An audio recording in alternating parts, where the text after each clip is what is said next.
Oh my God. Why John Wedger could get you killed? Is Kelly still here? Is Kelly still here? What's this? Why he could get you killed?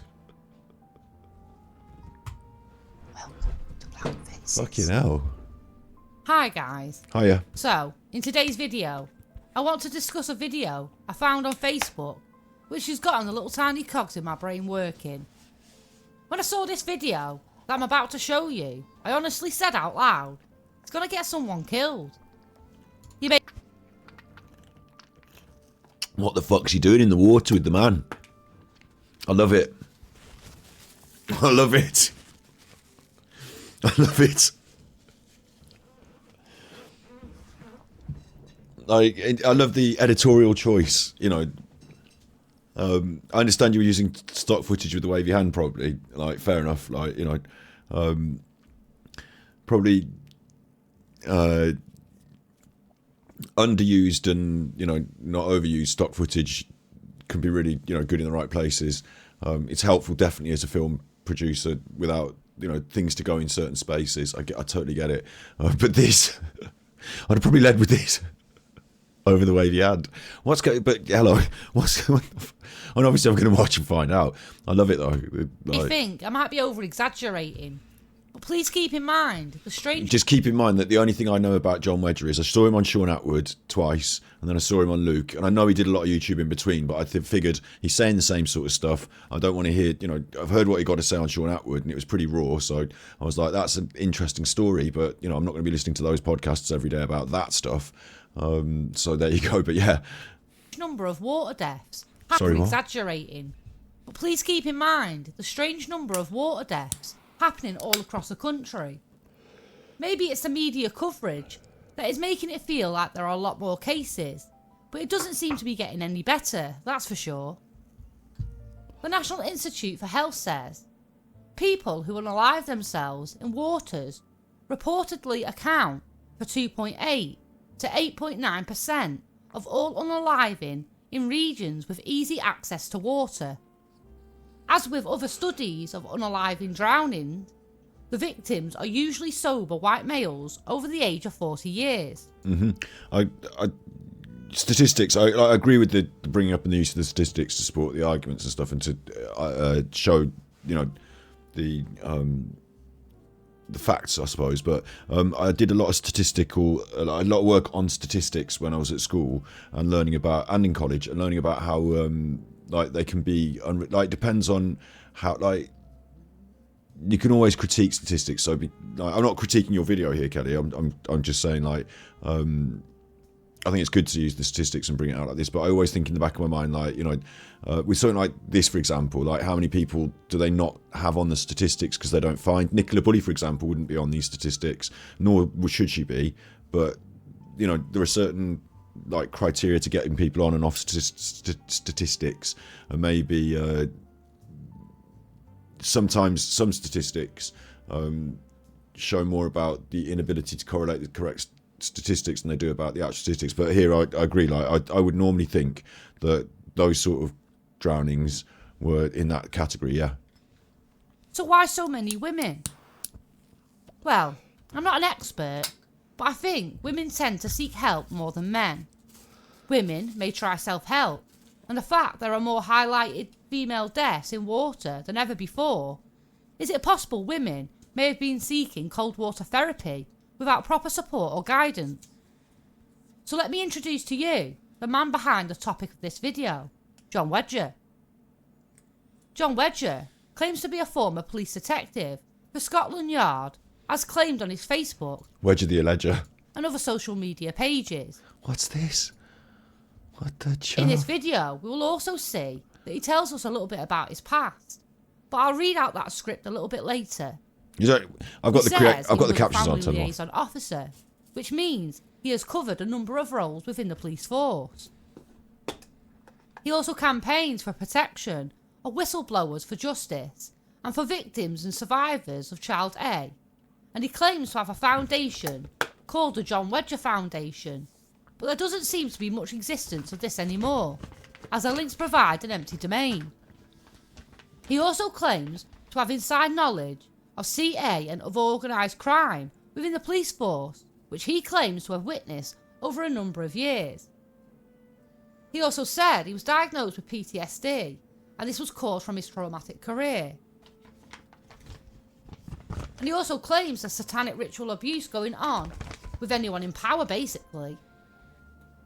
He has been on TV numerous times, alongside multiple YouTube channels. Now the TV won't take him. And John Wedger seems to have ticked a few people off on the way. But in this video, we will not divulge into John Wedger's career too much. We will look solely at John Wedger's campaign called Pants Swimming Against Depression, known as PSAD. What the actual fuck? I mean, I take for granted that, like, this is real, and, like, that's a TikTok, is it? Like, I think one of the things that might help me sometimes is, like, the, you know, CNAT taken from URL or something, like, you know, what you call it, the source or something. Oh, that's just from Facebook, is it? So it appears to have the TikTok logo on there. Like, whether it's from his Facebook, taken from TikTok, it's got the TikTok logo on there. So it might have come from TikTok originally. Show you what I mean. Here is the video I mentioned at the beginning of this video. Oh, this is actually video of him doing it. Okay, fair enough. Like, I don't need any, like, in terms of source is important when it's like, you know, we're showing pictures. Do you know what I mean? Like, you know, I'm always after facts and stuff. But like with this, like, I'm just gonna be like, it's a video of him fucking doing it. So obviously this is fine. Like, what's he doing though? Hello, John Wedger here. Pants Swimming Against Depression. We're in November now, November 2023. So we're pushing a year since the campaign started. I said I'd be doing, you know, a full year in the water. I've not missed a month. Although, is these words were on the original video? Yeah, there's a severe weather warning. People are advised to stay indoors. Or are these words you've put on? October was a little. So we're. He has also just. This is on the original video. He has also just heard that an ex-colleague has brutally killed himself. We're pushing a year since the campaign started. I said I'd be doing. John wants to highlight the healing benefits of cold water swimming. Like, do you know what? He'd said something in that interview with Luke, and I was just like, is he one of those, like, mumbo jumbo hoodoo voodoo people? Didn't I? Like, I think he's not. I just get the impression that John Wedger is not doing things the same as normal people do all the time, if you know what I mean. Oh yeah. For anyone that, sorry, I should shout this out for anyone. This is Blank Faces UK. Sorry, I thought it was just taken as read because, like we talked about it earlier. Watching Blank Faces UK. I'll put the link.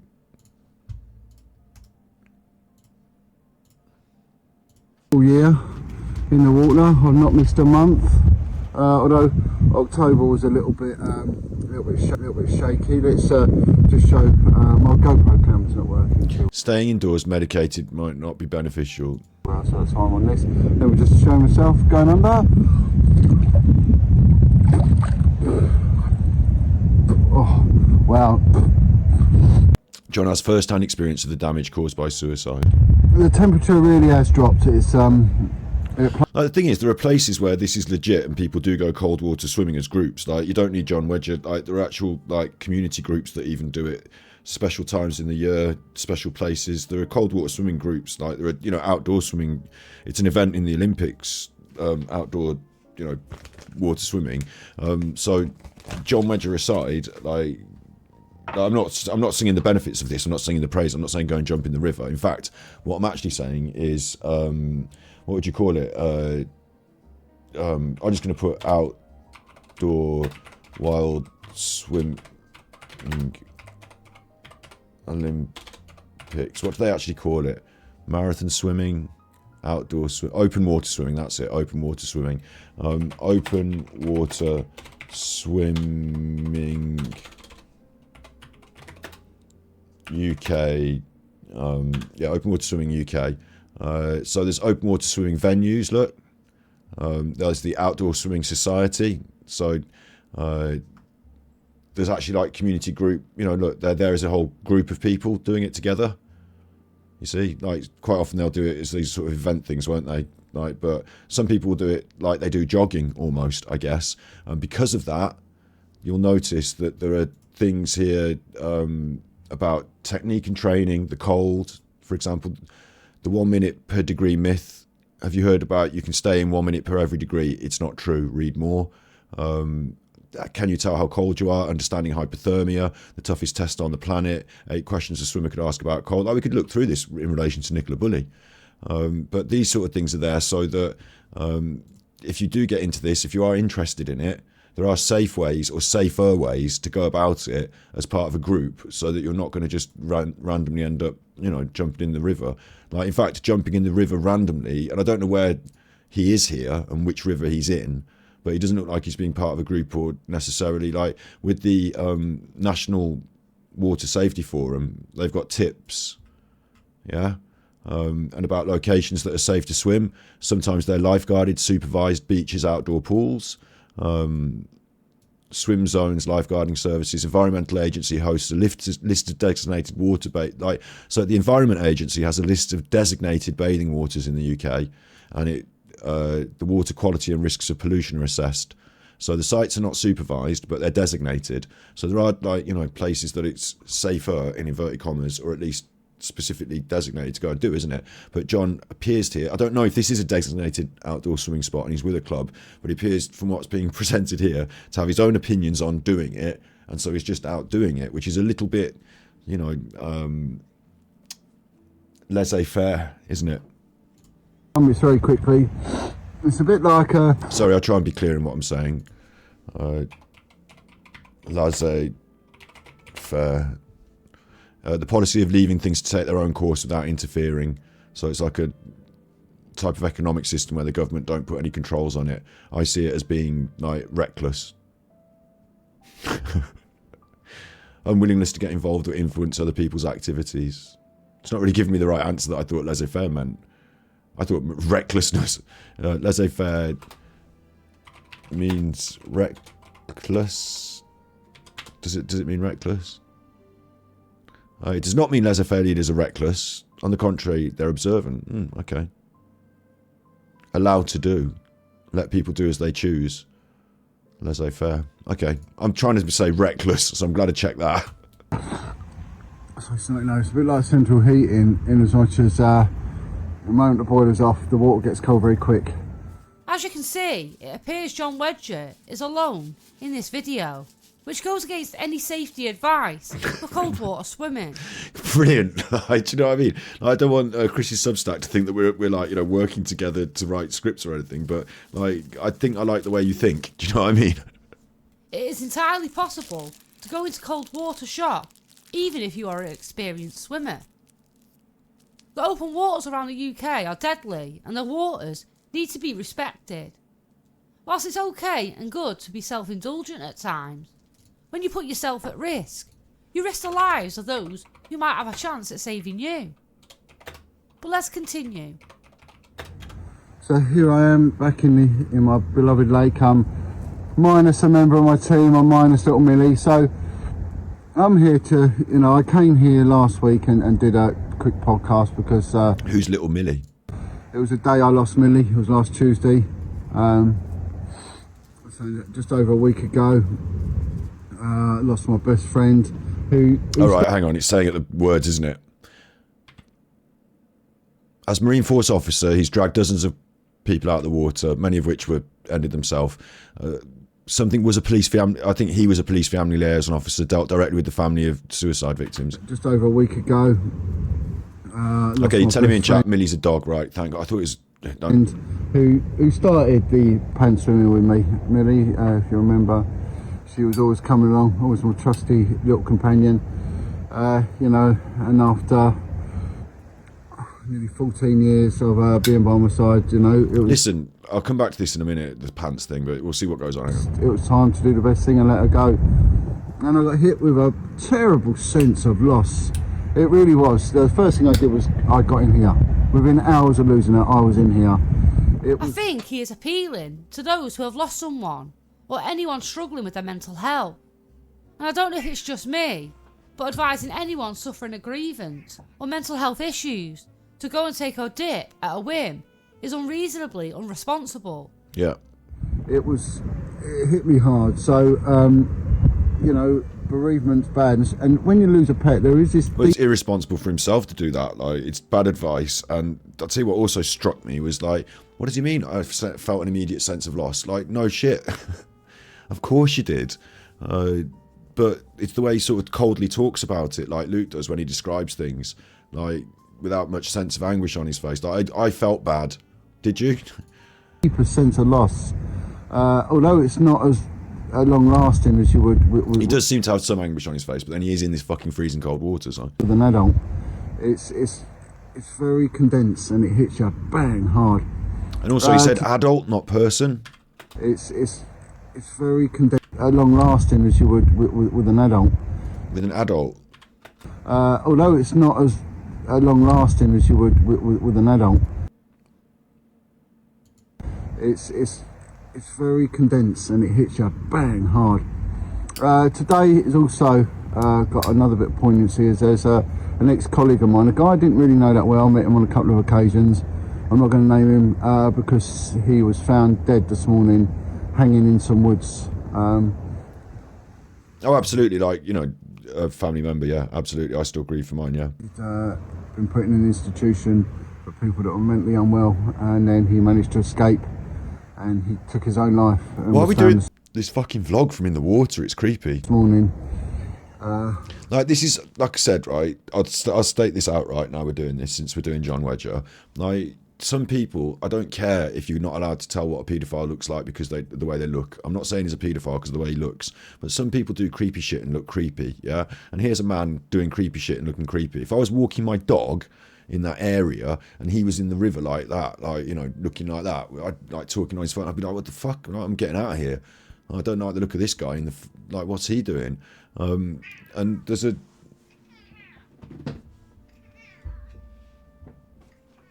Yeah, come here. There's a... Like, my mum used to have, like, because my mum had a couple of different boyfriends, like, you know, while I was growing up, like, after divorcing my dad. And, like, one of them, like I said, I felt he was just creepy as fuck. Like, he never did anything that I could, like, you know, say he did anything to me or anything. Like, but he was just, I didn't, like, it's just creepy vibe. Like, creepy vibe. Didn't like it. Like, so, yeah, like, this is just, like, you know, the vibe's wrong, isn't it? Vibe check, I'm out. And very cold. Like, he looks like he belongs better. Like, this whole setup would belong better on, like, some sort of Hungarian nudist beach. Do you know what I mean? It gives me, like, creep vibes. Every day. Nothing against Hungary. Good for his family and friends, and for those who found him. So, again, a very troubled man, and it's a life lost. I mean, we're here today. This is there's a severe weather warning. This is Storm Kira. I've got this thing where I like to go out in the worst weather, the worst conditions, just to show, you know, we're going to be hit with bad things. Yeah, but you can go hiking. You don't have to get in the water. It's a very strange thing to do. It's a very strange thing to do. It's almost, I'll tell you what it is bordering on, and I can't talk about this on YouTube very clearly, can I, because of YouTube, but it's bordering on self-harm. Yeah, that was thunder you heard. And yes, he is advising people to enter open waters in bad weather conditions.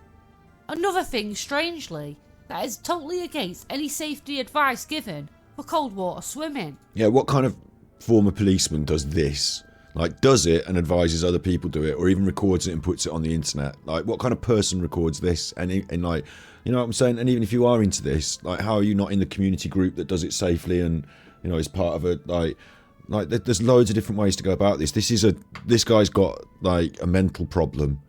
Like, if he's depressed and he's decided to get in the water like this, then he's got mental problems that need to be worked out with therapy. That's straight up. And we just got to ride those waves. Like, you can put, at the moment, there's a big trend, the Wim Hof method. Wim Hof is like, you know, YouTube influencer, essentially a fitness dude, but he advises that, like, he's a very fit, like, I think he used to be a Navy SEAL, maybe, I don't know, he's one of them, you know, the Rogan-esque, but he advises that you get in an ice bath, and it turns out that through some study, ice baths do really help with recovery of muscles. If you're going to the gym, ice bathing can really help in the right and controlled way, over the right and controlled amount of time. It can be good. And there's a lot of people now have taken on this sort of trend of jumping in an ice bath for 2 minutes in the morning and putting it on TikTok or putting it on YouTube, yeah? But you do that in your back garden in a tub. Like, you could have this same effect in your back garden in a cold tub. Like, you don't have to go out into the rivers and stuff. There's a strange, weird set of thoughts going on in this man's head that's crystallized that this to him is a normal and reasonable pursuit and activity, and it's not a normal and reasonable pursuit and activity, no matter if you dress it up as some sort of hardy test of my will, like, you know. And that is, like I said, that's where it borders into self-harm, because that's part of the compulsion to self-harm, is about resilience and pain. So, like, you know, this is a real worry just for anyone as a person. Like, you know, oh, Uncle John's out in the river again filming one of his in the river videos. This isn't right. He's going to come to his death one of these days. We're going to have to get Uncle John some help to talk about this, so that he finds a different way of expressing himself or getting through his feelings when he's in these difficult times. You know, maybe even, like I said, punishing marathon. Like, it seems like a punishing physical activity is what he's looking for. So a punishing marathon run or a punishing bike ride maybe would be just a little bit safer than a punishing this. And also, it then takes the next step, which is sometimes people have these repressed feelings that are so bad, and like they want to punish themselves for them. Like, he's telling us that it's because he felt sad about his friends that had died, yeah? But he could have felt confused about other issues and decided to jump in the water. It reminds me of the old people who used to go and join the monastery because, like, whether they were pedos or not, they used to just go off and join the monastery and, like, you know, let God punish them and punish themselves with, like, they used to have, like, straps with, like, pins and needles and things to poke in themselves, you know, and tighten up that strap. When I think about the kids, you know, and you know what I mean, like, stuff like that. Like, that was the approach in sort of more medieval times to people's intrusive thoughts about sexuality, whether they were about straight sexuality or any other kind of sexuality, or indeed, like, you know, deviant sexuality. Like, I would question, like, if we're going to start waving the nonce flag and asking noncy questions, there's a question: are you jumping in the water because you're scared that you want to nonce someone off, and this is the only way to dampen your ardour? Like, it's just a fucking weird thing to do, isn't it? So sorry for asking the nonce question, but, like, I have to ask it, don't I? Like, what are you doing in the fucking river? Like, and if I'm out, sorry, it's a lake, isn't it? If I'm out walking my dog, or like someone's out with their kids, like walking the dog or on a bike ride, what are you doing in the fucking lake? They all come our way. We all get tribulations, you know. I've gone through quite a lot this year, and you've got to keep it together. You must keep it together. You've got to ride and have faith in God. You don't seem like you're keeping it together, and bringing God into it at this point is even more worrying. Faith in God, He will call out to Him. He will get you through this. Is this like some kind of pseudo-Baptist thing? He is there, and it's for some people it's difficult for them to grasp that concept. But I'm telling you, God's got His hand on you. God's got His hand on you. God's got His hand up your trousers. It sounds like. What the fuck's going on? Things do get bad, and I no doubt they're going to get a lot worse for some people. But the devil is a liar. Yeah.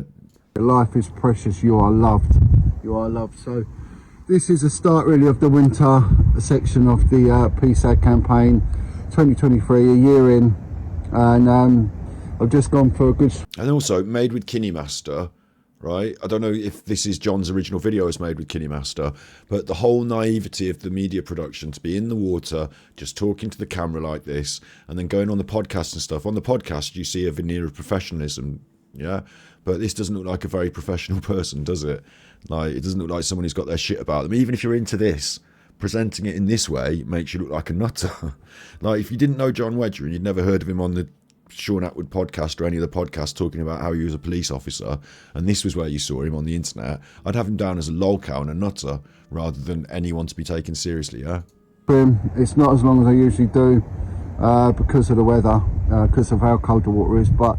So it seems even John Wedger shies away from the colder seasons. But as we looked at in my previous videos, Cold water shock is something that can happen all year round. Agreed, and it's not just that. The waterways are not the cleanest things in the UK. Like, not every waterway is that clean. Like, you can't just go jumping in the canal and going for a swim. You'll catch diseases. Like, there's reeds and there's unsafe elements to the bottom. Like, maybe he knows this particular waterway and knows, like, you know, the lay of the lake bed, but there's all sorts of things. Like, you could like, these days you could get your foot caught in a shopping trolley, couldn't you, or whatever. Like, there's all sorts of dangers in open water swimming. It's just, like, intrinsically dangerous to the point where people only do it in ascribed places where they've worked out a certain element of safety and there are people with them. Like, it's just fucking bizarre. Colder water is, but it's invigorating. It's rejuvenating. Like, it looks like someone's having a breakdown. It's exhilarating. You know, it's brilliant from the moment. And all this, if he's put that on, Jesus will always get you home and all this stuff. If this is him and he's done this could be a moment of having a breakdown, and it's like Alan Partridge driving to Aberdeen in his, you know, bare feet to eating Toblerone. Like, do you know what I mean? It could be something like that. It might not be like his finest hour, and he might be brought out against him. But I get the feeling it's not. Like you said, there's more of them. So. I start singing and praising thanks. It's instead of cursing. And I can't stand this. I absolutely. This is a campaign he's done for nearly 2 years, right? Well, then, like, you know, either is bipolar and unhinged, and we shouldn't laugh at the mentally neurodivergent, or is a full nutter and deserves to be, like, hauled over the coals for this in public. Like, and also, like, did he do this after Sean Atwood or before? Because I would have, like, Sean's the only one out of the lot of them since, like, everyone else since Sean Atwood, they, like, jump on the bandwagon. I don't care, like, to do any due diligence, get them on the podcast. But Sean Atwood, the first one, I would have hoped he would have done the due diligence, the first one to sort of break this guy on the internet. Do you know what I mean? Like, after someone's had them on the podcast once, people go on around on all the different podcasts, and they sort of assume that because he's done the other podcasts, like, and fair enough in some ways. I think, like, once someone's done like 6 or 8 podcasts, and you sort of know what you're getting. At Luke's end, you know, should Luke have done his due diligence on this, or was Luke's due diligence watching the other podcasts? Do you know what I mean? Like, and like, if he's been on one big podcast, would you not think, well, they would have done their due diligence, so I suppose he's legit? Like, that. It's a fair assumption to have. That's why people have to do their due diligence if they're working for big podcasts, because they have that responsibility. And that's why you have those rules around, like, Ofcom and, like, the main channels on the tellis, but not so much on YouTube. But like, Sean Atwood had him back as well, though. So it's just whether, to me, like, they did their due diligence and he's gone, like, since the Sean Atwood podcast, he's gone a bit nutty, or if he's always been this nuts. Do you know what I mean? The moment I get in, I love it. The worst bit is getting in and getting out, which is what I've got to do now. But keep going, painting against depression. Be sad, don't be sad. This is the ultimate cure. The ultimate cure. So please So keep on this campaign swimming. consists of himself. And also, it's not a cure for depression. It's simply not. And sometimes his friends that he goes cold water swimming with all across the country in just his pants. Jesus wins daubed on fences like that. Surely not. Again though, this is probably something you would need to look into, as I'm quite sure it's more for an experienced swimmer. I'll leave a link in the description towards some safety advice. Okay, there's the logo a bit more clear.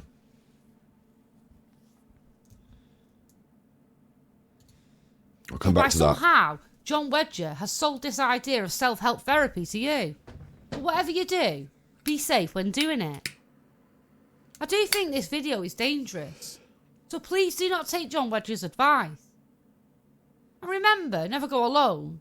And if it all goes wrong, float to live. Because whether you intend to go into the water or not, cold water shock doesn't give a toss. Please, if you are taking any advice to use cold water swimming as therapy or as entertainment, please plan ahead and take safety precautions. Altogether, I found this video really creepy, and I found it quite weird how he encourages people to go into cold water on a whim without any safety precautions or any advice. And I find it really strange. Why does John Wedger want people to go in cold water? In a storm, especially if you're medicated. But I haven't read that bit out yet. He's not even bothered if there are no swimming signs. Is this really sound advice from someone I'm not even sure is qualified to give this advice? John Wedger's advice is going to get someone killed, and I honestly believe this. He seems to go against any safety advice, and he seems to be speaking directly to anyone suffering bereavement or mental health struggles. Let me read to you what the text said on that video. Today, the UK is in the grip of the biggest storm in decades. It's the beginning of November 2023. John is suffering bereavement at the loss of his best pal Millie, his dog. You're right to read it out. Yeah, maybe you could have covered it while it was on the screen, but it's all good. Like, yeah. Sure. John has first-hand experience of the damage caused by unaliving. As a police officer, 2 people have unalived themselves in front of him. His best friend unalived himself. As a Marine police officer, he has removed dozens. Who's this guy? Hang on, just give me a second.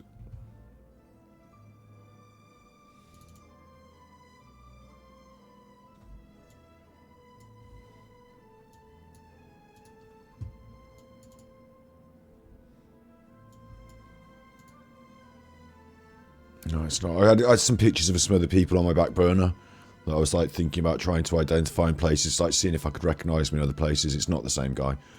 Of corpses from the water, many of which unalived themselves.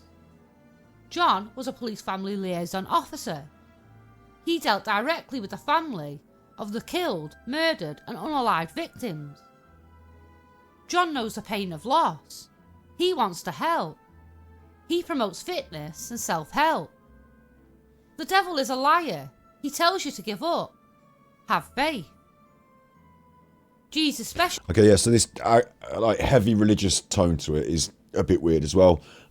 When you go Alcoholics Anonymous, or when you go, I went to Alcoholics Anonymous. I went once, and I heard what they had to say, and like, you know, I felt the vibe in the room and left. Like, that was on my first week of giving up alcohol. It made me like, I was like a week into it, and like I was stressing about it. I was feeling like I was sweating out, like I wanted to drink, and like, you know, having to avoid going to the pub this weekend. So I noted that there was an Alcoholics Anonymous meeting, so I went to it, had a little cup of tea, listened to them do the talking, went home, and carried on not drinking. I haven't drunk for like 7 years. It's probably been like 8, 6, 5, I don't know, like however many years since I started doing it. I've been doing it, so it's probably been about 6 years. And like, I've not felt compelled to drink since, but Alcoholics Anonymous, they try and lean into the idea you have to have some sort of spirituality. Like, one of the 12 steps in the 12-step program is like this acceptance we got. Like, they bring you in my opinion, and you're like trapped in this thing because the group needs you and you need the group. And like, part of the program is saying, like, bringing in a sense of spirituality, so it adds this extra like gravitas to the group being this thing that you need. And I was like, I don't want to be coming here every week. I don't want to drink. Like, do you know what I mean? They're two different things. Coming here every week and not drinking are two different things. Like, I want to stop drinking, but I don't want to replace it with coming here every week. So, but the added element of spiritualism, they didn't force it to be Christianity. You know, you're allowed to choose your own version of spirituality, but the added like incentive to, you know, to force that spirituality down onto it was something I didn't also approve, or not approve. I didn't vibe with. Didn't think that was part of my alcohol journey. You know, my physical and mental decision, like my mental decision and physical feelings based on it. You know, wanting to have a drink because I've been drinking a lot in the past. Like, that sort of feeling, that compulsion. That's not a spiritual aspect to me. That was like a, you know, physiological compulsion and something I needed to get through with discipline. And once it's gone and out of my system, it's gone. So, and it was, thankfully. But yeah, like, so what I'm saying is this, like, it's okay to love Jesus, yeah, and it's okay to do swimming, but having the Jesus and the swimming two things together starts to become a bit weird to me. And like, you get it with like Christian rock, I suppose, don't you? Like, you don't, like, being a rock band is being a rock band, and being a Christian is being a Christian, and you can be both. But then making the rock band into songs about Christ is like another step into a different place, isn't it? And that's where I feel it gets a bit like too much, a bit over the top. Like, in this, well, not, you know, if you like Christ and you like rock, it's up to you, isn't it? But for this, do you know what I mean? If it's a swimming campaign, it's a swimming campaign. But no, it's like Jesus is involved and the devil and these other things are involved in your swimming campaign, it shows this confusion and this mixed thinking. Realizes bringing home the lost. Jesus will always get you home. You are love. Or Why would you advise? Or an appeal to people, like, you've got to, like, people who are strongly religious take it for granted that other people who appeal to religious principle are also good people, I would suppose. Like, I would hope. Do you know what I mean? Like, if you ingratiate yourself with a church group, then, like, it's easier. There's already a church group. You just get in and you're all, okay, we've got that in common. We all love Jesus, so good guy. Like, do you know what I mean? Like, maybe it's something to do with that. One to go outside. That's Bill Maloney. I don't know who to Bill Maloney is. cold open waters if they're medicated.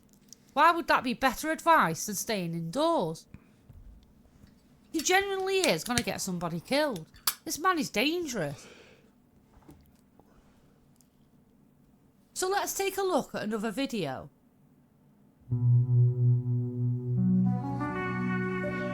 then I'm going to bring up the logo and talk about the pants in a minute, but this is like, you know, it says, here once more is ex-detective John Wedger stripped to his pants and indulging wild swimming.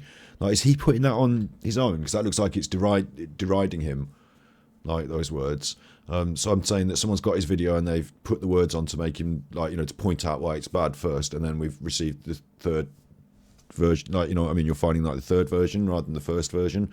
But stripped to his pants sounds bad, yeah, but that's another point I wanted to make. Like, the pants aspect is weird because you literally be wearing any other, like, you could be taking proper costume, or like, why, and I'll come back to it in a minute, but the pants is obviously weird, isn't it? And it's obviously not. You're saying this is on his own video. He's put that on his own video. Like, it makes him sound bad.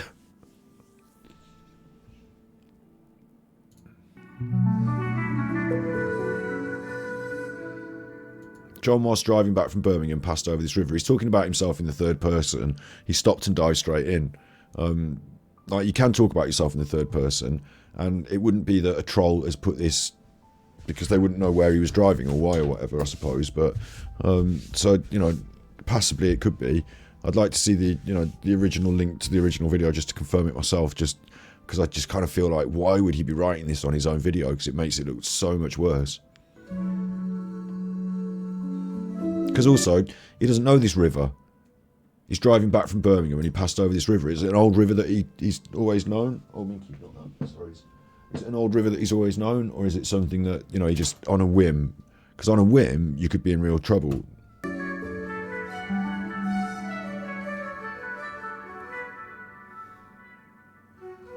The Ouse, Buckinghamshire.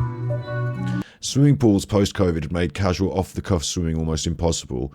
You now need to book a lane. So it's during COVID then? Or it's post-COVID? Here I am, in the River Ouse. The Ouse, you dickhead. Sign saying no swimming. Yeah, It's got a sign saying no swimming. it's slow moving. It's incredibly deep. And you know better than everyone else. And you're finding out by getting in it. I mean, the no swimming could be because it's dangerous. Could be because of a wildlife concern. Maybe there are breeding fish there that you don't want to disturb. You don't know why they've asked you to not swim, but you've decided, fuck that, I'll do what I want. It doesn't smell, so there's a presumption it's cleanish. A presumption it's clean because it doesn't smell. Um, It's in your mouth and down your pipe hole now, isn't it? Yeah, you heard that right. He jumped into open water where there is a no swimming sign. Lucky for him, he didn't get fined for that. Why would you deprive people of swimming in such a lovely location?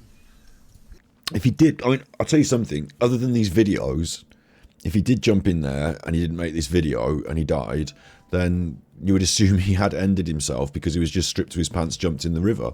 Like, without this video, like, he's very, like, I mean, I'm not saying that, I'll tell you what, I'm not saying that Gloria Wedger, or whatever her name is, like, not Wedger, Gloria Gaynor Lord. I'm not saying that Gaynor Lord has done that. I think that's unlikely she's done that, but without this video, if he died on this escapade, you wouldn't know, and you would assume probably that it'd probably be a death of narrative misadventure, wouldn't it, or something, but...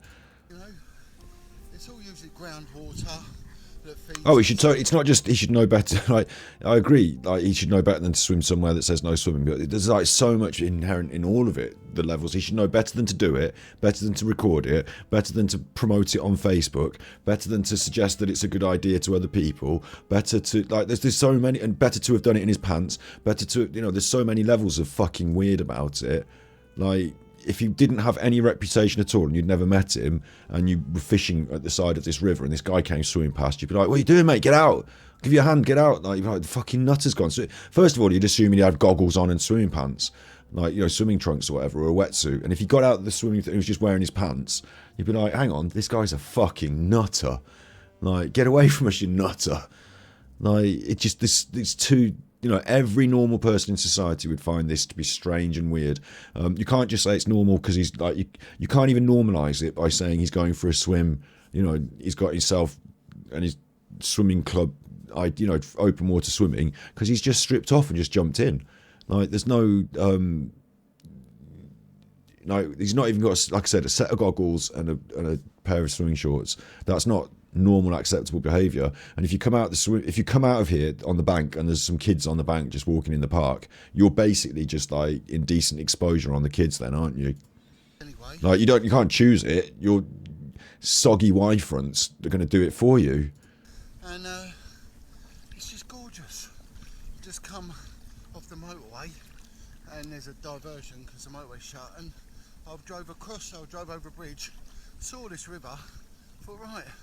And that's the worst thing of it is like the ignorance to say I've just seen a river I've never known about before and I just thought I'd get in it. Like that's my point. Is like if you're into this stuff, you can do it with a more organised structure and not in a normalised way. But this is like insanity. Like it's normal if it's like a bunch of kids and like this is how people. The irony, of course, is not lost on me that like a bunch of kids go out for a drive in the summer, go for a swim in the quarry or whatever, and then the irony is, of course, that someone gets into trouble and you have to call out a Peter Folding. Like, do you know what I mean? Like this is incredibly naive of this man to have done this. Like, but he can't be that naive.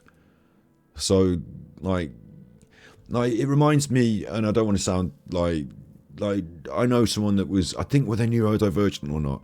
I think they might have been I think they might have had Asperger's, not autism or something. Anyway, they tried to set up a radio station, reasonably well-meaning, for the ASMR community on the internet, and reasonably well-meaning, but a hell of a task that, without proper forethought and proper thinking, made them like an entire station. You mean 24 hours a day of people doing music? Or is it, what's relation to ASMR? Are they going to be doing ASMR on the radio 24 hours a day? Why are these people not going to be making their own content 24 hours a day instead of doing it on your radio station? Oh, it's free to but it's going to be music. Why do people want to listen to music if it's ASMR people doing the music? It was like very poorly thought out, but a big grand idea. So of course it ended up not going well, and sort of not going well. And like it's the sort of thing, like, you can write a sort of screenplay in, I don't want to say screenplay in your bedroom, you can do that very successfully, but like this reminds me of like some kids with cardboard things doing a play and being like, oh, we're like going to we're going to make a film and we're going to do it on our phones, and it's like, 2 9-year-olds and they've got all stuff cut out of cardboard. It's not up to scratch, it's not going to go well. Like, don't put it on the internet. Like, you could record this yourself, look at it in the edit or on your phone and think, well, that looks fucking weird and awful. Like, apparently he's done this on his GoPro with KineMaster. Like, some thought's gone into it. He hasn't seen that this looks fucking weird and awful. Like, the decision to post it. Do you know what I mean? That's like some sort of weird dysfunction with perception. Like, do you know what I mean? Like, some people post some stuff on the internet and it's like with a cringe or whatever you might call it, but like they might actually legit think they look cool and look good. It reminds me of a music video by people who are trying to be really cool and they don't look very cool in their music video or something like that. Do you know what I mean? Like, he doesn't look very, like, this isn't a good advert for it, whatever it is, so why would you even post it? Swimming that, say there's a sign saying no swimming, but I'm not listening to that nonsense. Because, John Wedger, it is unsafe water, obviously. Why would you try and encourage anyone to go in it? This is just lovely. Really, really lovely. Peaceful. The hectic behaviour on the road, the erratic, hot summer, tensions rising, and anger gets to fever pitch. And I just pulled off of the road, over a little bridge, seen this massive river, and it's quite a well-known river, the Ouse, and decided, right, I'm going for a swim. So, I mean, it's lovely. It's just... See, on a whim, just jumps in. Although, Right, I'm going for a I swim. suppose we're going back to where he has come from.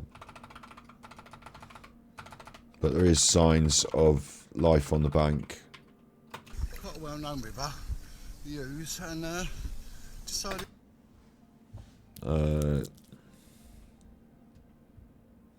My guess is it's going to be his clothes.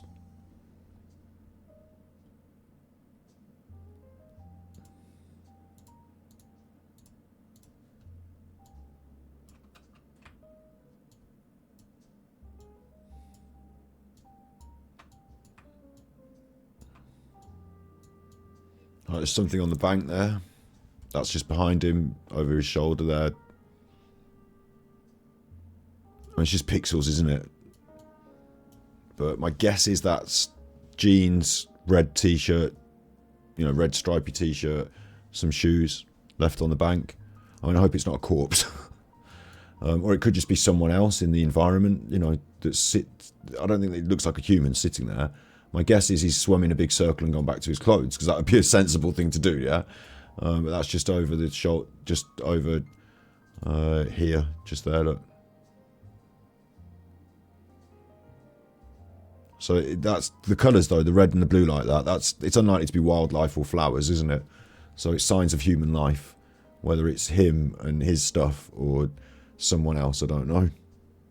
Right.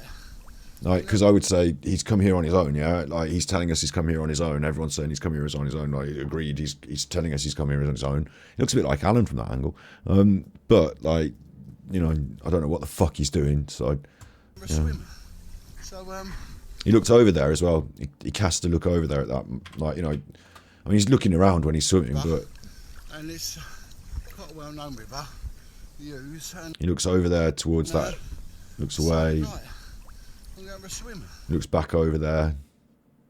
So I mean, it's lovely. But he swims away from it, and then we get to see it slightly behind us again. Do you know what it makes me wonder about? It makes me wonder if... from there, it's just blur, isn't it? That's just blur. But it makes me wonder about... I know in the countryside, you sometimes get... like round our... Okay, how do I explain this properly? Round our way, there's some travellers, like gypsy travellers, and they actually have the proper caravan. Like the wagon, the horses... You know, it looks very pretty. It's in pretty colours. It's like green and red and stuff. They go in the different areas. They go around. You know, you don't see them here the whole time because they literally travel, don't they? But some seasons, sometimes you see them. If you see them, you'll see them camping out by the side of the road somewhere, or camping out here or there, and then you'll see them in a particular place. Then they'll move for a bit. Then they'll go around, and they might come back for a bit. Or you know, because they're in the area, you might see them a couple of times or whatever. It looks like almost like little white, red and blue something, and it could almost be like a little glade where someone sits and makes a little campfire or something. I don't know. That could be how he got in the river. That could be his own clothes. But whatever it is, it just, there's something, or is it graffiti that says SAR or something? Or what is it? I don't know. It's weird, isn't it? It's not natural in the environment, whatever that is. So I don't know what it is, but I just, yeah, enough of that. It's just... See, on a whim, just jumps in. Fishing spot, yeah, it could be a fishing spot, could be some stuff left by fishing people or people's, like, there was no, didn't seem to be any humans there though, did it? But it's human related because it's non-organic material, although it could just be a plastic bag washed up there, but it looked like some sort of, you know, entry point to the river or some sort of little alcove anyway, yeah. No care or attention. It is very irresponsible for someone who wants... Like, what I'm saying is, he's telling us he's jumped in there because he's just been driving past. Okay, but I don't trust him anymore, so I'm on the lookout for anything that could tell me any other part of this story as to what's going on around the river while he's in it. Claim to be an influencer. It's just such a lovely swim. And an absolute pleasure. Oh, to be swimming in it. So I'll do a little bit. So I've got to get back. But it's quite straightforward. There's a house out again that asked me up. So I wonder what that was then. Right, but I'm enjoying myself. So quick pants swim against depression. There's a house there. Like, if there's one house, then surely there's a series of houses that this backs onto. Like, that ain't right. Like, imagine they've got 2 kids there, and the kids are playing in the garden, and this guy's, you know, he's swimming in the river that the house backs onto. And many things cause depression, anxiety and stress. In his pants. Some of the main attributes. And what better way to alleviate them? And that might, you know, it might say no swimming, not because it's not clean, or not because it's incredibly dangerous. And he was like, why shouldn't people swim here? Look, it says no swimming. But it might be because it's private land that backs onto some houses, or, do you know what I mean? Like, it might be, there might be other reasons why they don't want people swimming there. It's lovely, there's fish in here. I don't know if the river can be considered private, but you know what I mean. Right. And it's quiet. Just take a few minutes out of my schedule to go and have a pants swim. So let's have a look underwater. Do you guys think this makes sense? I don't know what I want to see underwater, what he's got to show us underwater, because presumably it's going to be very green, other than him and himself, and I don't want to see that. Something else I would question as well is that he said he's just going to take a quick bit of time out of his schedule to do this. So obviously you need to have a shower now, you realise, yeah?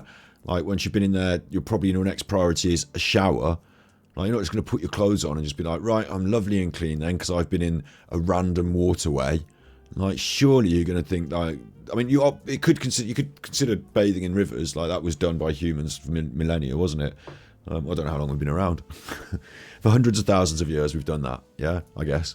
But, like, the dirty stuff we put in rivers now has changed. And it just seems weird that you'd think, right, I'm going to do that, I'm going to get out, put my clothes on, then go to, you know, meet some people for coffee. Like, you know, you'd stink of the fucking river. Oh, the river didn't smell bad, he said. Yeah, but do you know what I mean? Sense. A former detective with 25 years experience, who has first-hand knowledge of cold water shock, just gets out of his car because he has a bit of road rage, walked over a bridge, stripped down to his boxers, and jumped in the river. To me, he is starting to sound a bit unhinged. Absolutely. Yeah, and you would think, like, anger is one reason to do that, but you would think you're going to be then, if I was a therapist, yeah, I'm going to be deeply exploring his anger issues because he's got a very erratic way of expressing his anger, like, not outbursts, but jumping into rivers. And then also I might question whether he knows full well what his reasoning is, whether it's repressed feelings, whether there's something going on. Like, I'd have to literally dive a little deeper into his psyche to find out what attachment he has with the water and what it is that is causing him to feel this urge and compulsion. I'd call it more of a compulsion, or, you know, like that, as like if I was going to give it a psychological, you know, I'm not a psychologist that can give diagnoses or anything like that, you know, but if I was going to give it a psychological term to sort of, you know, take it a bit more serious, I'd say he's got a compulsion, maybe. Not the cleanest in that respect. You can feel the current. It's moderate. I'll be doing the Thames hopefully in the next week. That is hard. You know, I wouldn't recommend that to the Thames. I mean, obviously it's a long river, but if you do it anywhere in London, like, you need to know what's going on if you're getting in the fucking Thames, don't you? Like, but the Thames poignant because of that occur in that river. So I want to make it an ironic swim. He also sounds like a grifter, like he is doing a day in the life of a CEO. There is no way he should be advising anyone to go into that river. And again, on a separate video, we have seen now him reach out to vulnerable people to get into the water. This really isn't right. There you have it. Short swim, river ooze, in wherever it is, Buckinghamshire or something, I don't know. Lovely little village. very, very deep, incredibly deep. Wow. Yeah, it's got to be about 4 metres. Very deep river. Slow moving, lots of fish, clean smelling. Creepy man in his underwear, creeping about. Lovely location, and what a better way to, like I said, I've just come off the motorway. Loads of stress, loads of congestion. He's very quiet, isn't he? Lots of anger. Come in here, 10 minutes out of your life, back with nature, how it should be, and lowers the blood, raises the adrenaline, brings a calmness and a peace, and you stop becoming a slave to the clock, because time stands still. I am glad he does offer some advice here for the weak swimmer, but for someone who is campaigning in open waters and finding it hard why he hasn't thought to include any safety warnings. He can clearly put text on the screen and an image. And also, who the fuck is he talking to? I assume he doesn't have a large social media following doing this shit. Like, who the fuck is he talking to doing this? Like, what kind of audience is there for this? Like, who's going to be taking his advice? So really, it's out of laziness, or is it? When you're with nature, it's one thing that happens, time stands still. So don't be a slave to the clock on the calendar. Take time out. It's a minor sacrifice for a major gain. Be sad, don't be sad. Believe me when I say this, time will stand still if you run into trouble. See, he shows here how little knowledge he had of the area he was in. At a few points during the second video, he looked worried about his surroundings. This is not a place to panic in. Luckily enough though, it looks like he was doing these swims for a while, so it's good that he's experienced.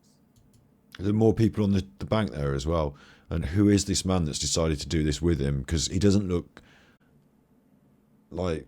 Issues with mental health, or claims of mental health issues. John Wedger, the alleger, is a safety issue, and to be honest, he should have been fined for going in that water. He should have encouraged better water safety techniques, yet he seems to purposely ignore that and encourages others to do so. He seems to lack the critical thinking of a successful detective, and to be honest, the amount of years he's served doesn't really provide me with confidence. But I haven't looked that far into that, and again, he is another person I have questions about, like a lot of so-called experts and advocates for victims and other things. It's all getting a bit shady and a bit weird. But thank you very much for watching. Oh, that was incredibly uncomfortable, wasn't it? Let's go back to this. The blank faces. Where's the... Hi guys. So, today's... the waving hand is one thing, not waving but drowning over here, because what the fuck, like... yeah, this is some video, isn't it? Like, where's the pants? Where's the symbol? You got the devil, the Jesus, the devil, Jesus, the devil, haven't you? And the symbol is in it. Let me have a... Show me his... Come on, scroll through and find his pants symbol. I'm such an idiot. I know it was there, but it was better. It was better later on, wasn't it? It was sharper later on.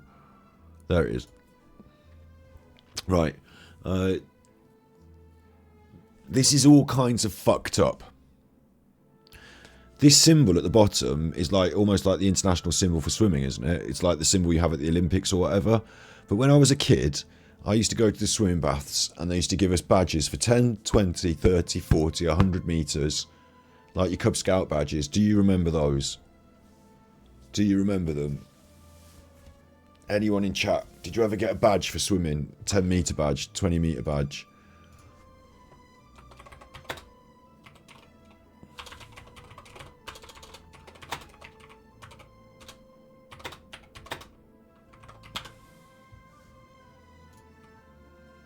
Your patches, like these sort of patches.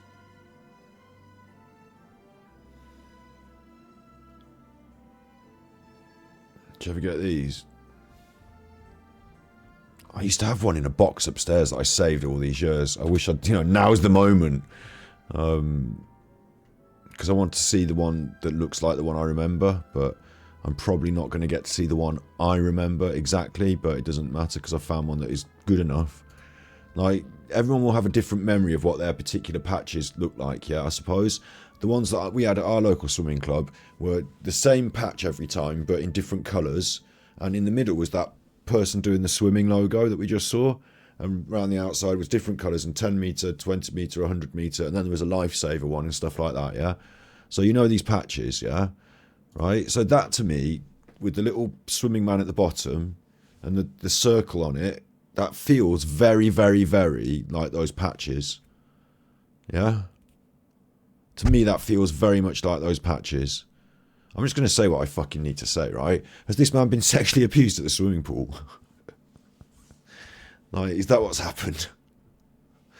Like, the mind that's put this thing together, it's like... The next thing that... So that's what drew my attention first, is this swimmy person. Obviously, the pants. We'll get to the pants.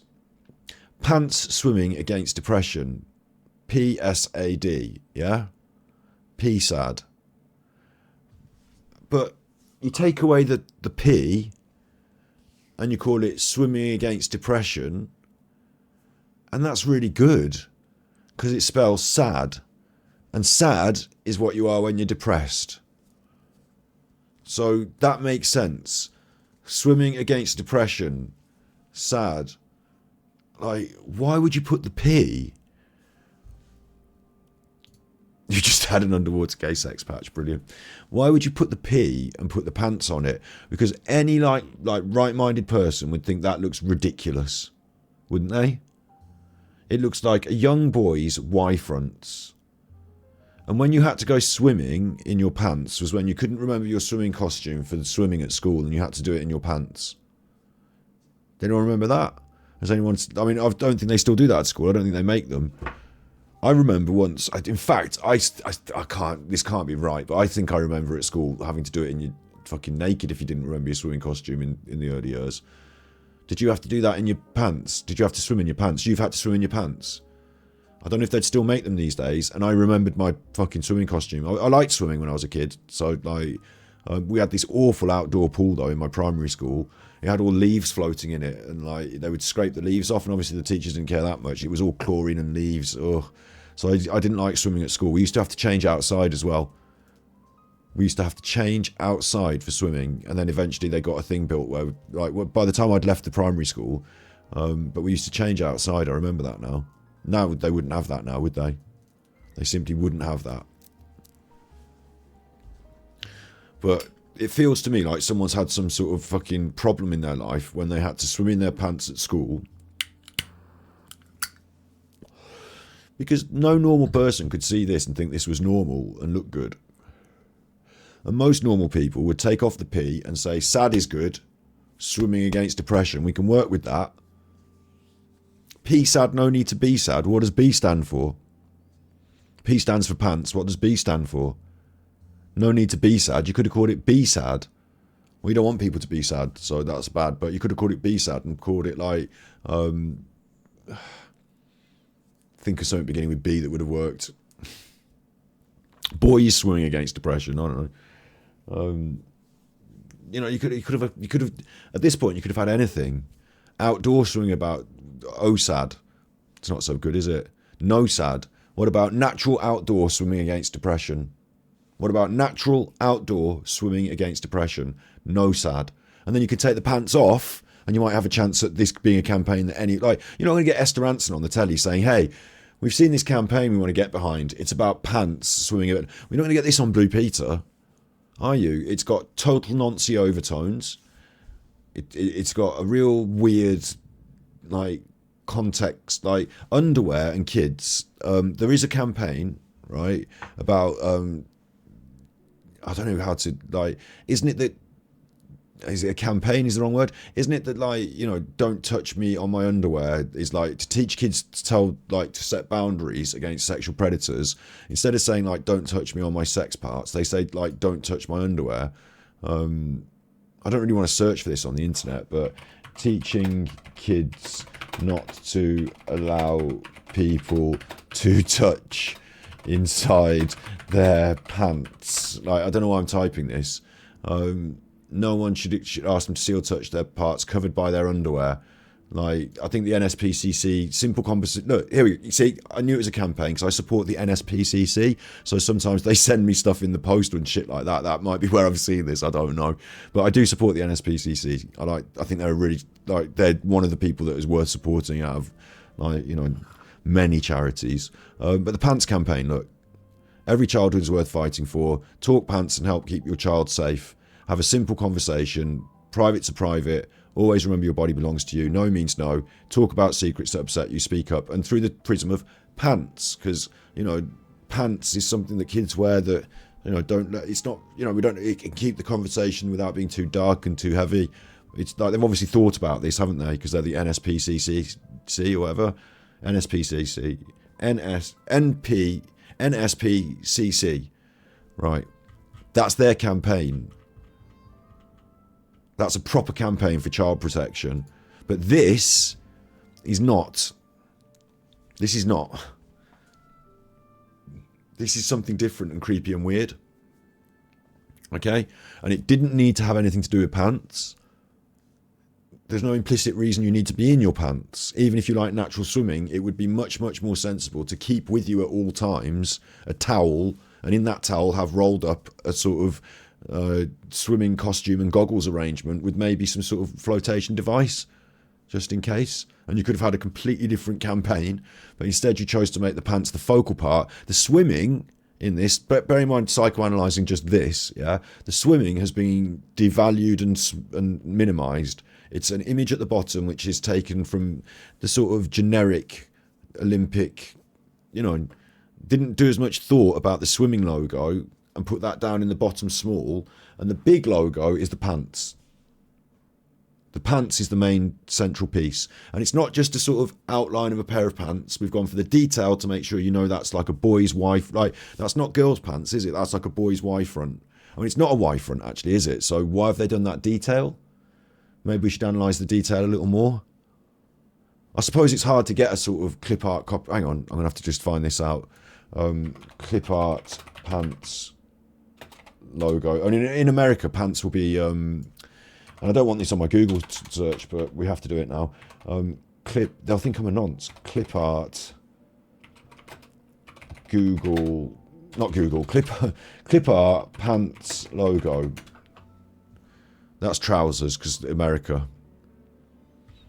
Clip art underwear.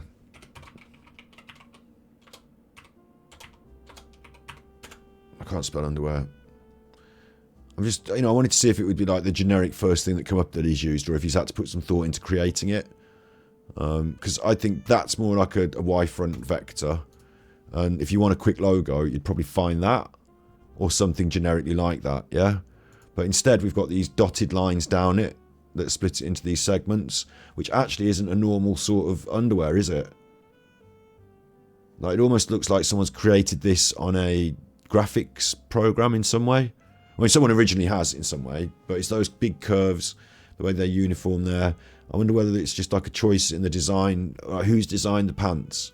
Do you know what I'm saying? Has he got them off the internet somewhere, just as a sort of, like this one, for example? There you go. There's a premium vector, just a random picture off the internet as a clip art. That's got all dots on it. They're supposed to be seams, and it's got a line down the middle. So now I'm thinking that he's found some generic pants thing off the internet and used it, rather than spent time designing his own. That one's close again as well. But interesting to me, you would choose, like, you're going with a choice here. Like, you're not designing it yourself necessarily. He's not got the facility to design it himself, has he? Look, that one's very close. That one's very close. Why this one? What's this? Purple men's underwear cartoon from Vexels.com. Grey men's underwear cartoon from Vexels.com. We're getting much closer now. You see the dots down the middle, like that. That's someone's style and design. Like, someone's done that and they've put it for sale. So it's become a sort of thing you can find on Google if you Google pictures of pants. And I don't think someone who's going to put not much effort into it is going to put any more effort than I'm doing here. So I'd have thought, you know, they've picked one like that fairly quickly. But why on earth have they picked one that looks like not like... I would have thought this, you know, Y front, like even that one's a bit too saucy because it's got the suggestion of the bulge. But, you know, pants for more comedic value. Like, you know, pants, comedy, you know, pants and swimming, like something like that. The more sort of traditional, like, but the dotted one was the one that got used. There's another set of vectors. Again, this has got the dots. In fact, that one on the right is basically the one, nearly, but with slightly different dots. So he's gone somewhere. He's bought either copyright, you know, licensed or something, or just ripped it off the internet, the pants logo, yeah? Like, he's not designed it himself. I've seen other designs on the internet that are very close to that, and they're part of a package of vectors that you can get for clip art licensing. So he's got that off the internet and he's took it. And the same thing with the swimming logo. Let's just quickly do that. Swimming logo. Let's just put that. I mean, there's going to be a lot of logo there. Well, there's, like, you know, that's licensable, vector stock, same company. And it might be when he did it, he got, you know, a slightly different picture from slightly different Google search, maybe. But maybe they update these pictures because these are slightly more modern looking than the ones I remember from a kid. But interesting, that was from the same company, a Vector. I don't think it was from the same company as one of those pants ones. Vector stock. Were any of these from Vector? This is Vexels, that's different. But they're from Vector stock libraries. So it feels like his pictures are from Vector stock libraries. That's where you would get those pictures from. Both pictures, yeah? So either he's done what I just did and just ripped them off Google, or he's gone to one particular stock library and got all of his stuff off that, you know, and done it properly, so to speak, and licensed them. But he's not sat there and drawn a pair of pants. So those dotted line decisions are not things that he's thought about. Only the choice of pant. This is what he's trying. I'm not going a bit heavy on this to psychoanalyse it, but then I'm psychoanalysing the mind of a fucking nutter.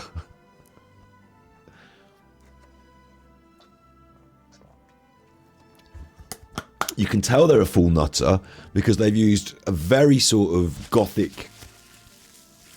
They've used capital letters in a slightly stylised... Like that A's got a very... Oh my god. Don't start me.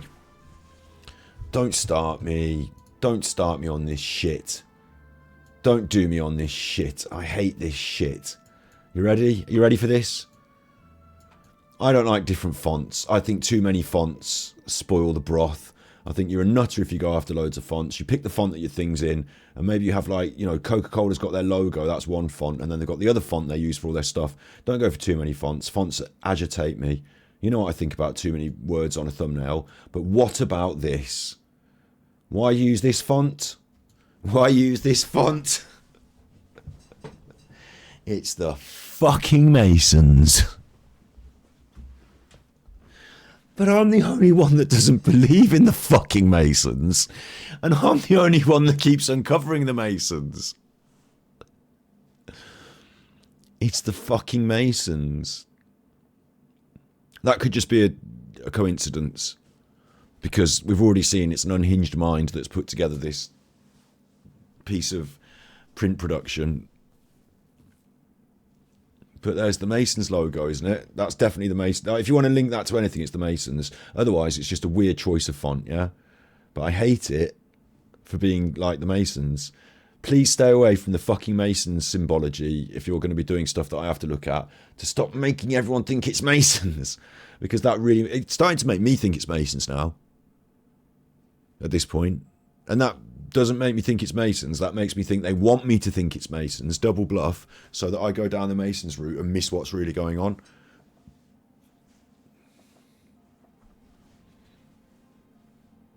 How many coincidences do I believe? The thing is, I can believe that it's there, and it's there to try and point you towards Masons, but then it's actually Masons is still not to me. I still think that they're going to say, right, imagine you've got the group of people and you want to control them, and they think you're a bunch of Masons doing, like, satanic offerings, and you're like, well, that's nuts.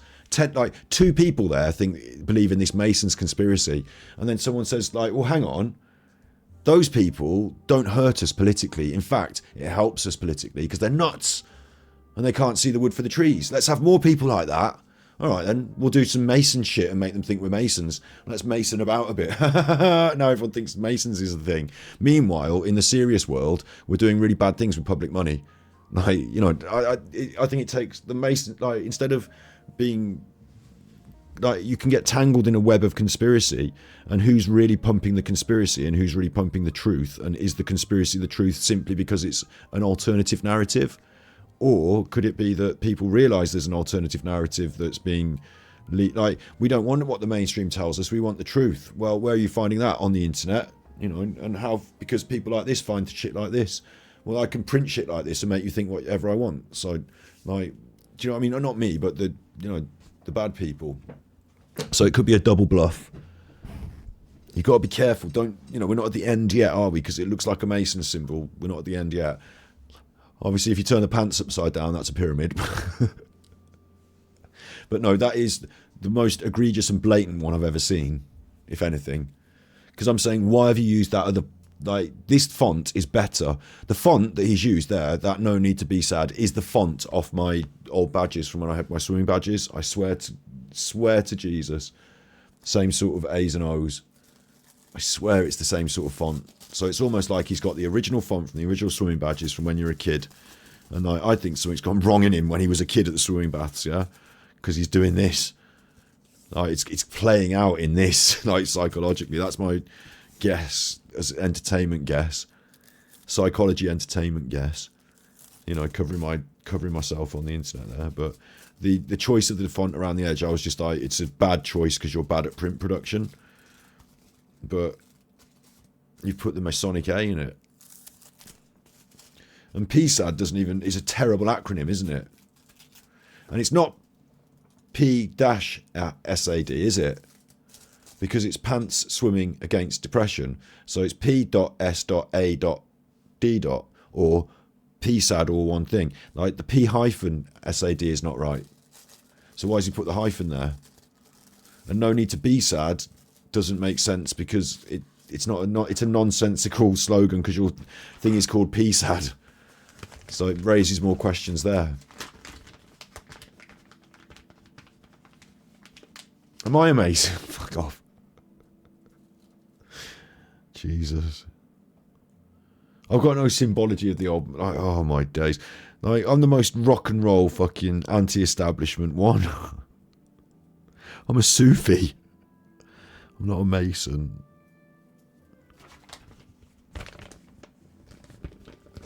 But this has just gone weird, hasn't it?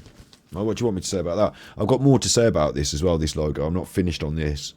So hold on to your hats. Because the only other thing it reminded me of, but I don't know if this is going to be accurate, you know, and we're going to find any links, but the other thing that it reminded me in my brain, my brain say, is there's these signs that apparently go around that, like, and I don't know if this is right. This might just be social media BS, because I think applying it to everything becomes a bit like, you know, Q conspiracy BS. Like, this one is a Disney World ride, yeah? I know people say the secret sex symbols in Disney, but this one's a Disney World ride, and it's got these triangles in it, look. Well, they're going to have different shapes in Disney World rides, because there's going to be shapes, yeah? But there's these pedo signs, they reckon. And these are the signs, so look out for these if you see them printed on any fucking menus or something. This one's about pedos who like girls, and it's supposed to be a heart inside a heart.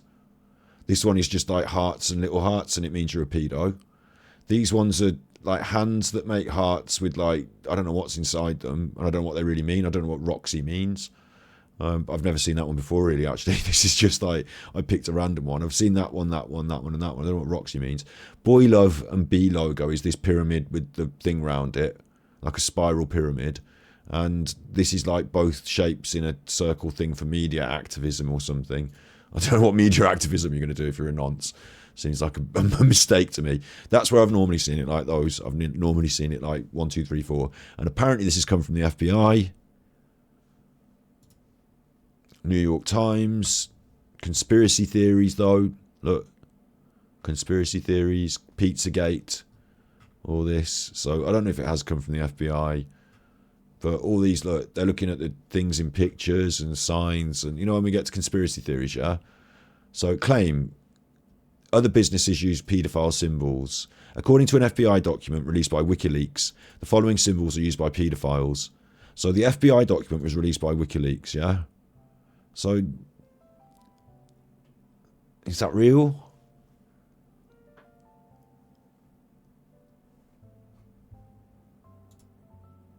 Like, is this real? Because it's released by WikiLeaks. Like, you think if it was... WikiLeaks is fairly, like, legit. Even though it's leaks, it's legit. And the FBI is legit.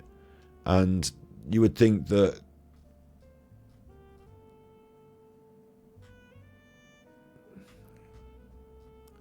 I don't know what all this stuff is. But you would think that the FBI legit, this is legit. WikiLeaks is legit. Right, so you think this is legit. And then the... what was the other thing I was going to ask about it? There was another question. Is this legit?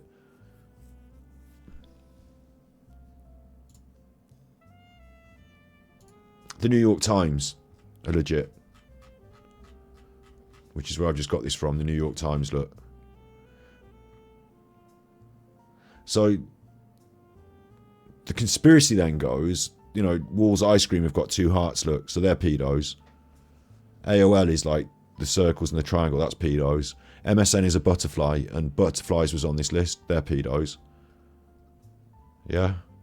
Like, the claim is like... I don't think that goes as that... Because you can't say a spiral equals a pedo. Because, like, how many things are going to have spirals on them? And that's where you go to Disney World and, like, you know, you can see a triangle with a spiral at Disney World. And you're like, they're pedos. They might be...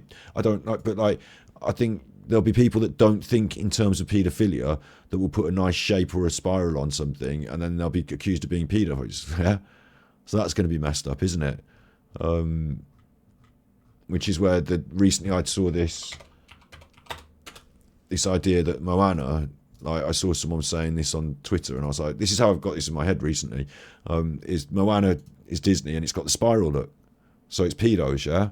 And like obviously he's a big chuffer and she's a little chuffer and like there's something about his tattoos or something, they're triangles, so pedos then.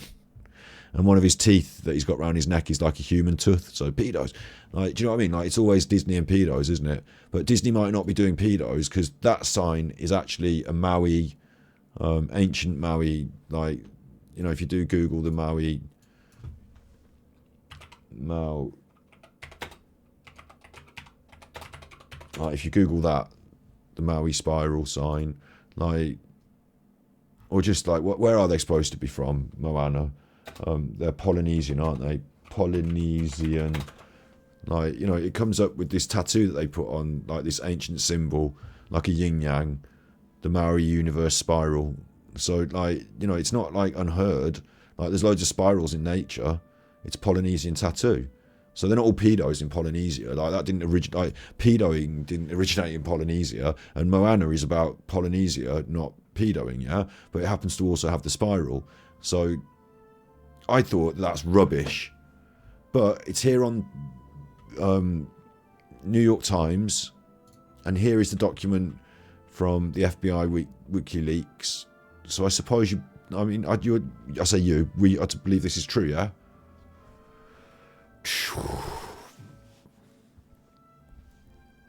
Like, mind-blowing, but, like, I don't know where they got jewellery from. Like, how have they got photos of jewellery? Like, maybe they were just jewellery that looks like that and they've taken photos of it. Or maybe, legitimately, the FBI know about this because they bought or sold or, you know, what do you call it? Like, in part of evidence when they've done someone for a crime, they've took their stuff and they've found this. Like, these symbolic jewelleries seem to exist. It's imprinted on coins. I don't know why that would help. Like, maybe I'm naive here, but why? Like, maybe you give someone a coin as like in their change, and it, like, they go, "Oh, you're a pedo," or you just got funny coins in the till and you don't know about them. Like, I mean, how does the coin help? But it's imprinted on coins, and there's the logos and stuff. Yeah. So that's that.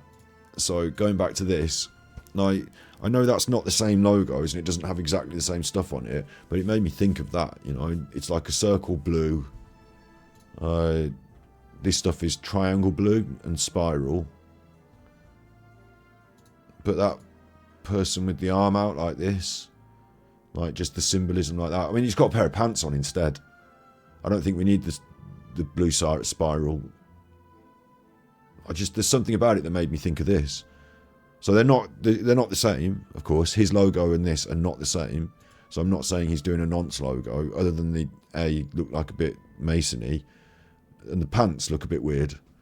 But if you if you're one step away from this, like, it feels like he's really close to that, didn't he? So you thought it was part of a psyop eventually leading to QAnon, stayed away from it after Pizzagate. Yeah, well, that's what I think. Yeah. I think, okay, it's in the New York Times, but it's still just stuff that was leaked on WikiLeaks. And, you know, the problem is that you then take it further, like I say, and then everyone's a pedo because, like, let me just, like, think of a brand. Like, Adidas there has just come up on my thing as an advert. So, I don't want tracking, thank you. But Adidas has just come as a brand on my, it's literally just come as an advert. So they've got these stripes. And we're saying 3 stripes like that and a triangle. You know what the brand looks like. You know, the image, the brand, the 3 stripes, don't you? Like, there it is on the Terex there. Those 3 stripes, it's a triangle. So now we're talking about 3 stripes, like 1, 2, 3 bands of a thing. 1, 2, 3, and then 3 triangle shapes, you know, 3 shapes of a triangle, 3 triangle, like, that's pedos. Like, you can basically say it to anything, can't you? Like, you can do it anywhere. You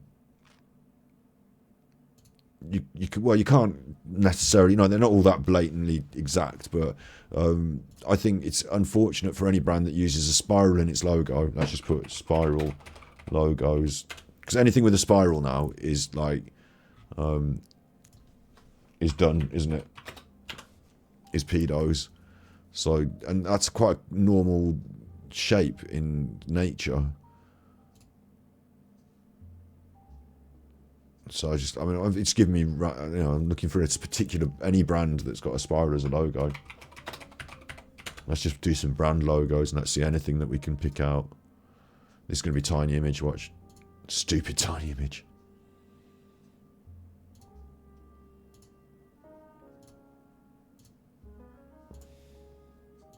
Brand logos, images, tools, size, large. Thanks. I just want one with a bunch of them on, please.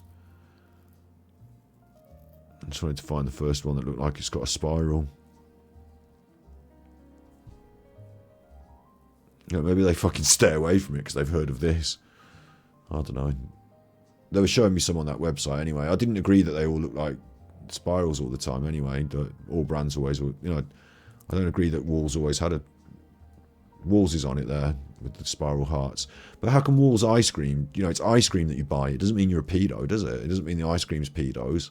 It's just a weird thing that is a common... Like, they did a heart because hearts. Like, did a spiral because spirals. Askis there on the sport brands. You can't see it there.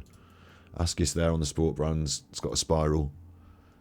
So they're pedos. The Umbro is like the triangles and diamond shapes. So they're pedos as well. But they're just a sport brand. So I don't know how it means anything, but yeah. But apparently, see, I wouldn't...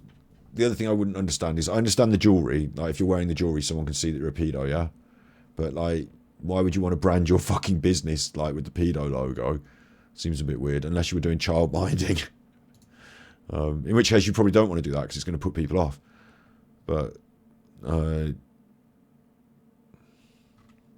yeah, anyway, more conspiracies are on that news story, so I don't want to look at more conspiracies. But it made me think of that anyway, because the whole talk and story about the particular colour blue and something about that swimming thing, and it made me think of that. So that's the pants. Like, this is wrong to have drawn that as a logo. It's fucking wrong. Are you off your head?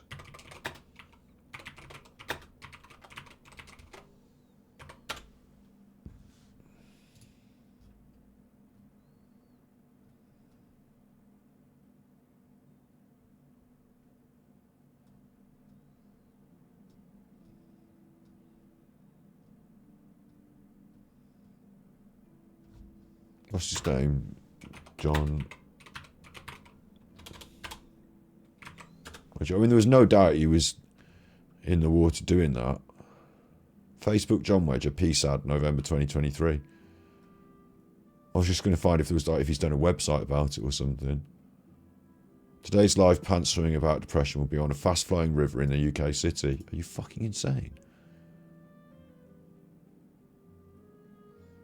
Explod whistleblower, now help it. What's help it?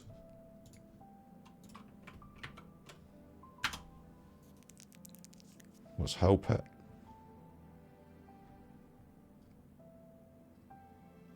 What does that even mean?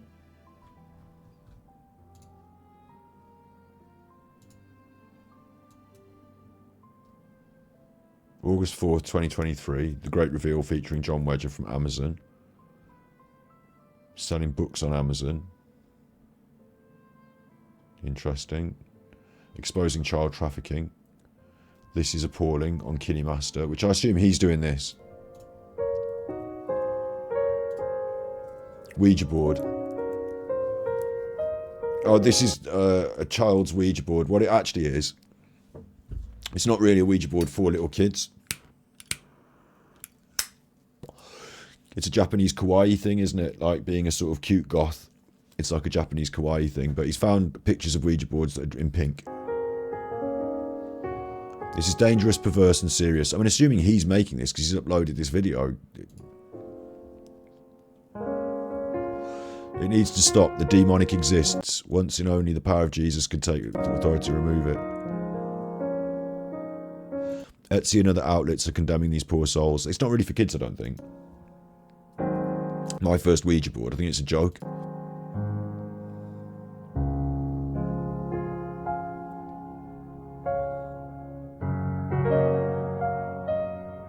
You know, this real serious take on the devil and stuff like that. Do you know what? The only people who I know in society, other than people who are heavily into the church, like heavily into it, like, you know, even people who are into the church and all that, they don't go around like worrying about the devil, like, you know, literally being over their shoulder all the time. Do you know what I mean? Like, other than like a sort of romanticized, Vaticanized, Catholicized like sense of the devil, like we go about our daily lives thinking as the devil is the evil inherent in bad people and bad things happening, rather than like, you know, a physical presence and demons and stuff like that, like in horror movies. But the only other people that I could think, I will, you know, concede that there are people who are heavy into the church, heavy into Christianity, that will see the world through these eyes, heavily spiritual people. But there's also the people who are in the Masons, who literally worship the devil. They believe in him. They believe in him the most, don't they? The people who worship the devil believe in him the most. It's midnight. It's always midnight, is it? 3 minutes to midnight. Have you seen this one, Kelly? This one. Have you been watching this as well? I suppose you have, haven't you? This one's from TikTok as well. He's got a TikTok. Winner of London's biggest comedy accolade. Which is a nonsense, because John Wedger is not the winner of London's biggest comedy accolade. And it's just pictures, and it says Gig 50, Rats Comedy Club competition winner Mossy, whoever Mossy is, winner of London's biggest comedy accolade. Mossy does stand-up. So, you know, open up a rabbit hole and I will stick my head in it at least. Mossy does stand up.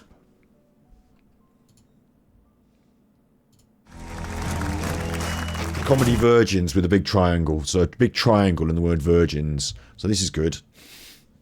This is not the this is definitely not the Masons forcing people to do things that make them look stupid as an induction routine to becoming Masons. Stuart Lee's on it. Stuart Lee's not on it, surely. He's not a Mason. I trust Stuart Lee. Out of all the people in the world that I trust, Stuart Lee. Well, Terry Pratchett's dead now. Terry Pratchett, Stuart Lee. Stuart Lee's not a Mason. Here's Moss. I don't know if he's a Mason or not. I don't really know what's going on with him. I'm going to have to quickly go bathroom while he starts his set, so, you know, you're going to find out. Like, I know he's been messing about on stage and stuff, but he's dressed in that black costume like that. I've never seen anyone who I thought could be more likely to be a Mason. He looks like a geek.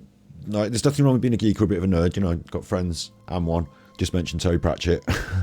Like, he looks like a sort of anti-Pratchett, doesn't he? He looks like someone who's read Terry Pratchett, but isn't cool like Terry Pratchett. Like, this guy could literally be in the Masons. I don't know. It's weird I mentioned Terry Pratchett and he's come out in the black hat. He's doing sort of absurdist comedy. I kind of see what he's doing, but like, it doesn't vibe with me really properly. Apparently he's won an award. Mossy and the Puppet. This will be alright. This will be fine, won't it? This will be an online family show. Mossy and the Puppet. Obviously being creepy, giving it the creepy vibe. That's Adam Moss. Is that the same person? I don't know. And then it's talking about actual Moss. So, I haven't got much to go on here. But I think that guy is definitely the man, because it's stand-up comedy. And it's just Moss. Comedian Moss. Cavendish Arms.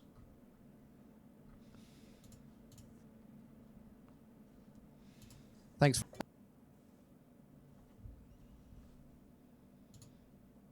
Okay. Pants swimming against depression. 1st of the 1st, 23. January the 1st, 2023. So he's not posting on Twitter very often, is he? August the 1st, 2023. August the 2nd, 2023. August the 4th, 2023. And then he gave up. Like, that's a weird... Like, people do open up Twitter, post a bit of stuff and then stop. But he's posted a lot about the pants. He's opened up with Free Wilfred Wong. Who's Wilfred Wong?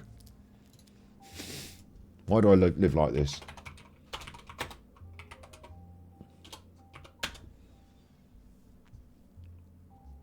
What?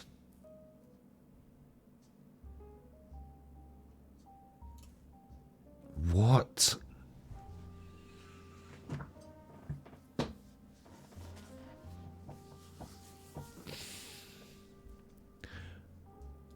Anglesey kidnapped, gang jailed for snatching child over satanic abuse fears. A group of 6 people who conspired to abduct a child who they claim was the victim of satanic ritual abuse have been jailed. Oh, okay. Ankie Hill, 51, Jane Going Hill, 60, and Christine Ellis Petley, 58, had previously admitted the charges. Wilfred Wong, 53, Janet Stevenson, 67, and Edward Stevenson, 69, were found guilty after a month-long trial. Sentencing them at Caernarfon Crown Court, Judge Nicola Jones said they had acted as vigilantes. The kidnapping happened on Anglesey on 4th of November last year. The defendants claimed the child was the victim of satanic ritual abuse, and they said they were saving it from harm. However, a police investigation concluded there had been no such abuse. Ankie Hill and Wilfred Wong snatched the child from their foster carer as they arrived home from school. Hill wrestled the child from the car seat and then in a waiting car, while Wong had a knife to the foster carer's throat before slashing one of the carer's tyres to prevent them following. Hill was jailed for 14 years and 5 months, while Wong was given a 17-year sentence. 17 years. Hill was told she'd manipulated others into joining her to kidnap the child, while Wong was told by the judge, "You still have a clear underlying belief in these accusations." He was given a concurrent sentence of 2 years and 6 months for possession of a bladed weapon. Janet Stevenson was jailed for 15 years and was told she had entrenched views on the victims of satanic ritual abuse, and like Hill and Wong, there was a danger she would reoffend in the future because of her belief that children were the victims of satanic ritual abuse.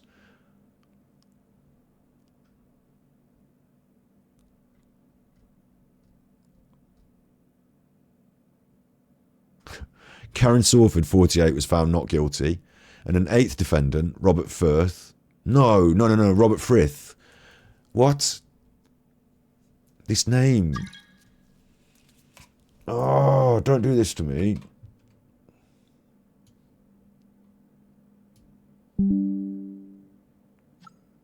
Robert Frith was found dead in his prison cell last year. Is this Brian Harvey? Hang on.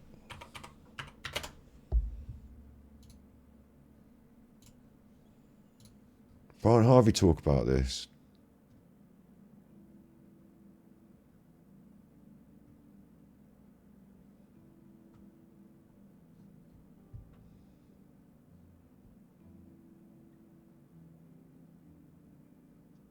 Sometimes I need Brian Harvey on the damn phone.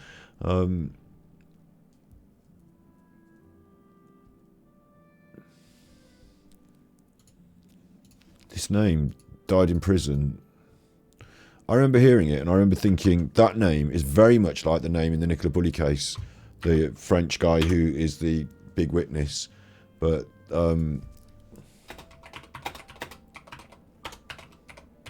that's not.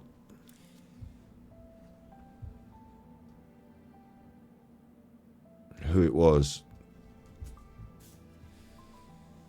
I've heard this, well, not that exact name before.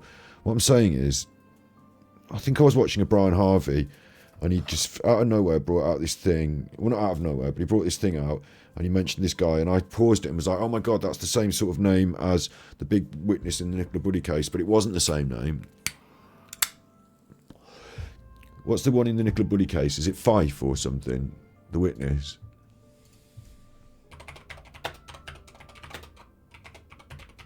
That was walking the dog, the man.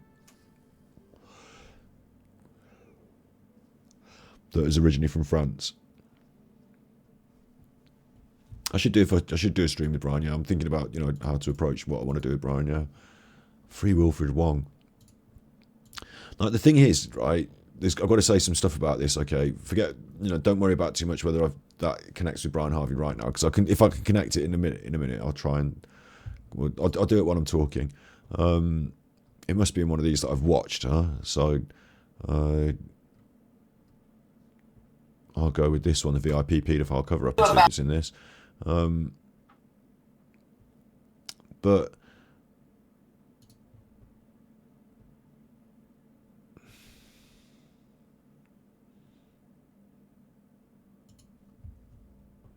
something about someone died in custody.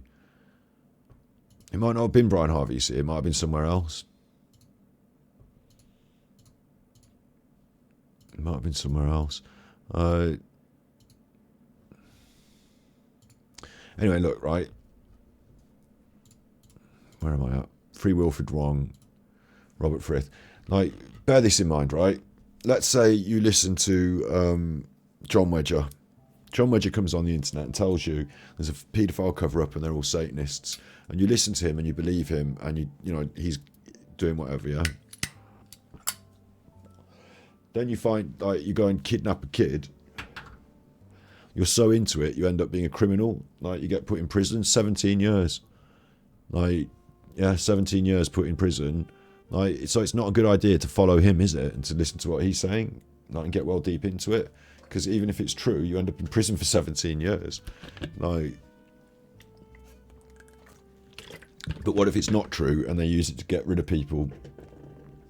If you're the sort of person they want to get rid of, you could be wrapped up in this shit and end up doing some weird shit and go to prison for 17 years. And the judge won't even help you. The judge will say, "What do you believe? That's a load of nonsense. That's making it worse. If you still believe it, I'm not going to let you out." You know, that's even worse, isn't it? Like, once you've got someone's head messed like that. John Wedger's one step away from being in prison for 17 years, isn't he? Like, obviously, he's not going to go and kidnap a kid, but like, the motivation to do it, the menace rata was important, like, here to the judge's decision on them. What about this as well? Let's say they're successful in kidnapping the kid, and like, the satanic abuse is not going on, and that's a bit, they're a bit loopy on it. I don't know if they are or not, but let's say they kidnap the kid.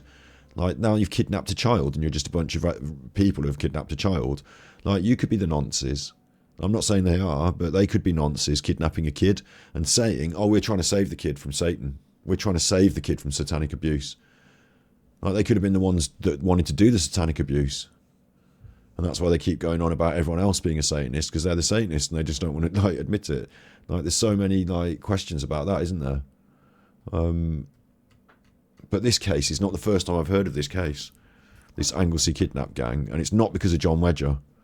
It's because of someone else. And that's why I think it's because of Brian Harvey. And I bet if I said to Brian Harvey, you know, I bet if I said these names, he'd be on that.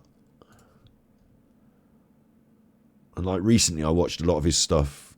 Like, had a look into, you know, some of his stuff. The Millie Dowler stuff I was really interested in. It might have been part of the Millie Dowler stuff. And like, it's hard to pick out, you know, one fact from somewhere on the internet that I've seen this name before. But the reason I saw it and remembered it is because what's the name of the Nicola Bulley guy? I mean, I don't know if we're going to get this now off the top of our heads, but in the Nicola Bulley case, witness Robert Firth, I'll just put that.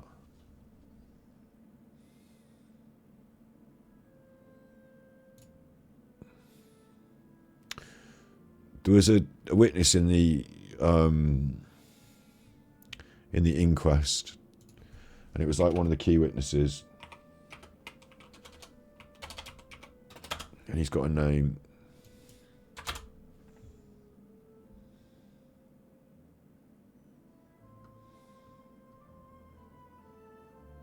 He was walking his dog, and he's from France originally.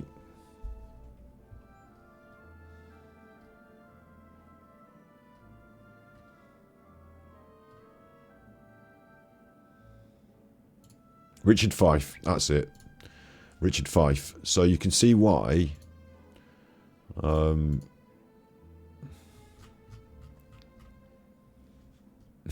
Robert Frith and Richard Fife sound the same, don't they? They're not the same, but they're from the same, like, Robert Frith died in prison, killed himself in prison. And when I heard that, Robert Frith, yeah, I thought of Richard Fife, who was the Nicola Bulley witness. Yeah, Fife and others, yeah. And what I thought to myself, I was watching a video, it was from, you right? Wrong. What's up, Admit Audacity?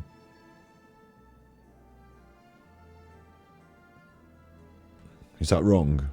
Hello? What's up? What's wrong?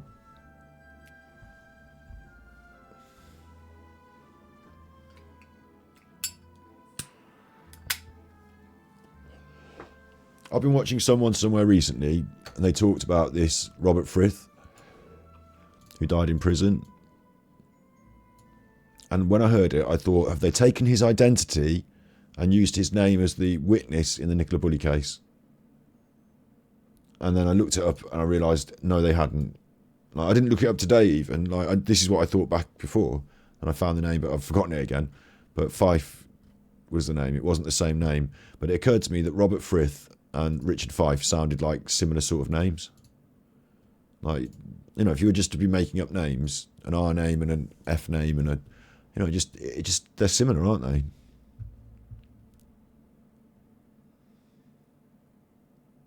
Wrong guns, says Admit Audacity. Big ups.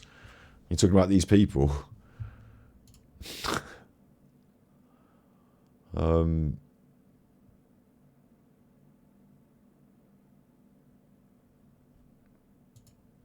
Everyone involved in all of this sounds like wrong. Like, I don't know who they're. The only thing about the Anglesey kidnap that I'm not aware of, and I'm just looking into it right now. The only thing I can think of is, like, who are they kidnapping the child from? Like the foster parents. Well, who are the foster parents? I don't know anything about them, but I know this group of people: Anki Hill, Jane Going Hill, Christine Ellis Petley, Wilfred Wong, Janet Stevenson, Edward. Like, they all sound a bit over the top for kidnapping a child. And I worry about the child's safety being kidnapped by a group of strangers initially. Like, I don't know anything about it, do I? But like, you could easily just go, like, tell the police, oh, we were doing it for the kid's safety. You know, and then they've gone to court and the police have found no wrongdoing in the Satanism side of things. And the courts have decided that the Satanism thing is just like them being nuts. And if they still believe it, they're going to get further time. So, like, the courts are not there trying to cheat everyone, and they're I mean, unless the courts are Satanists themselves. Like, yeah. Anyway, so that's all come up. That's all come up. And it's come up from John Wedger, May the 6th, 2022. First thing he posted on there. But the Wong stuff was 2021. So he's waited a bit before he posted it. Hasn't he? And it's random, it got no interaction. He opened up his account and posted that. The next thing he posted was a live stream on Christmas Day. Which won't still exist, I doubt. I hope not, because I have to watch it. This was Christmas Day. This was Christmas Day. Christmas Day swim. God bless. And happy Christmas to everyone. Here we are. Christmas Day in the lake. Brilliant. Alright. And I wish everyone happy Christmas. Happy Jesus' birthday. Alright, so good way to start. Good way to cure depression. You know, I've been away for a little while. Been busy. I just don't put much out there anymore. But I am busy and I am incredibly active. I just don't use social media much, but I just wanted to thank everyone who supported me over the years. And don't give up. Keep going. Keep going. God bless. Hello, Paul. Mossy's watching. Mossy, welcome to the Baby Field Mouse Club. Oh, very, very cold. He said, welcome to the Baby Field Mouse Club, referring to how his penis is shriveled up, I assume. But we got busy times coming up. We need to be focused and keep fighting evil. Keep exposing it. Soon coming out. Everything's coming out. Keep fighting evil. Keep exposing it. I mean, you sound like you're exposing yourself. And God's with us all. God bless you. Look at my viewing figures. They used to be in the hundreds, are now down to a handful. But used to have hundreds, they're now down to a handful. Aware of how his social media presence has waned. That's what happens. Merry Christmas, Mossy. Merry Christmas, Webby. And it's Christmas Day, and you're in the fucking lake. So who's going to be watching that on YouTube? On Facebook. And like you said, don't have much social media presence anymore. Well, why have you decided to post that on Christmas Day then? It feels like a cry for help. And then we get this. I will be touring the UK December the 27th. When did this... Kelly, are you still here, yeah? Like, when did he start this up? Like, when did he start this? Do you know that? Or, like, have you got an idea of it? Is this when he started it, December the 27th? After posting that in the water? Is that, like, was that his first... What was his first water video? I'd be interested to know if the first water video was about this campaign, or if it just had some weird, like, I'm in the water, and then later on he's tried to explain it, if you know what I mean.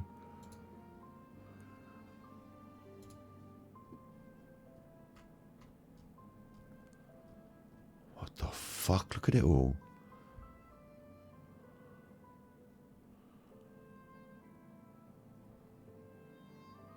Okay, this is the first video that seems to be a water video. Hiya, going live from the Isles of Scilly.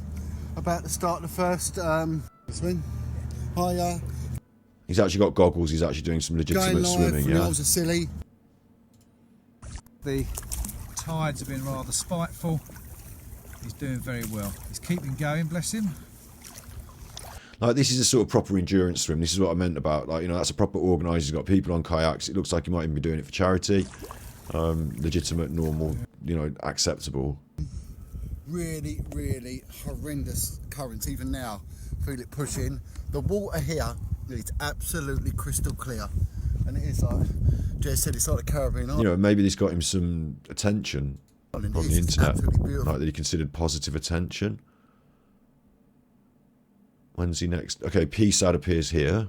Sex, I won't hang on too long because it's Sub-Zero. And it's a TikTok thing, so my guess is like we have to research and look at his TikTok, but this is 25th of December. This one. It feels to me like he, about a year ago, it feels to me like he did a legitimate swim for charity or something. I don't know why he's doing it, but Like here he is, like there's someone on a kayak, like he's swimming in a very difficult, legitimately, you know, he's wearing a pair of goggles. It started out with boats in a harbour. Going live from the Isles of Scilly. From the Isles of About to start Scilly. the first. And there's some boats there in the harbour about to start the first, and he gets cut off. But my guess is like he's doing some sort of challenge swim, you know, on island to island, and he's going with someone on a kayak. So there's some sort of organisation about it. Look, Jonathan Wedger doing very well. We encountered some jellyfish. and this got, I don't know how many views you get on Facebook. I don't know where it says it. 300 views, so not loads of views. Look way back the. But that's a legitimate thing to do. Here he is talking now. Yeah, go. Okay, we're going live from the main island on the Isles of Scilly. It's day 2. I do worry because like Isles of Scilly, I don't know what it's like there, but like Jersey was a small island, wasn't it? Was that a channel island? And it had like, you know, proper things going on in children's homes. The swimathon around the islands. We've Swimathon around the islands. covered a lot of distance today. I did the bit the eastern and the southern side, and the southern side was very, very precarious, incredibly cold. Like maybe a dangerous thing, you know, maybe a silly thing to do in some ways, but you can see it as like that's more normal, isn't it? Like a swimathon around the island with a friend on a kayak, like going around the island doing the swimming, like, and from there it seems the next video that's like water based, that's not about that, like this is him still doing that. Look, he's been doing a bit of that, like, but from there the video that he did on Christmas Day was like I went and got in the lake on Christmas Day. So from going around the islands, you can see him as a capable and competent swimmer that probably in his mind, going in the lake isn't even a challenge, yeah? It's just a lake. Like he's swum from one Scilly Isle to the other, or around the Scilly Isles, or whatever the fuck the case may be. So I guess maybe he doesn't see this as being irresponsible in the same way. Of course it's massively irresponsible, and he should understand that. Like, do you know what I mean? Like, maybe he feels that he himself personally is just much more, like, I don't know, if you were like a professional surfer and like, you know, you went for a swim in the sea or something, did a video of it, you might look like you're out of your depth and it's dangerous, but you might have like been doing that all the time, you know, might be used to it. But the problem with it is, to me, is that it's on Christmas Day, right? And like Christmas Day is a special day, isn't it, when you're supposed to be around family or whatever. Or not if you don't, or whatever it is. But you know what I'm saying? Like Christmas Day has emotional context. And to be uploading this randomly on Christmas, like, it's not like the campaign started while you're in Scilly and, you know, going through the Isles of Scilly, you come up with this campaign to do like swimming and mental health, which would believe, like, imagine the campaign was the Isles of Scilly Mental Health Annual Marathon Swimming Challenge. You know, that would make sense, wouldn't it? Because it's a holiday for people. There's a challenge. You could do it organised. It's close to the main island, so you don't, you know, you're not swimming into too much open. Well, it's open water, but you know what I mean. You're legitimately, there's like a lifeguard system and a, you know, it could be so much more legit if you did something like that instead of coming back and on Christmas Day. It looks like on Christmas Day he uploaded a video that made him look nuts, and people might have said, "You all right, John?" And he's like, "No, I'm doing a campaign." Sex, I won't hang on too long, because it's Sub-Zero. Boxing Day, you know, now I'm doing a campaign, I've given it a name. Pants Swimming Against Depression. Sounds like you're having a breakdown on Christmas Day. Yeah?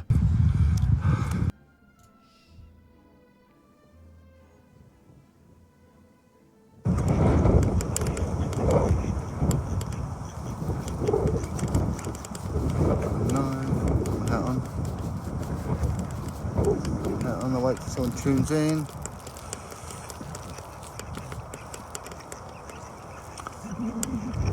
Christine is watching. Hello, Christine. And like, what's going on in his head that he thinks he's making like some sort of media content, like a 2-minute video where like he, like, as a live stream concept, doing 2 minutes from in the water is a fucking weird live stream concept. It would feel more natural to do a video and upload it than to do a live stream. Let's wait to see if anyone turns up for the live stream. I'm only going to be here for literally a minute. Like, what's going on? Here a couple of minutes, just a quick live.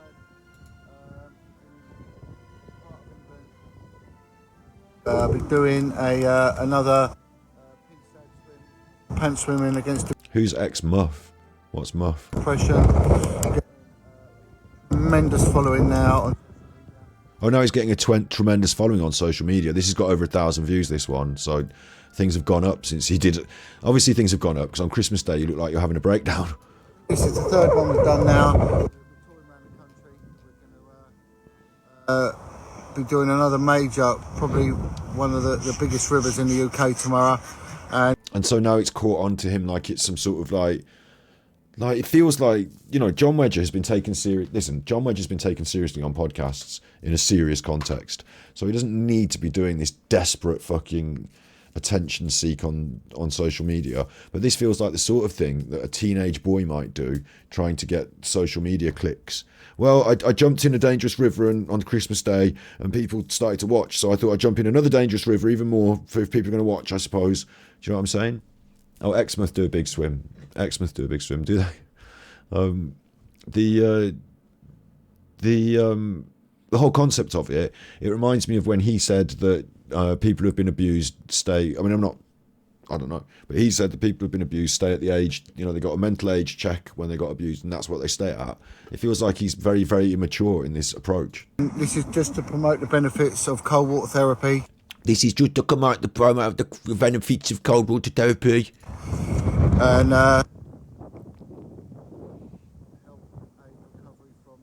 looks surprised at himself there, trying to think of something to say. It doesn't look good. Does not look good. There he is, Sean Atwood, look. Hang on. 2021. I stand with John Wedger. This is 2021, 26th of December 2021. And this is 25th of December 2022. What?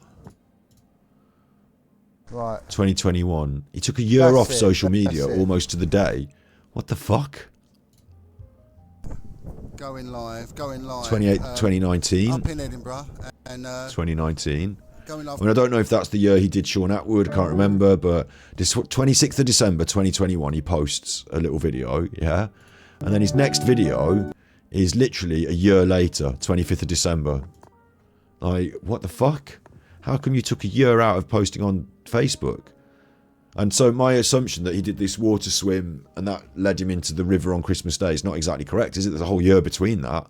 There's a whole year between seeming to be quite an athletic, healthy person, swimming a quite challenging, but, you know, you see people doing this stuff. It's a bit outside the box, but you see people doing it. There's a year on from that, you sat in the lake on Christmas Day, like, apparently having a breakdown. Like, so, and then it's this PSAD swimming depression thing. River cam. And they can't... I assume no one can watch this and think, I'm going to go and swim in the river, that's going to help my depression. And the pants thing would put everyone off.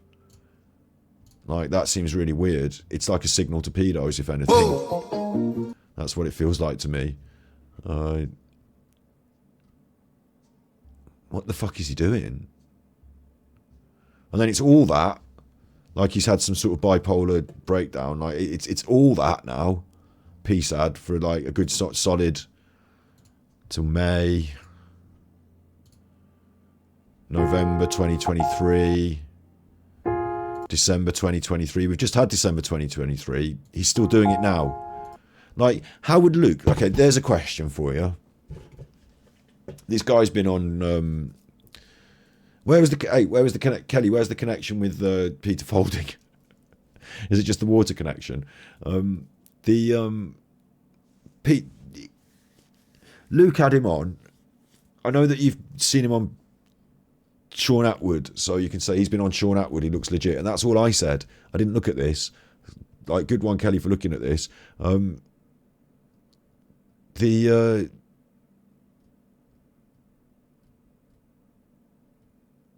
Where's the due diligence of Luke to, like, why wasn't his first question about this? Tell me about swimming in the water. He wanted to be a police diver. Oh, I see. They both wanted to be police divers.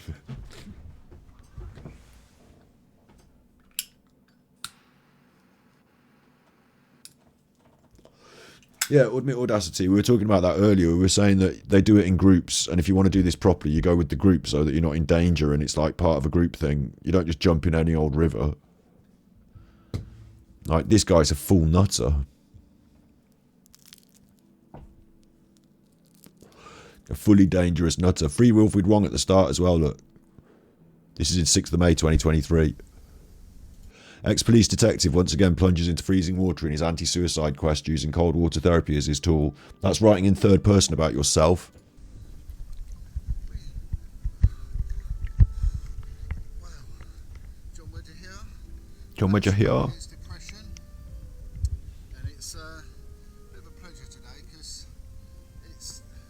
Like, why didn't Luke ask this man about Nicola Bulley case, like, and being in the water? Because he goes in the water all the time. Oh, podcasting in his pants, in inverted commas, swims in freezing open water. So now he's realised the pants thing looks bad. About that, the wall. Testosterone community. This therapy saves lives. I hate that more than anything because I'm cutting off the word this, but it says this therapy saves lives. Promising people therapy with no qualification in it doesn't save lives. It risks lives. Like, you know, if I said I was an ASMR therapist and I can help you with your depression and you sign up to me, I'm not helping you in any way because I'm not qualified to help you with depression. I'm just taking your money.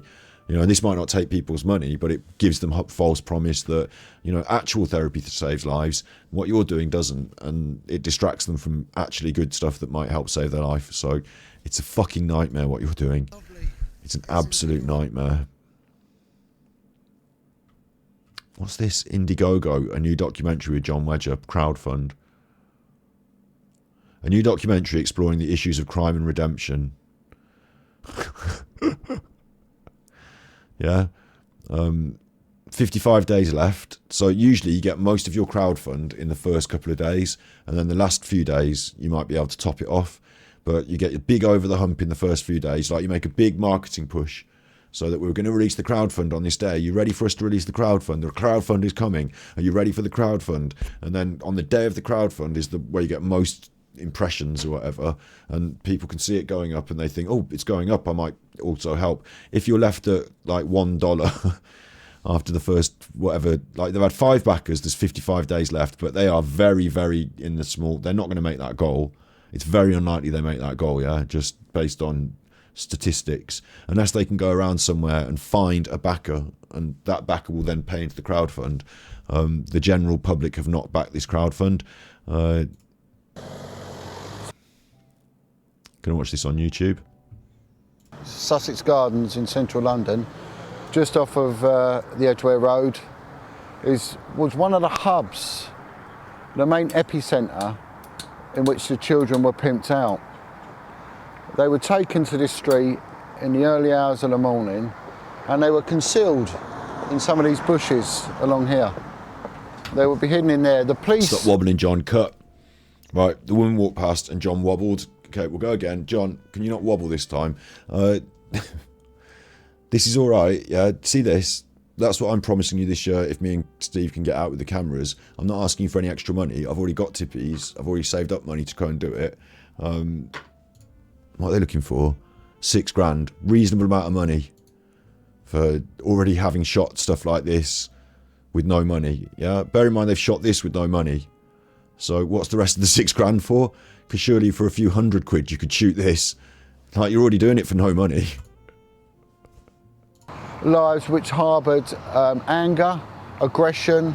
I won't go too much on this because like, I don't want to diss it too much. Indie filmmaker trying to do their best, probably. I'm going to have a look now, but my guess is they've done lots of other subjects. They don't know much about John Wedger. They've just seen him as a subject, you know, like seen him on Sean Atwood, because the due diligence to find out about that river shit, that's what they want to be doing. Let's have a look at their videos. Armour-plated boxing club, true crime stories, why we believe in conspiracy theories, naturalist yoga, extreme life drawing. Yeah, totally random, different. There's Sean Atwood, Jimmy Savile Untouchable documentary, Sean Atwood. So Britain's Hardest Men with Sean Atwood. Maybe they worked with Sean Atwood at some point.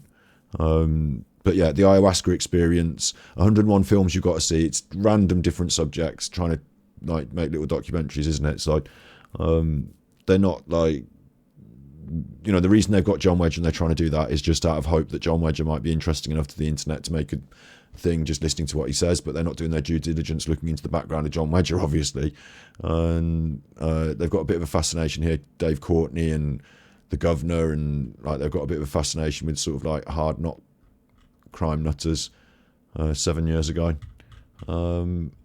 It occurs to me as well, like I said, this is something that stands out to me, is some of these are trailers, I suppose, aren't they? Why we believe conspiracy theories. A lot of these are short, actually, unlicensed on Amazon Prime. Maybe they got to Amazon Prime. Maybe this stuff is actually on mainstream. I was going to say, it doesn't look like they're the full finished pieces, but they're not the full finished pieces, are they? Maybe they actually get these things onto more mainstream circuits. Maybe I should have a word with them about how to finish selling a documentary to someone. Undergroundfilms.co.uk, specialise in creating unique online video content. Prime Video, our films are on Prime. See, I'd have liked to have been able to sell my fucking films to Prime. There's still a chance I could. There's still a chance we could. Britain's Hardest Men, Sex Work Talk. I don't want to do that. True Crime Podcast, Sean Atwood. I've always known that Sean Atwood has people behind him that make the podcast. Sean sits there and talks with someone and someone else does it. But I didn't know it was on... Is it on Amazon? Oh no, YouTube. It's on YouTube. But these people are the people that make Sean Atwood's podcast for him then, it seems. Who do the videoing and the editing and stuff like that for Sean Atwood. Underground Films. They've got that Sean Atwood connection. They're trying to crowdfund a documentary with John Wedger. It's not going very well. The crowdfund.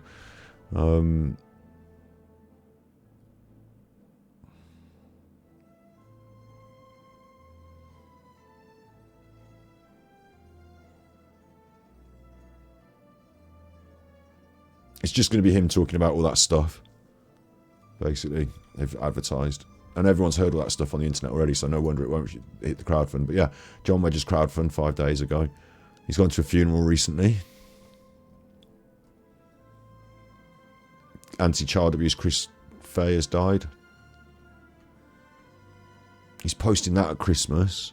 He's not using this very often though. Christmas, December, 5 days ago. Obviously they'd say to him, we're doing the crowdfund for the film, John. Can you please post this on your social media? And so he would open up his Facebook and post that. But having not used his Facebook for some month and a half. 20 days was the last time he posted. I mean, maybe he opens up Facebook and looks at it. But the last time he posted was 27th of December.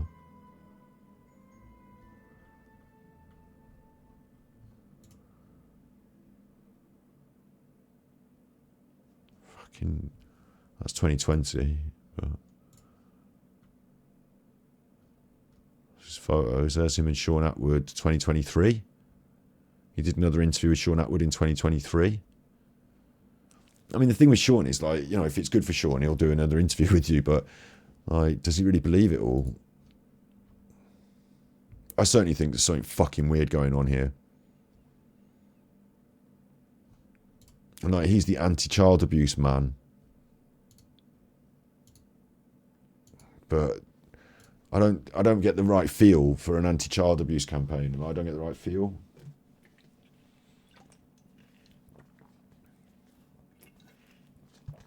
What's the Savile link? Sean Atwood did a documentary about Jimmy Savile, essentially, like a sort of somewhere between a podcast by Sean Atwood and a YouTube video. A lot of the time they're YouTube videos and they call them documentaries, but who am I to say? But Sean Atwood did a documentary about Jimmy Savile. It was reasonably well put together, and obviously Underground Films did the editing and stuff like that. Sean doesn't do all the the media production stuff, does he? So Sean probably did a few interviews with lots of different, with a few different people. I think Mark Williams Thomas was in it, and then they put it together as like Jimmy Savile, the bad thing that he did, documentary on YouTube. So it was a thing for that. Search his GoFundMe. What do you mean? He's got over 6k in that one. There's a John Wedger GoFundMe too. Just for John Wedger.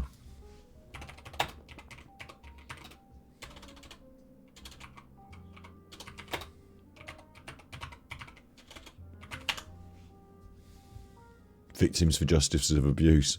£6,000, yeah. Oh, that's so annoyingly vague, isn't it? Justice for victims of abuse. What, are you going to just want some money for justice? And that's classic media control as well. Like, support the troops. Which troops? the troops. You can't go against that. You know, you're not going to be anti-patriotic, are you, and not support the troops? No, you're going to support the troops. What does it even mean? How do the troops get helped by you saying it? Clap for carers. Clap for the NHS. Go out there and clap. Get out there on your doorstep and clap. It's good. Community spirit. Justice for victims. How does it help anyone? I fucking don't know. Definitely not going to go against it publicly, though, because, you know, justice for victims.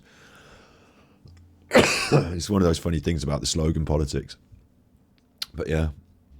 I'm organising a charity fundraiser for Lay Community Rehab Centre and Swindon Lock Activity Centre.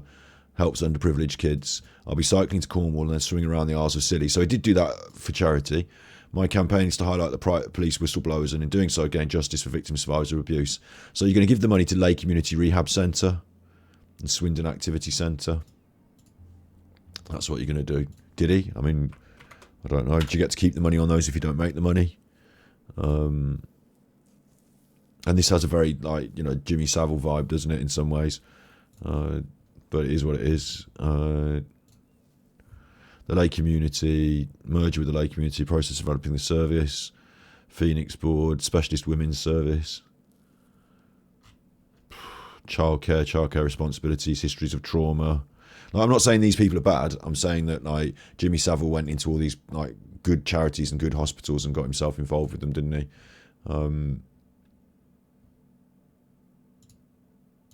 Like, he just seems, to me, he doesn't seem right. I've never thought he was right. I've always thought he looked like a bit like, if he hadn't told me he was a policeman who put nonces in prison, I would have guessed more likely he was a nonce just by, you know, general demeanour. And that's like not saying he's a nonce. It's like if you gave me a general demeanour check and you said, do you think he's a nonce or a police? You know, if you had to play that game, nonce or police? Nonce or police? And he came up like this, you know, I'd say nonce. But it turns out police. Very specialist police working with nonces. So,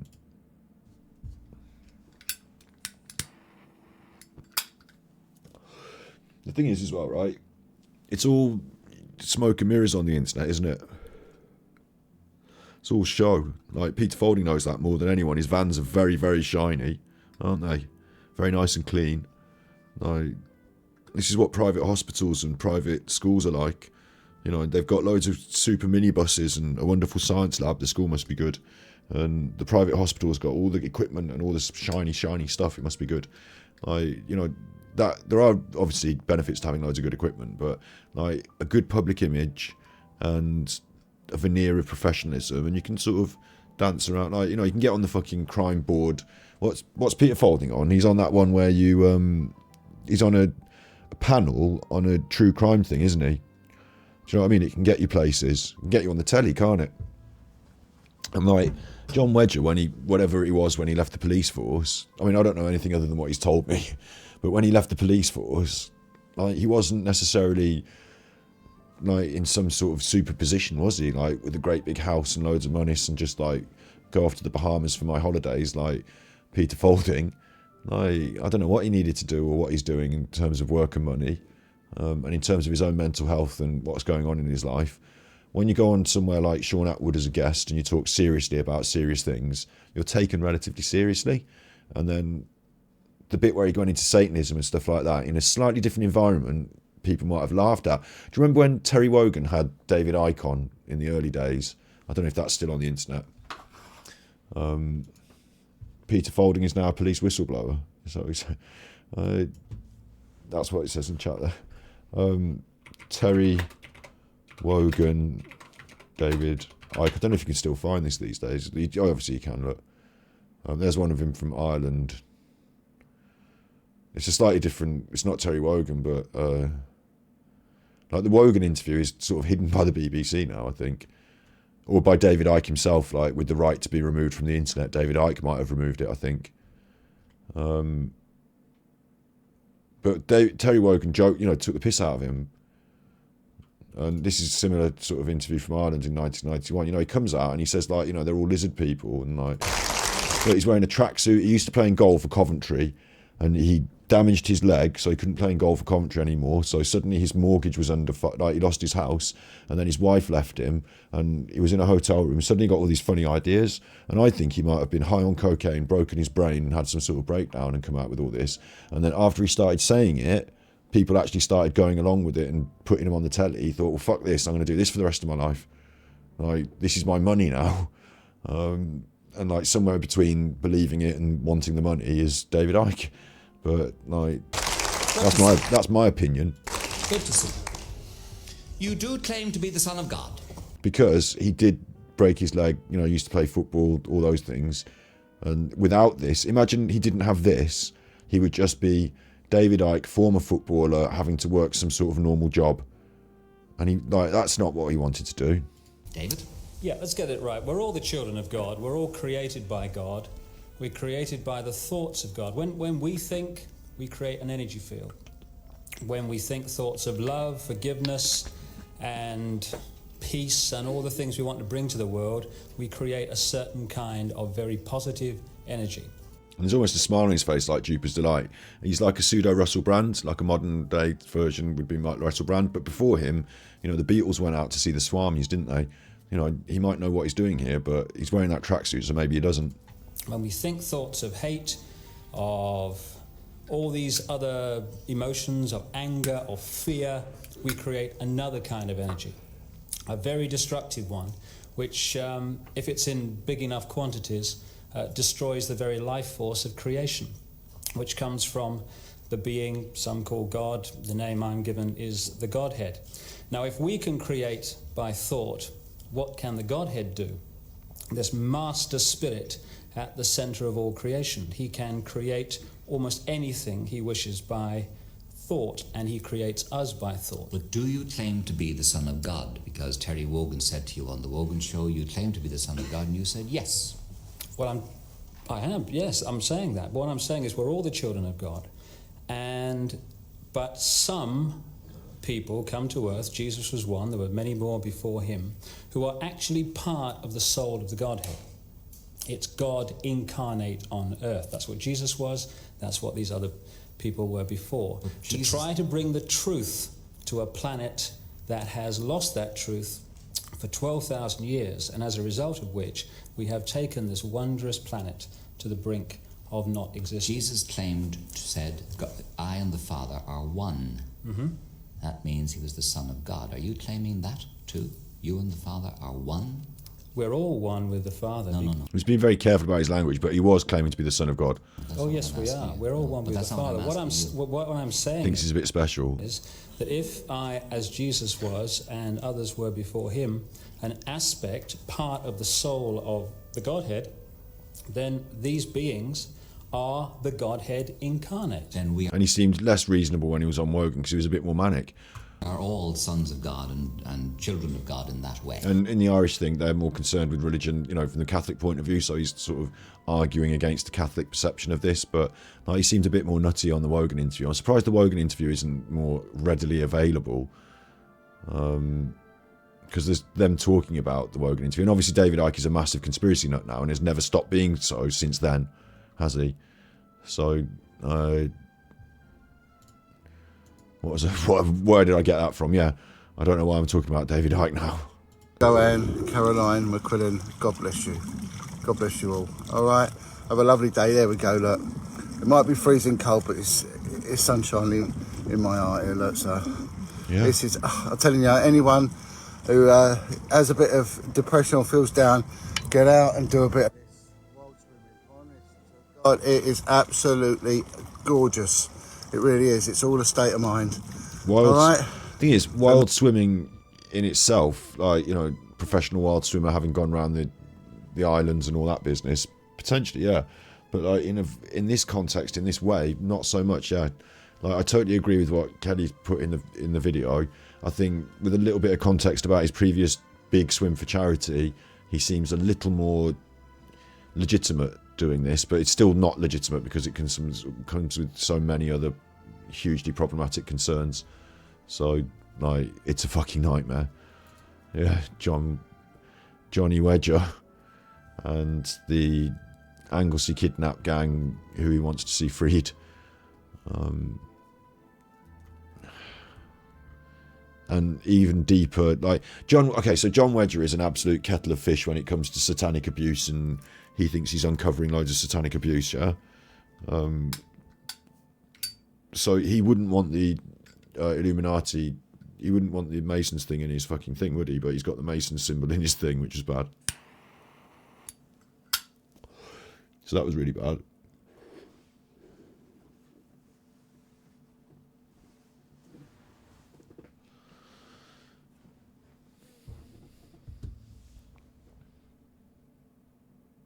What the fuck? I need to find out about the Anglesey kidnap gang more than anything now.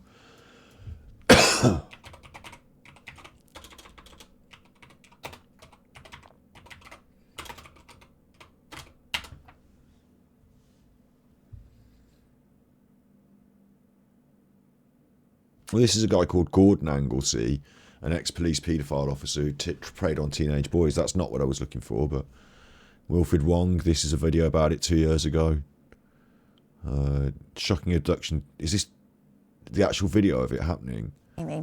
First, it is shocking footage picked up on CCTV. Two moped riders wearing helmets approach and then appear to grab a woman with a young child on a busy road in Richmond. Luckily... Richmond, this might not be it, but like, you know, we don't have to watch a attempted kidnap if it's not the attempted kidnap. So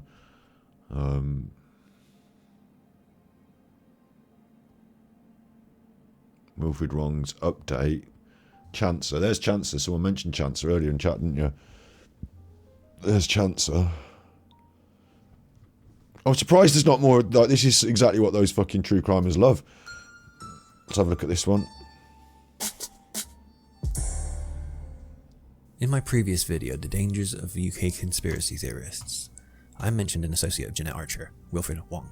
Wong is a qualified barrister who had a long career in advocating for persecuted and imprisoned Christians abroad. He was an activist and a parliamentary lobbyist, mainly for these types of human rights issues. He became involved in researching satanic ritual abuse in 1993 during the UK's Satanic Panic, when he was approached by an MP on the subject. Oh, do you remember the Satanic Panic? Hang on. That's the thing, isn't it?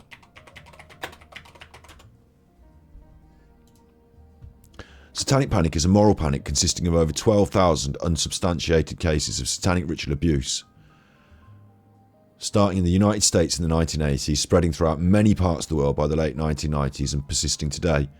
The panic originated in 1980 with the publication of Michelle Remembers, a book written by a Canadian psychiatrist and his patient, which described the discredited practice of recovery memory. So, like, these moral panics that I talk about all the time, this is a big one, the Satanic Panic. Like, look, it's this big on Wikipedia, really big on Wikipedia. Like, it's something that we could do as a proper Thus episode, yeah? The Satanic Panic. It's massive. But it led to some weird places. For example, like certain rock music, Satan, you know, Magic the Gathering cards, the collectible game cards, Satan cards. Don't let your kids play with them. Like, it got pretty heavy at some points, the Satanic Panic. So it definitely was a moral panic. And the thing is that when there's moral panics and folk devils, since it's a known sociological mechanism, and it's known that the media, not even right wing or left wing or nothing, just the media, like, entertain this idea to sell media, and like, you've got a moral panic going on. Good. Like, we want the government want a moral panic, and the media want a moral panic. Like, they both want a moral panic. So, like, and they're both instrumental in sort of maintaining and fueling and benefiting from the moral panic. So a moral panic goes on, good, they like it. Like, it's surprising to me that it's pointing towards a moral panic there. Interesting. He's got wrapped up in the moral panic, and he believes now that Satan isn't around every corner. Fair enough, I guess. Like, he's a good guy then, but like an overzealous one. Right. Cases of alleged ritual abuse at this time, which gained national attention, with some successful prosecutions. These convictions were later overturned, though, with the police and child protection services admitting gross failures stemming from a fear of not taking child abuse seriously enough, after the genuine failures of dealing with sexual abuse in earlier decades, despite the complete lack of evidence. So some of the people he sent, he's a good guy, sending people to prison as a lawyer for sex abuses, but some of them, they get overturned, and the police say, well, with all this moral panic, we thought we'd send some pedos to prison, but like, maybe this guy was just pushing for pedo convictions and there wasn't much ground for them. Like, a bit weird, but interesting. Of organized criminal satanic cults, Wong stayed focused on this belief.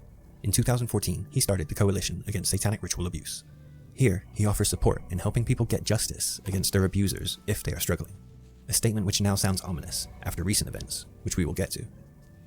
I also have to mention here that Wong gives a list of cases as proof of his claims of a worldwide satanic cult which has infiltrated the police and just about everywhere else.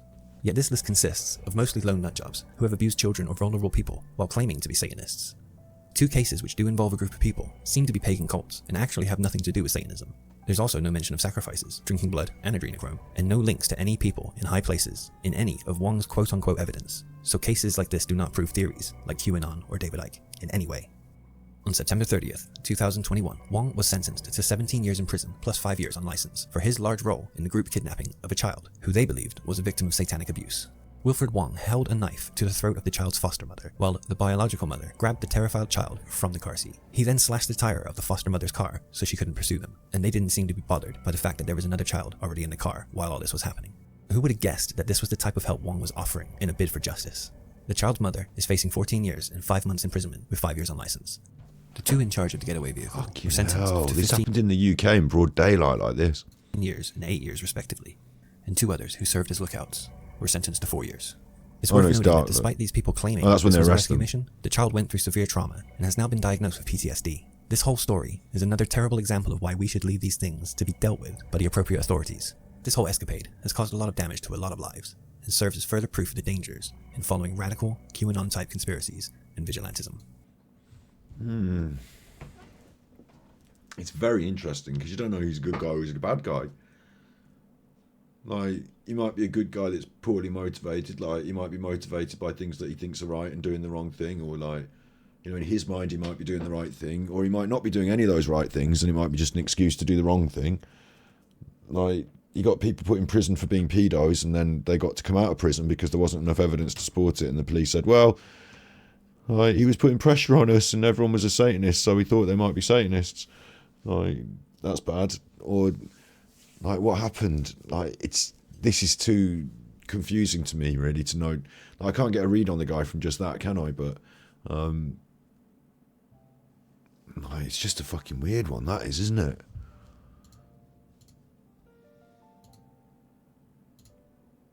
The Anglesey kidnap.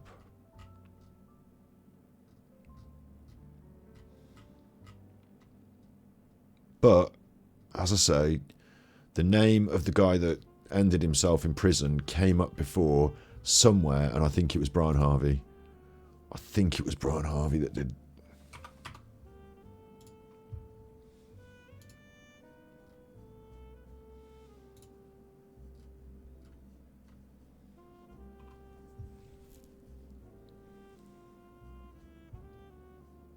Where would I even find it?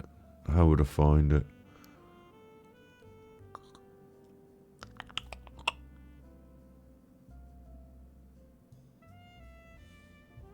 Was it to do with Millie Downer in some way?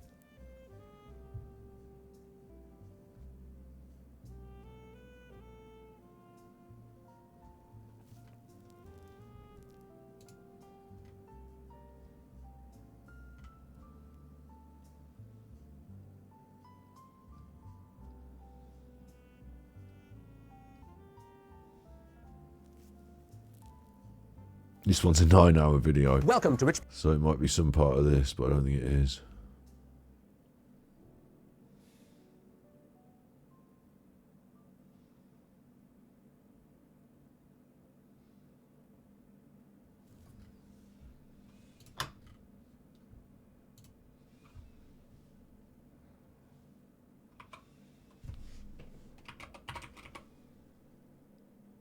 Robert Kellaway? No. Robert Frith, isn't it?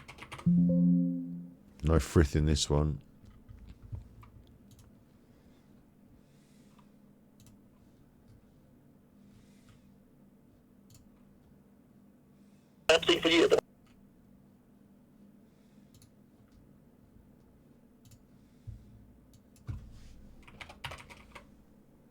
Robert Green. No Frith.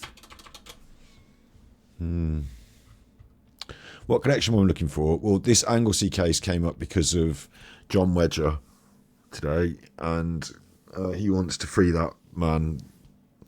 But one of the men that was also put in prison for this killed himself in prison, and I'd seen his name come up in a video.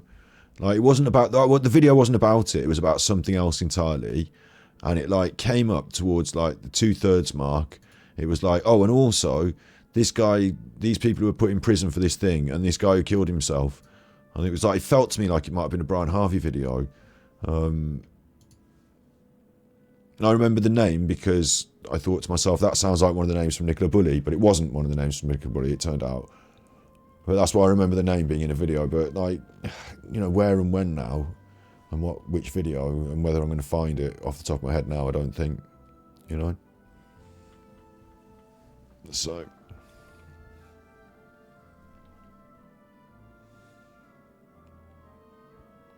Chris Watson, Duke, Nicole Kessinger. Alan's done that forever. I mean, I'm sort of familiar with the case a bit now.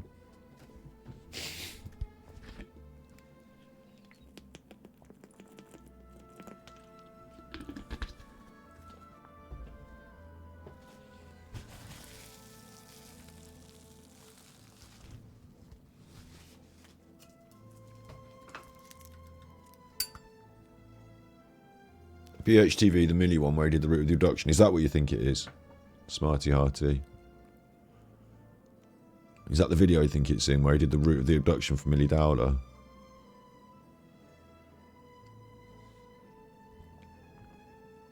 Has that got something to do, you know, do they coincide with these people in some way?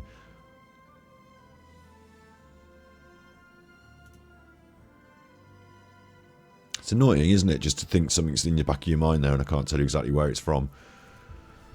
The name came up, it was a picture of, like, in my mind I can see like a picture of like a building, the top of a building, maybe, like a prison building or something. Something about this case and like the name about these people got locked up and this guy did himself in prison. I was like, because in my mind I said, is that the same name as someone from the Nicola Bulley case? And the reason I think it's Brian is because I thought if this links what he's doing about this thing to Nicola Bulley case, that's massive. And I thought it was the same name as the witness in the Nicola Bulley case, but it wasn't. I'm looking for Robert Frith. Well, Robert Frith was the name from this end, but at the other end, Nicola Bulley, it was Richard Firth, or Fife. It was Richard Fife.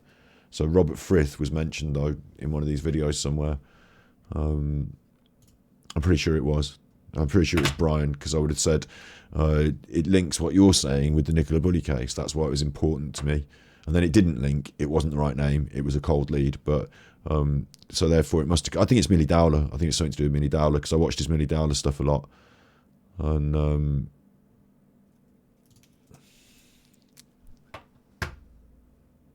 whether that, you know... Because it does this sort of...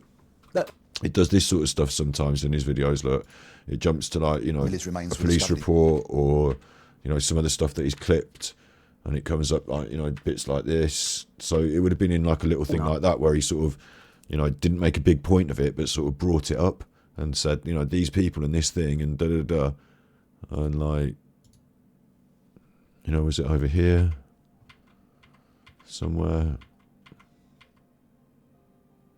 Where was that photograph then? That's Brian in the newspaper. You know, it was somewhere, you know, in something like this, in one of these sort of sequences, I think. I'll tell you what as well, watching this Millie Dowler stuff, you know, I haven't watched this before, but this... Mum was in the garden, and then my mum just collapsed, and I was just like, oh my goodness. Why is she smiling so much? Fucking right, right? This was intense. I need to, like, the one thing I would look at, I don't know about looking at Chris Watts, because, like, you know, I think we know who did that, but here, like, this is intense. Like, she knows, in my opinion, like, knows what's happened to her sister, and is, like, in glee about, like, I mean, some way, her sister to her was, like, this, like, getting more attention than her, and, like, since her sister's gone, she's got all this attention on her, and, you know, life has become, she's, like, on the telly, Go Jerry, like it's like so dark. Like her attitude to talking about her sister's disappearance, and the smiling that goes on in the interview is so dark. Like, so I've got to watch that more. Do a thing about that. Yeah, it's definitely in this about. It's definitely in Brian Harvey TV. The thing that I'm looking for. The mention of the Anglesey gang and Robert Frith. You know, maybe it's to do with the phone tapping. Maybe it's to do with that. You know, something sort of like here he mentions a paedophile who loved the news of the world. Maybe, you know, maybe it's some random, you know, a connection with the phone tapping.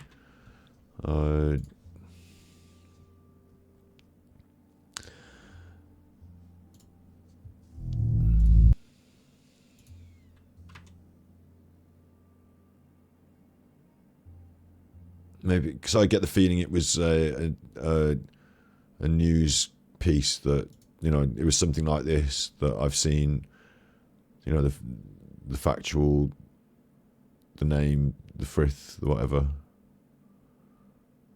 Should we just accept that it is in there somewhere and I don't have to find it, or should we keep trying to find it? Because even if I find it, I don't know where it gets us. But it connects what Brian was saying with that John Wedger, and Brian and John don't have any like direct connection. It just like adds another line to the pinboard, doesn't it? If I can find it and add the line to prove it.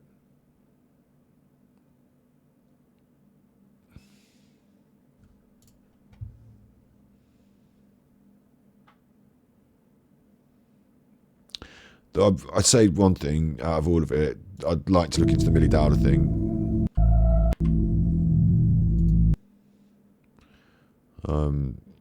I think Millie Dowler's an interesting open case still, like, even though the police think it was Belfield. To me, I'm not so certain about what's going on there and why.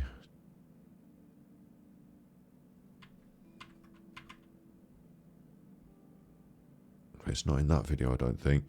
And I seem to recognise it being in the last third, like I said, like not in the start of the video somewhere.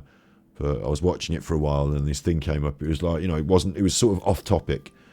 So for it to have been off topic, the video would have had to have been on for a little bit. And then it went off topic, you know. And it brought up this thing and I was like, what's this got to do with it? Okay, and then the name came up and I was like, oh, it's to do with the Nicola Bulley case because it's that same name. Oh my God. And then it wasn't. So...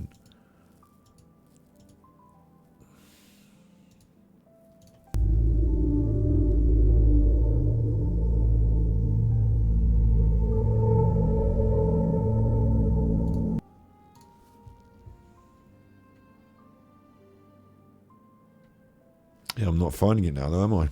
So it's just one of them things, I guess. It's either look at the 9-hour one, look at the VIP paedophile cover-up one again, because it could have been that one. I must say, and I want to make this clear to everyone, institutions, the legal...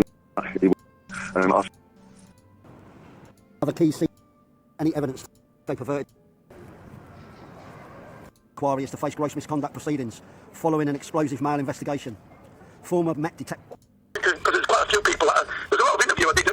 I want to put this one across. I just like Brian saying Ian Puddick. I just like the way he says Puddick all the time.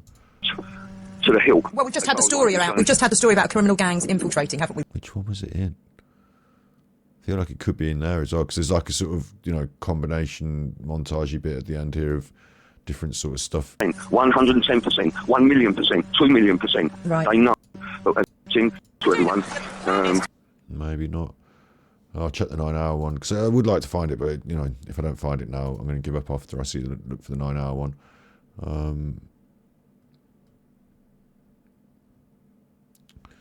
That's part 3. Did we just check that one? That's the 9-hour one. Planet TV, I'm Rich.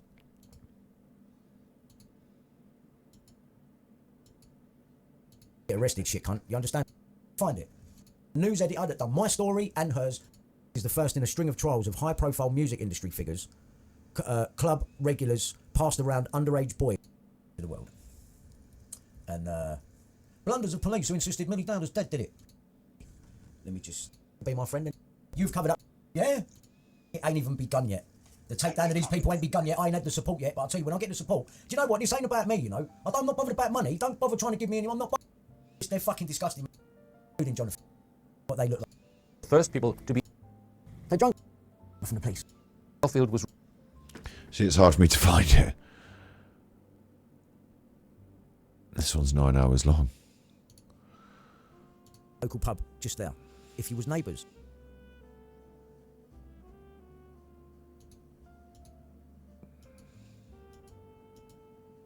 Yeah, I'm not finding it. Like, maybe Brian would know, but like, ugh. Yeah, people keep going on about Bill Maloney. All right, well, who's Bill Maloney then? Yeah, we'll look at that. But my energy for this is starting to really fucking drop. I'll tell you that.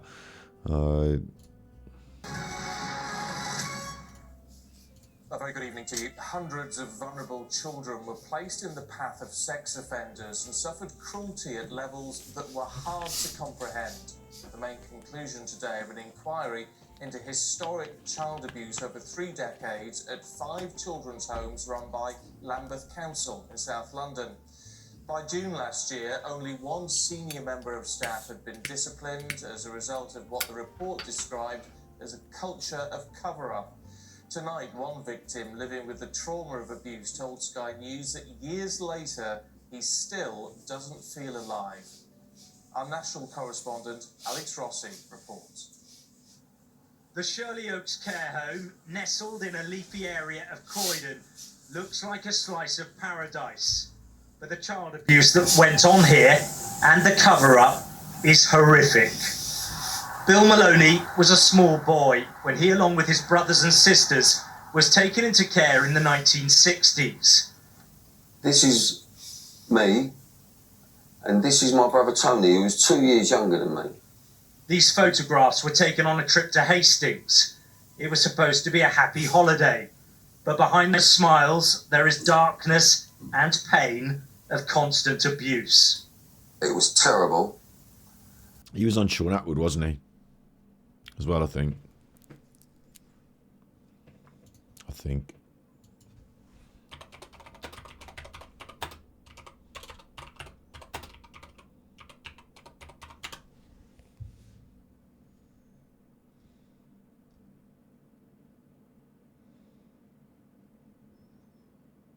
Was he not? Or maybe Sean's removed it.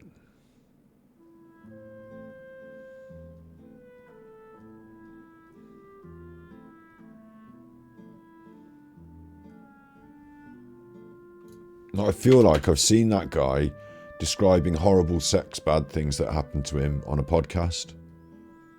And like, I kind of only feel like I would have watched him. Like Sean Atwood. I kind of feel like I only would have watched Sean Atwood. And I feel like there was a moment with Sean Atwood's podcast where he had a couple of guests on and people critiqued whether they were legit or not. And maybe that falls under that. I'm going to watch this as well. 3 years ago, Why John Wedger Should Not Be Trusted. Good morning, my friends. I do apologise for looking as rough as I do.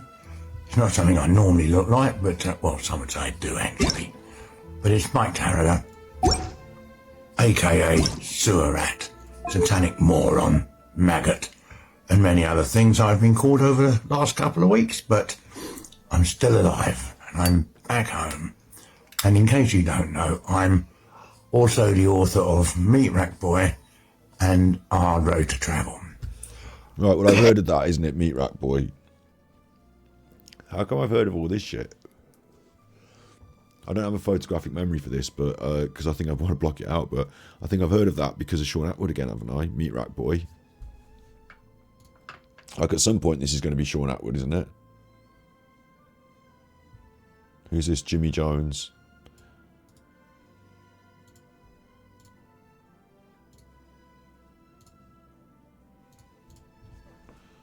Sean Atwood. Jimmy Jones. Meat Rack Boy. Sean Atwood exposed.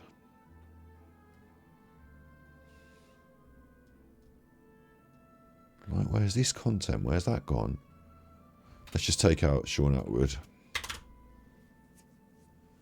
Abused by the Prime Minister, the heartbreaking story of Mike Taraga on James English. But I don't, listen, you can see I haven't watched it. I don't watch James English, and I'm not going to watch James English, not even 4 years ago. But I'm aware of this guy. His name's Mike Taraga. No, his name's different. It's not Jimmy Jones now. It's like, his name's, I'm fucking clicked this by mistake now. I don't want to click this. I don't want to give you a fucking view. But Jimmy Jones, let's get rid of Jimmy Jones then. Let's go Mike Taraga.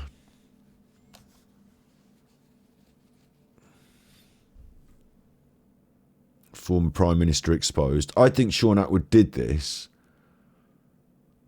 and he's removed it because of legal reasons. It's Edward Heath. Yeah, he's calling out Edward Heath. Do you remember Sean Atwood had these people on? They were calling out. I think that Sean Atwood had these people on calling out Edward Heath, and then he's decided to delete the videos. Stop lying to your viewers. Wildman tribute, Michael Taraga. Look, there you go. Like him. Proves it. Like, why would this guy be making a Wildman tribute and sending it to Sean Atwood if the true crime podcast featuring this guy, where's that? That might have gone, but Sean's forgot to remove this one. You keep me going, and I get messages from people who say, Michael, you know, you bring a little bit of light and a smile into our lives. And a lot of people are going through traumatic things, you know. And if my little ramblings puts a smile on their face and takes them off the sorrows that they're going through, then I'll carry on until the day I snuff it. And talking of snuffing it, dying, which we weren't, but I'm going to, my heart goes out to the family of Peter Mahoney, the wild man of Wigan. I only met him the once and in Liverpool, and he gave me a can of Desperado. I had trouble understanding his accent because Scouse, you know. But not me a Scouse, he's a Scouse. But I tell you what, I found him an utter gentleman. I really do wish that I'd met him years ago, because he had a sense of humour that was as warped as mine, and we clicked. We did click. And when we'd finished the interview, he gave me a hug that near on. Okay, so Wildman tribute by Michael Taraga, but where's the on Sean Atwood? Hang on. Sean Atwood, search Michael Taraga, John Wedger, Alan Merritt, let down by social services, not Michael Taraga, London Cop Protecting Kids, John Wedger, no Michael Taraga here. So I'm saying the Michael Taraga podcast where he basically said that Edward Heath had abused him, that's got removed. His Wildman tribute's still up, so we know that he was on there. I mean, John Wedger's on there. I've got memory of him being on there. I watched that podcast. I used to watch the podcasts, but not so much these days.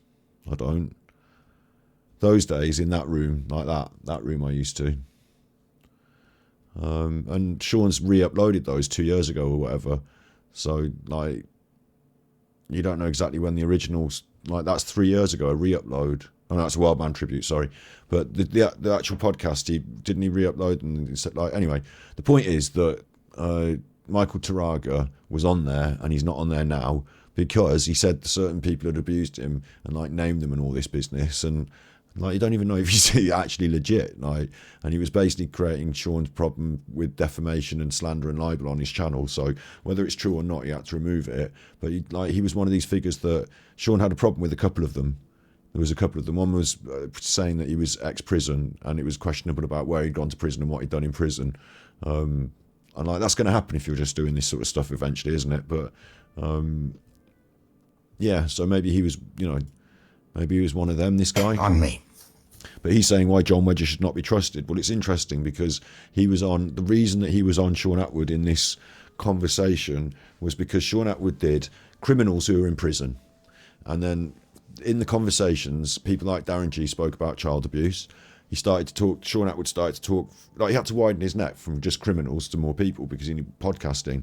So he did criminals that were in prison, had come out, and then he widened his net to actually police people, people who had been prison guards and stuff like that. And victims of abuse came up with John Wedger because John Wedger came in as an interview, and then following John Wedger, he had a victim of abuse. I remember it, like, you know, feeling like it was in that process. So that's why I think this guy was on it. But it's interesting that he's now saying John Wedger should not be trusted 3 years ago. Now, one of the reasons I'm doing this morning is because I'd like to explain. It's quite difficult to explain things on a keyboard. But this guy, you just heard him admit that whilst people like listening to his stories, he'll keep telling them, he's he's considered to potentially be a bit of a fantasist. He's definitely not doing well for himself. You know, and that's not to say that if you're not doing well for yourself, like, you're going to make a load of lies. But do you know what I mean? He's like a bit of a fringe person and a bit of a strange person. So people questioned whether he was valid and legitimate back then. And he's been removed off Sean Atwood's page. So especially when you get to my age and the old fingers don't dabble about as much as they used to do. But I want to explain what has been going on. There's been a spat, as well you know, between myself and John Wedger. This started because I asked the stupid question, why is his foundation not registered? Why is it not a limited company, registered at Companies House, and why it is not with the Charity Commission as a charity? It seems he gets an awful lot of money, but doesn't say what he does with it. In fact, he's on record from one of his brews from the roof as saying John Wedger doesn't answer questions. Well, perhaps he might do to the police, you know, because I've told them. I've asked them to look into it. I do not like people who con from the vulnerable. That's a fair point. It does, like, here's something, right? Right, this is really interesting. If he's been the victim of child abuse, he might have this, like John Wedger said to us on the Luke podcast, he might make up stories, you know, you might have a double personality or be a flight of fancy or, you know, fantasist and stuff. That can be the case. So you can make up weird stories about who you, like Edward Heath or this and that, but it doesn't mean you weren't abused. Like, it just means you've got like the weird fantasies about who abused you and, like, you know, satanic rituals when actually it was a bit more mundane maybe. So something normal coming out of his mouth like this, I don't like people who con people, fair enough. It doesn't mean he doesn't con people. Doesn't mean he hasn't conned his way onto the podcast. Like, he might not see that as conning people if he's just telling fantasy stories to get onto a podcast to, you know, get some money, get on a podcast, you know, help himself out of a situation. You know, maybe he was abused, but maybe not by Edward Heath, sort of thing. I don't know. You know what I'm saying? Like, but overall, yeah, it's interesting that he's highlighted that point about the charity not having been registered. Now, he also said that supporters, wrong word to use, victims who don't follow his sort of rhetoric, if you don't believe in satanic ritual abuse, which I don't, it doesn't exist where I come from. Right, so he's not been saying that. You see, I've got no record of what he actually said in his podcast. I can't remember exactly now, but I remember him saying that he was a victim of the abuse. You know, that's why he did the podcast, in my opinion. You know, otherwise, why Sean Atwood got a sort of, you know, a wild man condolence message from this guy on his channel? Of anyone being convicted of being a Satanist or a satanic offence. Right, let's get that clear. If you go through Archibald's Book of Criminal... Was it Anna Breeze who covered Meat Rack Boy? I don't know who Anna Breeze is, but I know who Meat Rack Boy is. Like, that rings a bell in my mind, Meat Rack Boy. And I think Sean Atwood in the studio with the bars behind them, like on the, you know, the red studio, and him like doing Meat Rack Boy, talking about Meat Rack Boy. I'm pretty sure it was, and Sean doing his face, you know, when he told him about all the stuff that had happened. bleedings, which is the Bible. And I can tell you what the Meat Rack Boy story was. He went to London to try and like fame or fortune or something, and ended up basically as like a male prostitute standing around on the street at the age of 15 or 14. And then the people he said was prostituted to and buying around were sort of, fancy London types. And he had a bad time of it. That's the general gist, I think. Maybe it involved the police or some shit. I can't remember. For the law world. Or was it a care home when he was younger? You see, I don't know. Then that maybe it's the wrong guy then. Maybe I'm telling the wrong story. Maybe there's a different guy that's been on a podcast. But it would have only been Sean's podcast. I didn't go listen to loads of people on different podcasts talking about their stuff. But Meat Rack Boy seems to ring a bell in my mind. So it's an example of every crime that's ever been before the British courts. Satanic ritual abuse is not one of them, right? I believe that abuse of any kind is entirely down to man's depravity and lust for power and domination over another human being. And that's all I'm going to say about this, right? John Wedger and I have absolutely nothing in common, apart from the fact I was once a con man, he is a con man. That is the difference. Now, I'm not going to say I saw the light because I didn't see the light. What is the light? I saw the light behind John Wedger's head when he was on the roof. Was it a halo? I don't know. But he seems to think so. But John Wedger, as a last thing, you are not an evangelist. You are not a saver of souls. You are just a very naughty boy who very soon is going to get a very heavy spanking from the authorities. And that's the end of it. Now, hard road to travel. Yesterday I posted 50 plus copies all over the world. Oh, that's it about John Wedger then. So, without getting a good read on this guy anyway, like he said John Wedger was basically conning people because his charity or whatever was not registered and the money was going somewhere, but where's it going? So that's his accusation of John Wedger back then, 3 years ago. Overall, though, like, do you see what I'm saying? Like, imagine I thought to someone had said to me, "Hey, I can get you John Wedger for the show," and I'd done a little bit of looking. Like, I wouldn't have done as much as Kelly had done there, maybe, but I did manage to find his Facebook after that, after you suggested it. And but even this would look bad, wouldn't it? And it's all a bit weird, and it's like a strange move as well. I understand, like, you get the legitimacy if he went on Sean Atwood, so he's on yours now, but and Bill Maloney was also like a victim person, wasn't he? That was who we found. Bill Maloney discussing his victimhood. Maybe he was Meat Rack Boy. Maybe Bill Maloney was Meat Rack Boy. I can't, off the top of my head.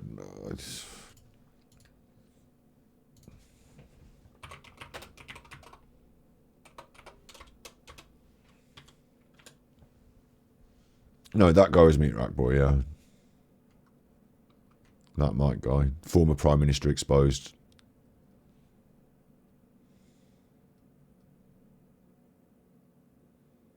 And like John Wedger's on board with the whole story, isn't he though? Like,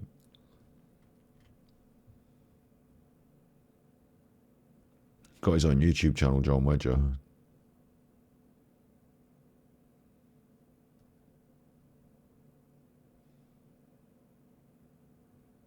Yeah, look, there he is doing the video with Meat Rack Boy.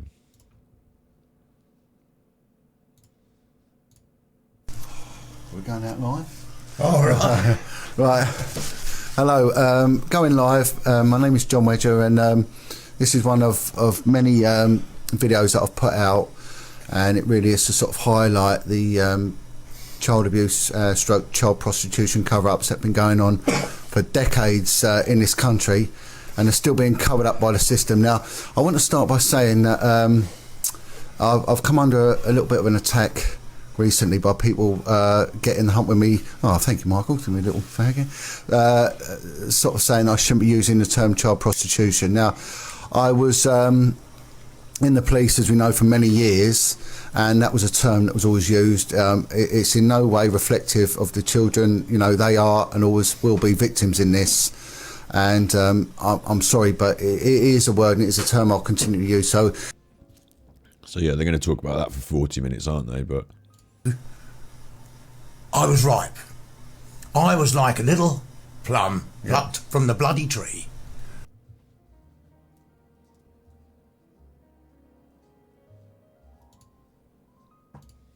no difference. Untouchable, the Jimmy Savile documentary by Underground Films, is on John Wedger's channel as well, interestingly, a year ago. He must be a part of that.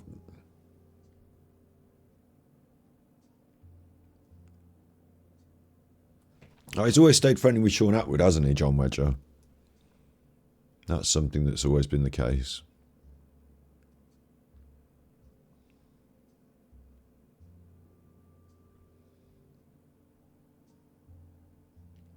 He's always maintained, you know, his position and what he ostensibly does to help children or something, but he's got his history stories and he's got his what he says he does. But I don't know if I've seen him do a lot of what he says he does, if you know what I mean. Like, you know, helping children in today's day and age.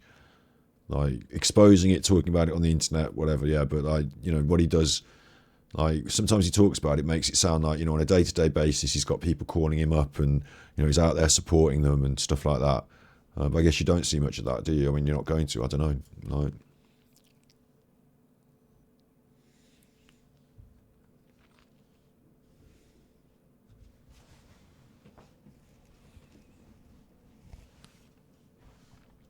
he hasn't uploaded for a year.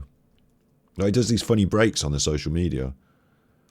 Like, he's just totally taking a break from that.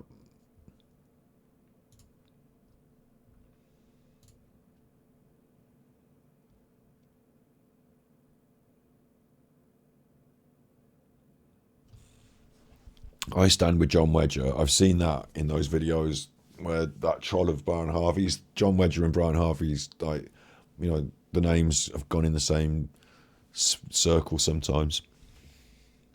The Brian Harvey's troll had, like, one of the women that Brian Harvey was supposed to be on the phone with, like, you know, and she was all drunk and, like, she had that up behind her. I stand with John Wedger.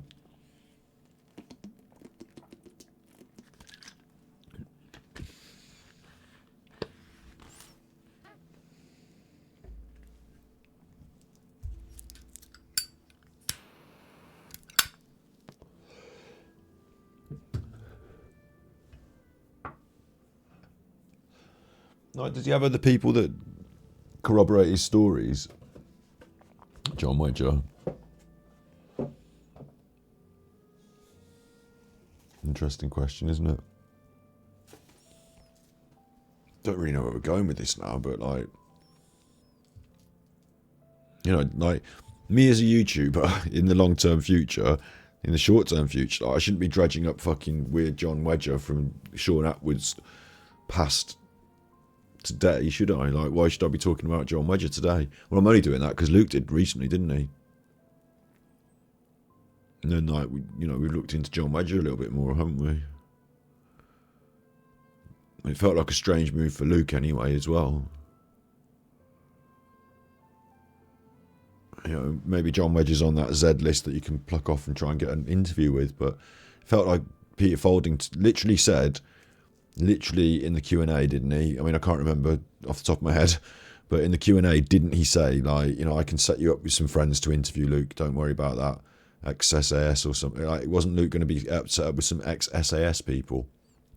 And didn't John Wedger describe how ex-SAS people from the Falklands had been sexually abused and he'd worked with them? And they had this, like, kill mentality and they couldn't go back into society. And didn't Peter Folding say he employed people from the ex-SAS who, like, wanted to go back into society? Like, is there some sort of overlap between John Wedger and Peter Folding? Like, John Wedger's worked with ex-paratroopers and people from, like, that department of the world, apparently. And, like, Peter Folding employs those sort of people. So is there some sort of overlap there? Like, that's a question I want answered. Like, and then did Peter Folding say, hey, you want another guy to talk on your podcast? Well, what about John Wedger? He went on Sean Atwood, you know. I've got his number.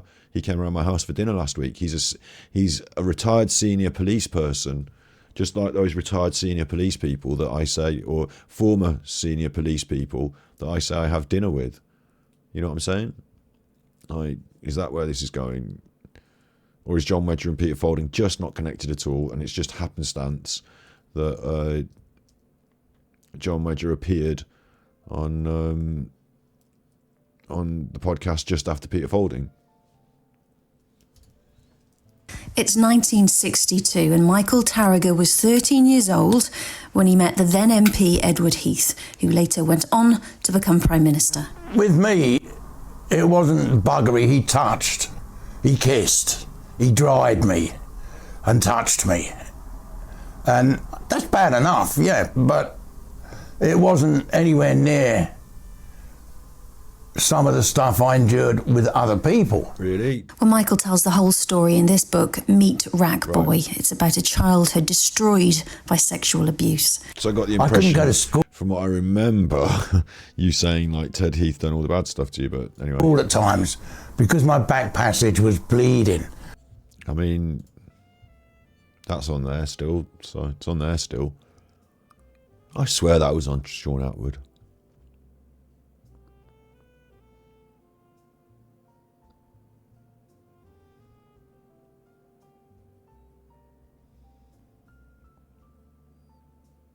Satanic Abuse interview with Wilfred Wong. So Wilfred Wong's his friend, look. Going live. Hiya, John Wedger here. I'm an ex-Scotland Yard detective. I mean, his friend. He's doing an interview with him, look. Now I dedicate my time really sort of exposing organised child abuse cover-ups and giving people the platform to speak out about their abuse. And as we're seeing at the moment with the government inquiry, that the institutions, i.e. the police, the church and the government, have known full well what's been going on and have deliberately covered it up. So I believe it's my job really to go out there and get the truth out there. And unfortunately, when you speak the truth, you get a lot of opposition, and that's going to be part of the topic today. Now, we're in a lovely location. We're in a churchyard, which is apt in North London, and we've had quite a bit of disruption already, which again is going to be quite apparent when we talk about the subject. I'm with a guy that I've known for a while, and someone who's been highly recommended, even before I knew him, for me to speak to, and this is Mr. Wilfred Wong. Hello. And I'll give Wilfred a brief introduction, but the rest of it will be down to himself. And Wilfred is an ex-military guy.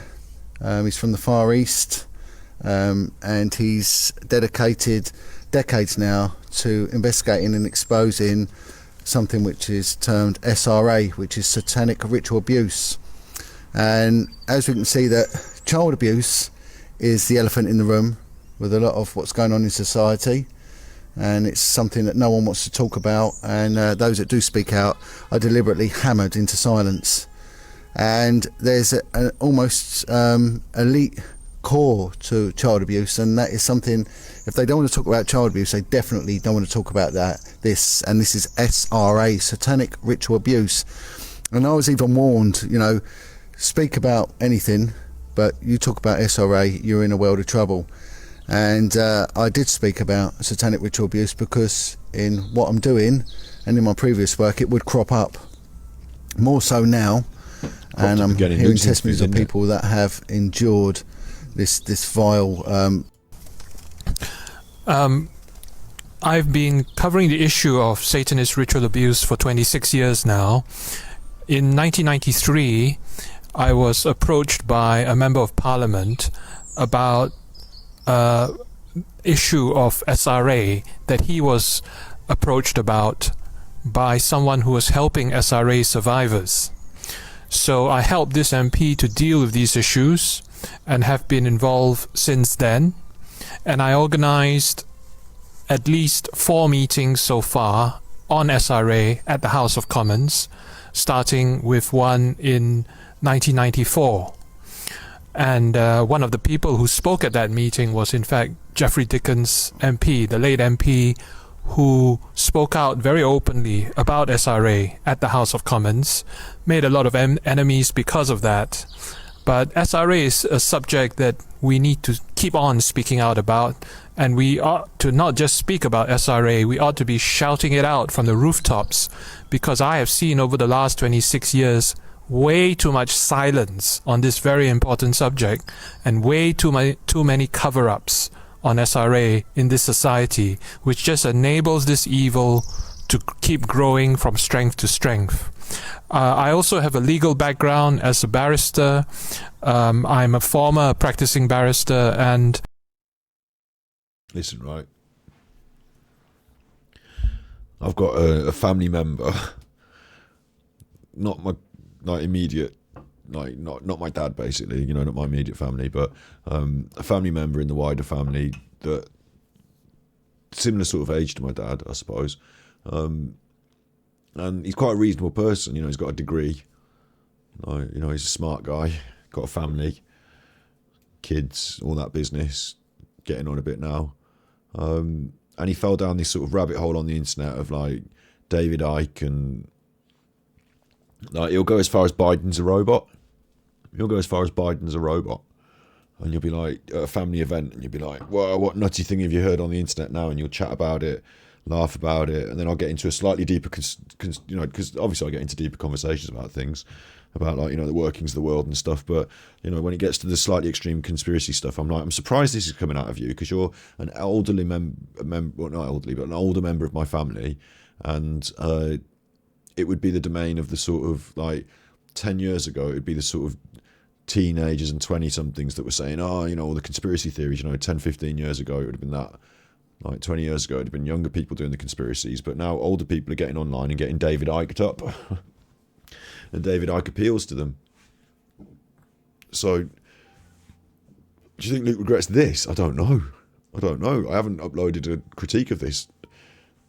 He hasn't seen the critique of this necessarily. I mean, I've critiqued it on Twitch, but I don't think I'm going to upload it to YouTube.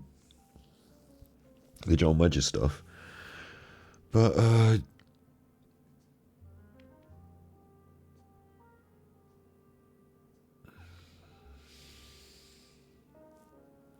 no, we're on about interviews. Who?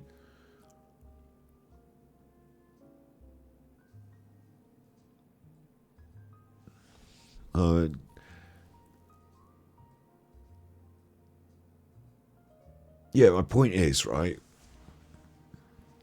that you'd be surprised, how these conspiracy theories get hold of people, and this guy seems like quite unreasonable. He's into human rights. This guy could be an absolute plant from MI5, from far away somewhere out there. That I don't know his background, so make it up. And he's just a plant from MI5 to spread misinformation. He could be legit, right? He could be a legit human being. I'm not saying the MI5 one's the most likely. I'm saying he could be a legit human being who's actually legitimately had satanic ritual abuse brought up in a case, and then he's gone a bit far with it. Ended up, seeing Satanism around every corner, getting real to the point where he's gone and kidnapped a kid and got himself in prison. He's gone to prison for 17 years. Yeah. And the judge basically said, if you'd said sorry and said, hey, I've gone too far with conspiracy theories, I'm going to calm down. But instead, the judge said, I'm going to have to lock you up because you're still dangerous.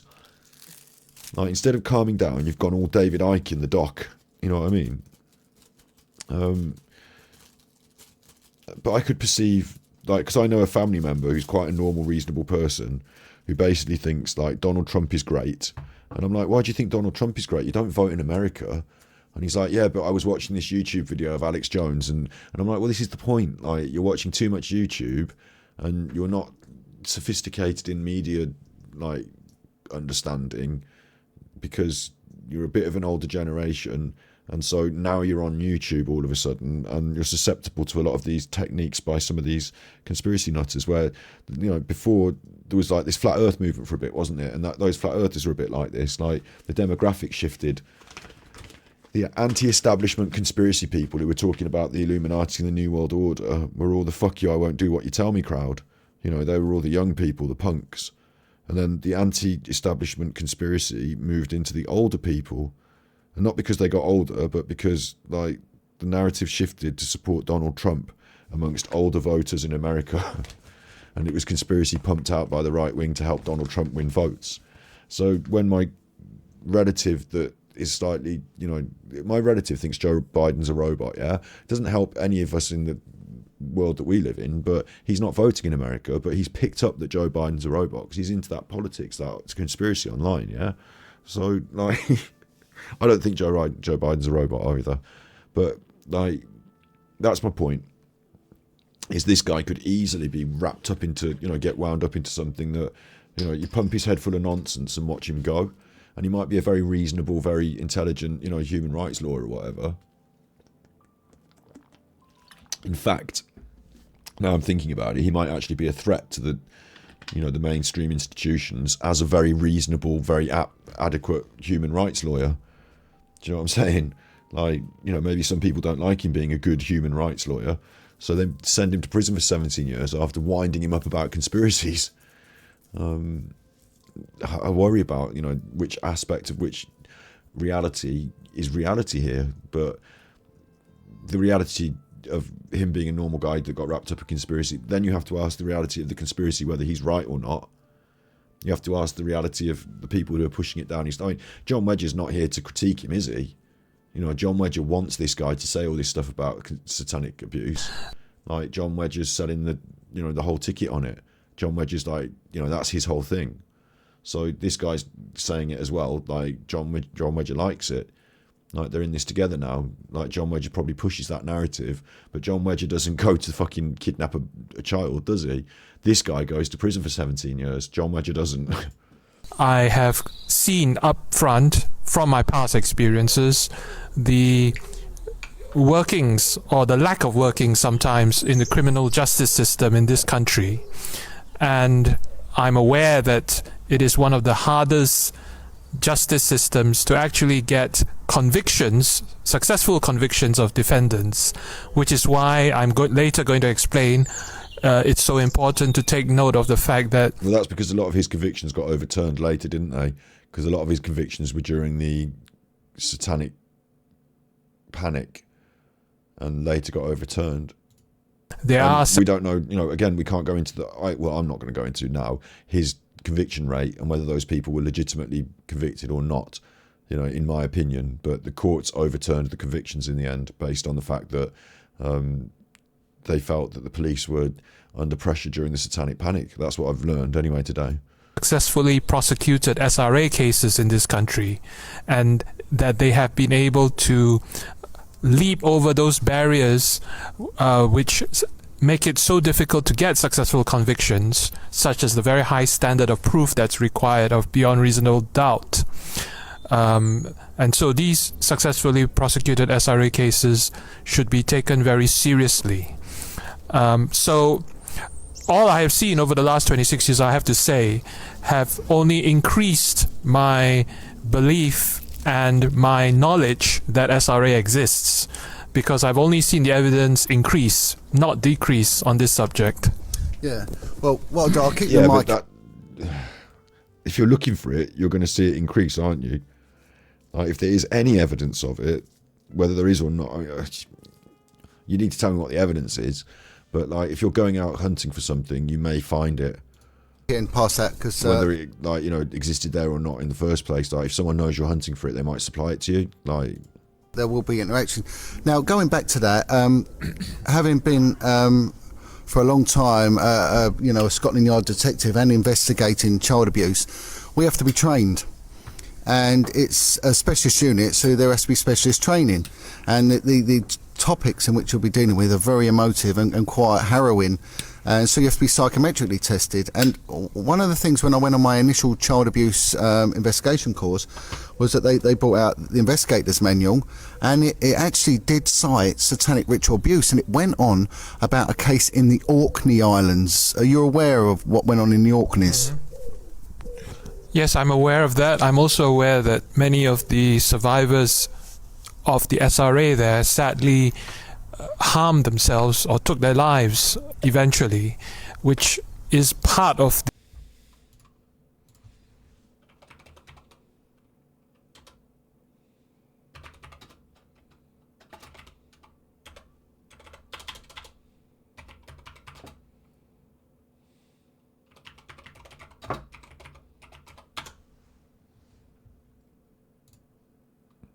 The Orkney child abuse scandal began on 27th of February 1991, where social workers and police removed children, five boys and 4 girls, aged 8 to 15, from all of the families of English incomers from their homes on the island of South Rondelcy in Orkney, Scotland, because of allegations of child abuse. The children denied any abuse had occurred, and medical examinations did not reveal evidence of abuse. Shortly after a family's arrival, the father was imprisoned in 1987 for abuse. The children were taken into care. They returned home the next month. They returned to night. One daughter was abused by a care worker. Some of the children accused other parents and a local church minister of ritualistic satanic abuse. After consultations among police, social workers and local officers, etc., etc., morning raids were made on the houses of the minister and the accused families. One of the children had already said their original accusations were lies. 9 children were taken away from the family, 4 families. Following a community meeting, many of the parents organised a support group. The group collected petitions of support that showed overwhelming scepticism about the charges. So the people on the island basically said they think the kids are making it up. The case came to court in April, and the judge dismissed the case as fatally flawed, and the children were allowed to return home. The judge criticised the social workers involved, saying their handling of the case had been flawed, fundamentally flawed. He found in summary the proceedings are so fatally flawed as to be incompetent, and the children concerned had been separated and subject to repeated cross-examinations, almost as if the aim was to force confessions rather than to assist in therapy. Where 2 children made similar statements about the abuse, this appeared to be the result of repeated coaching. He added that in his view, there's no lawful authority whatsoever. Sheriff Keeble said that it was unclear what the supposed evidence provided proved. So the judge wasn't impressed, and he thought that what they'd done is they'd ended up coaching the kids by going on about it to them. There was an inquiry by Lord Clyde. The inquiry published its report. It described the successful appeal against the first judgment as most unfortunate. Hang on, wait.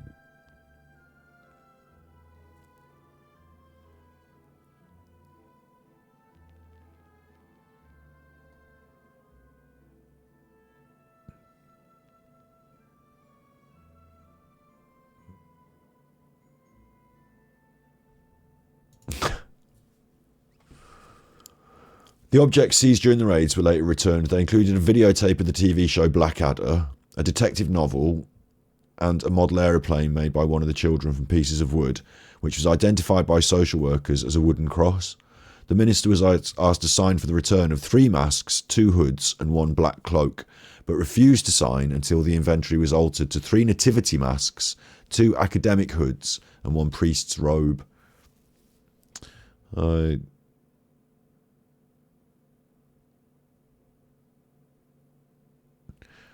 The controversy resulted in an official inquiry chaired by Lord Clyde. The inquiry published its report in October 1992. It described the successful appeal against the first judgment as most unfortunate and criticised all those involved, including the social workers, the police and Orkney Islands Council. Social workers' training methods and judgment were given special condemnation, and the report stated the concept of ritual abuse was not only unwarrantable at present, but may affect the objectivity of practitioners and parents. What appeal? Doesn't mention an appeal here.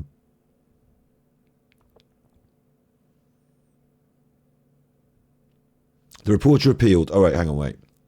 The children were returned by plane and they were returned to their parents. The reporter appealed against the dismissal of the case.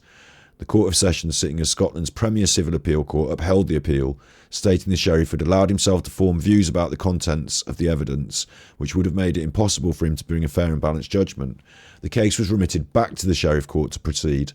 The reporter took the view that in light of factors including the publicity, the case was severely compromised. The application was formally abandoned. So there was an appeal, but it was abandoned, I think. And the inquiry came about and said that was stupid. You should have gone with, we don't want an appeal. Liz McLean, the social worker who led the interviews with the children, had also been involved in the 1990 Rochdale satanic abuse case. She was later sharply criticised by Lord Clyde in the official inquiry into the South Rondelcy case and in another investigation into similar allegations in Ayrshire. So now we've got the 1990...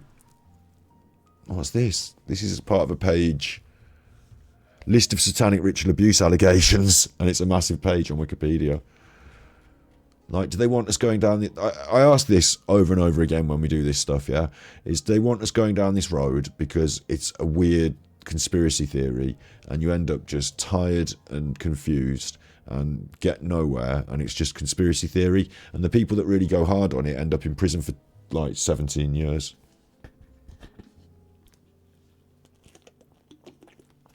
After kidnapping a kid trying to save them from satanic abuse that the judges say doesn't go on. Of course, the judges would say it doesn't go on because they're part of it.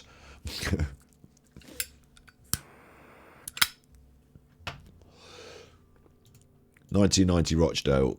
In 1990, there was a case in Rochdale where 20 children were removed from their homes by social services who alleged the existence of satanic ritual abuse after discovering satanic indicators. No evidence was found of satanic apparatus, and charges were dismissed when a court ruled the allegations were untrue. The children who were removed from their homes sued the City Council in 2006 for compensation and an apology. Richard Scorer acted for 5 of the families. So the children sued. So the children weren't like angry to have been put back. They were angry they got took away. They sued. And it's right in the middle of satanic panic. So you can imagine if you're a social services worker and the satanic panic is going on around you in the news and stuff, and you're just a normal person, like you might have got whipped into it. And satanic indicators, like back then, that would have all been in the news and all been in the stuff. So maybe you saw things like a bit of pareidolia, a bit of this and that. Maybe the like Magic the Gathering cards, you know. We'd have to know what they were, but that same person who put forward that case, that no evidence was found, charges were dismissed, and the City Council was sued, that person was responsible for winding up these kids in Orkney in the same way to confess that they'd been abused and it was satanic. And then when they looked into it, they found that there was no evidence of abuse or Satanism. And some of the kids actually said that they were, you know, they were telling lies. And whether that's because, like, you know, you're going to have to make your own mind up about all that, aren't you? But one of the children said their original accusations were lies. Hang on. One of the children, where is it?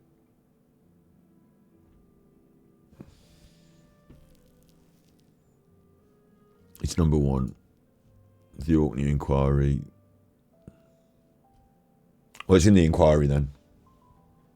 So I'm not going to read the whole inquiry. I might find it, but it's in the inquiry apparently. So there's the inquiry about it. Like, obviously that's a YouTube video I could make if I wanted to. Slap that on the back burner. But you wonder if John Wedger has connections with Carl Beach. Is Carl Beach the one who talked to a load of shit about it? You know, maybe that's where I've got this connection from Brian Harvey's video about the one who talked a load of shit with him. Because Brian Harvey's got a video about him talking to a guy with a load, and the guy talks a load of shit, doesn't he? I don't know. But basically, like, I'm personally more on the side of the idea that the satanic panic and the whole moral panic around Satanism and all that in society has created conspiracy theories, and people have been whipped up into a frenzy about stuff, and that's been going on, right? And the powers that be these days, when something that is important and serious and you should have your eyes and attention on it, if you're getting close to it, they're going to conjure up a load of conspiracy nonsense to distract you. And the conspiracy stuff is the nonsense to distract you, and the real stuff that goes on is serious. And I'm not saying sexual abuse isn't serious, but I'm saying that going down a rabbit hole of like satanic rituals and all that business, like that might just take you down a really weird rabbit hole, and you might get way off the path of what's supposed to be going on and where we're supposed to be getting to. And it feels like these themes and theories, like I see Luke and Break the Ice.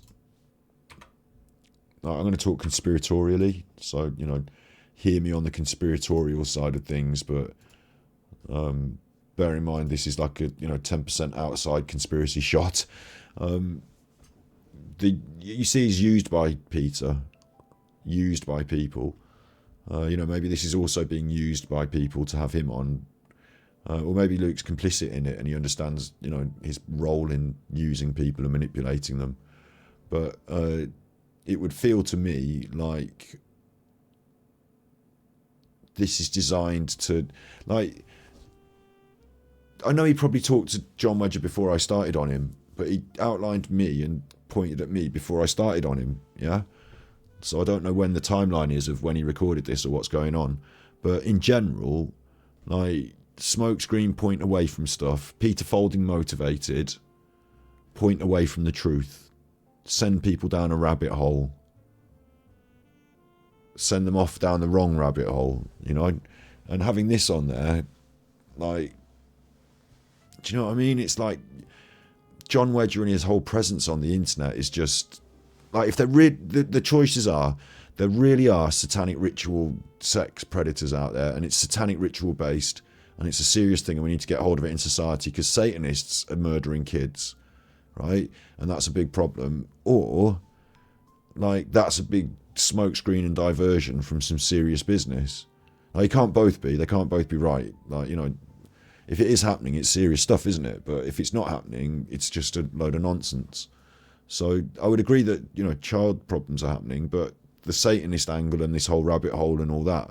And you saw what happened to the people who followed it. The woman who followed it in Orkney, she'd followed it before and she'd lost a job probably. I don't know what she'd done. But, like, since the council got sued and she ended up doing this thing in Orkney, I don't know. But, like, that woman, she didn't get anywhere with it. This guy ended up in prison for 17 years.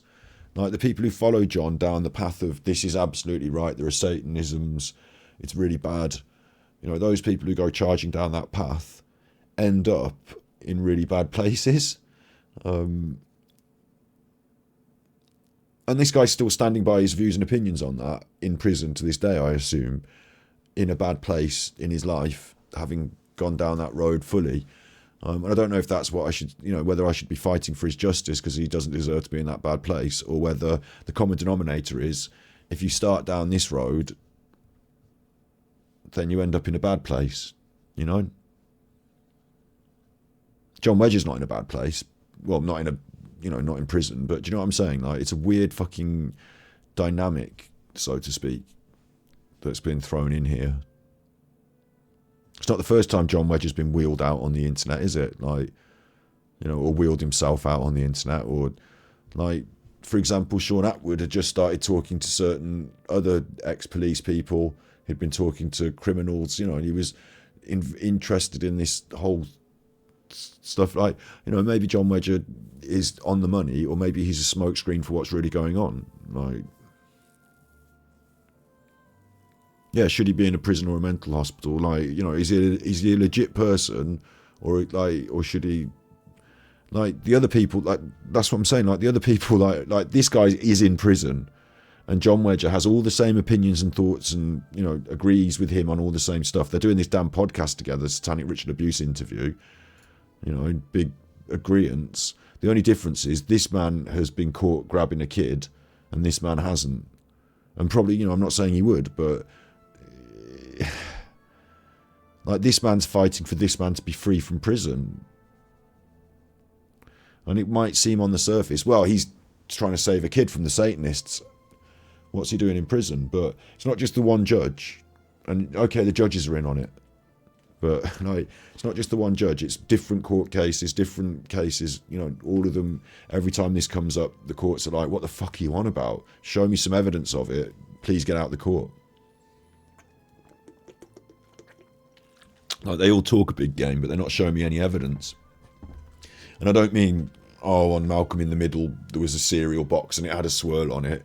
I don't mean that shit. I mean, let's see the serious evidence. Oh, someone telling you about it isn't serious evidence then. Someone telling you it happened isn't serious. No, I mean, like, any sort of photographs, video, physically recorded, like, an altar. And the thing is, I know these things actually go on because, not so much the, like, heavy Satanist angle, but what's the Nicole Kessinger sex cult called again?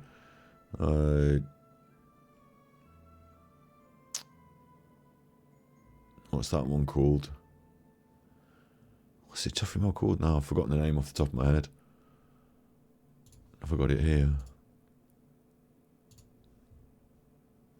Nope. Off the top of my head, it's like the Temple Orianis or something. We got it up, we had a look at them. They had a YouTube channel. Like, they weren't murdering any kids on the YouTube channel, at least. They were doing, like, bad magic rituals, like, it was like a sort of church of bad magic rituals on the internet, but, like, like a sort of Saturday Youth Club Centre sort of vibe to it. I forgot what the name of it now is. Damn it. SRA? Hang on, I'll get it up for you.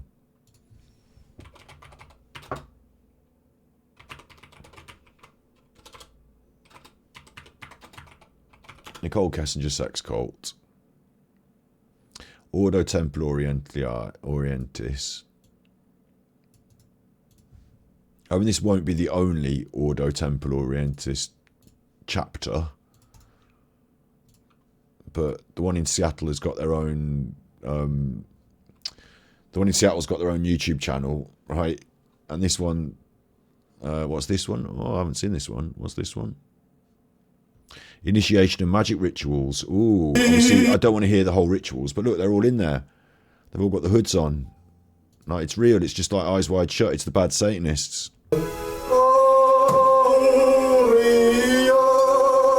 Like, they are actually doing that, yeah? And like, they dress that up like it looks nice, but really, the truth is, they're just a bunch of nutters in a room, and like...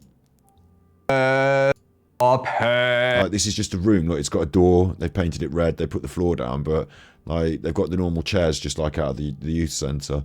Like, and this particular channel doesn't look as, like, they're doing all that bad stuff and all that, but it doesn't look as sinister when you see the videos they make, like the Lodge Special, the one where they show you around as well, which is have a little look round. And it's basically like a youth centre. I keep saying youth centre, but their lodge. Where's the thing? Take a tour of the lodge, look. Do what thou wilt shall be the whole of the law. Do what thou wilt shall be the whole of the law. It's about being selfish. They've got the thing in the window, and you can just come in to what doesn't seem like a big sinister look. It's just like a door, like a shop. And it's not like a big sinister setup. Like, it is a bit bad because they're the Satanists, but like, they've just got some doors. It's just a shop. They've done it out like a Satanist lodge, like they have, but it's just like, it's your lodge, keep it clean, it says there. Like, it's just like a youth club that they put together, and I don't know if they're murdering kids or not, to be honest, but they don't seem to be that. Like, but it does go on, and there are YouTube videos about it, so I guess Satanism does go on, but the leap to they're abusing and stealing kids, and like, I suppose you could make that, concession and jump. Like, you could sort of say, well, like, they're the sort of people that would do what they want whenever they want. If they wanted to have sex with kids, they would, but maybe they don't. For the sake of the victims. Wolf in sheep's clothing. You think that naivety and this nonsense on YouTube, like, I think of them like, how like pagans you might get in the UK and stuff, or Wiccans, and they say like, we sort of worship a different sort of religion or a different deity. Okay, it's Satanism, but like, it doesn't mean that I'm actually going to kill the chicken and drink its blood. I'm just going to sort of go about my day doing what I want when I want. It's very Randian. And yeah, it overlaps with the whole Masons thing. They've got the same floor. They do the rituals. You've got, adherence to, is it Baal or whomever? And obviously I'm not going to be doing any of these rituals and playing them on any of my channels. And you've got the triangle and all that. It's like they're into it, but like, they are actually just a bunch of like, normal sort of slightly gormless people. Maybe it is, maybe you're right. Maybe it is wolf in sheep's clothing stuff. But this is their holiday special. I just been drinking loads of these bottles. I did prepare them before I started, and I've had Hey gang, chocolate. 93s. Hi, Kellen. Look, they're the Satanists. Sprinkles. Yeah. Hey, cool. They just look like women that you might see at the library. Well, gang, I just turned the Horizon Lodge Holiday Special script into the Lodge Master for approval. We should have it. This is what annoys me about it as well. If you're going to go to the Satanist group and you're going to start going there and you're going to start to, you know, we're all having sex tonight at the Satanists group, and you'll be like, are you? Is this what? Hang on, you're having sex tonight at the Satanist group, right? Well, I'm coming. That sounds like a really exciting time. Oh, look, a big orgy with all the Satan women. Oh, a load of goths having sex. Let's go. And then you get there, and it's these three women and that man, and you're like, right, let's get going with the sex. You know, I don't actually. I've changed my mind about the sex. An answer later today. Nice. Like, you're not going to want to get on the table and have sex with them, are you? I'd rather have the cup of tea and the biscuit, which is why I understand. I can see now, look, they're having cups of teas and biscuits.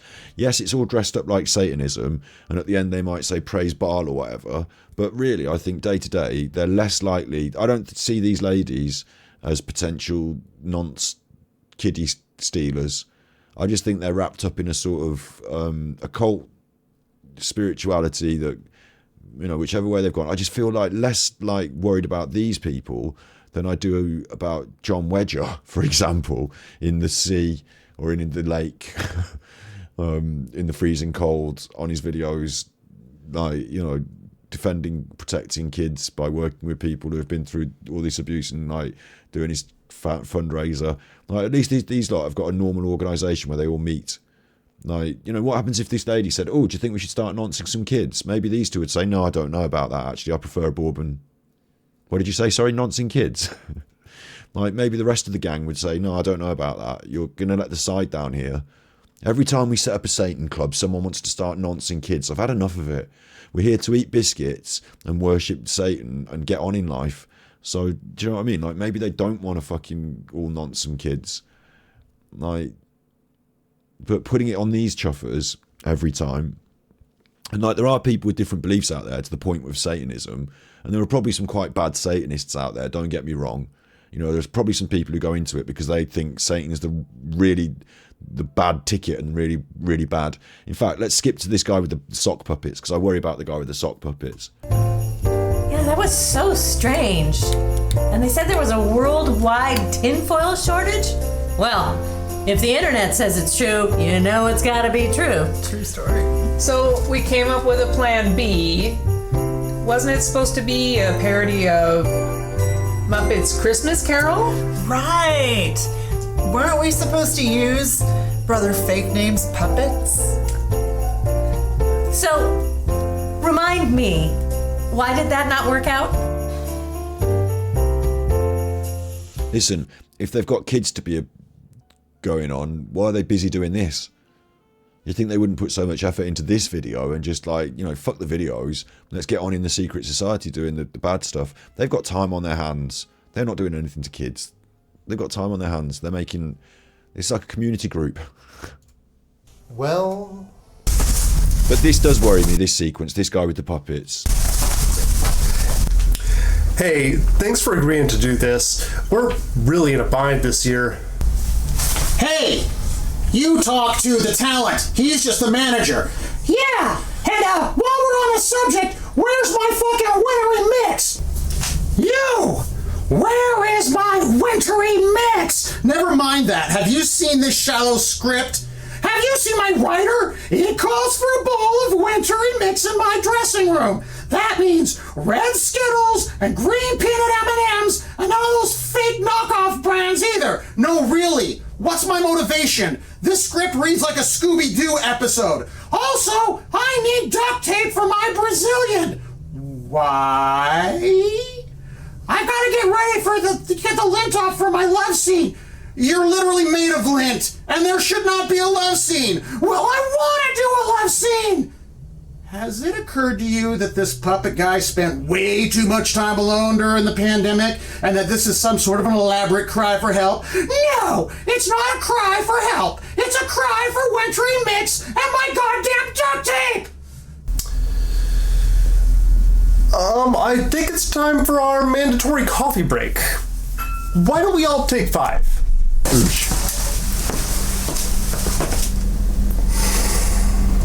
Actually, on reflection, I think he's the funniest one.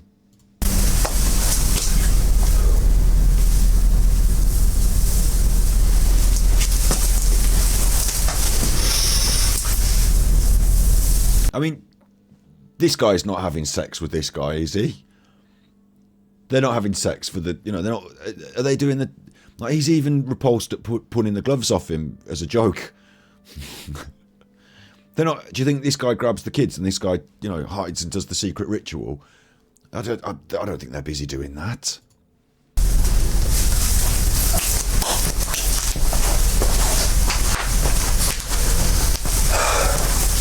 Could be. I get Dungeons and Dragons vibes. That's what I get. I get Dungeons and Dragons vibes.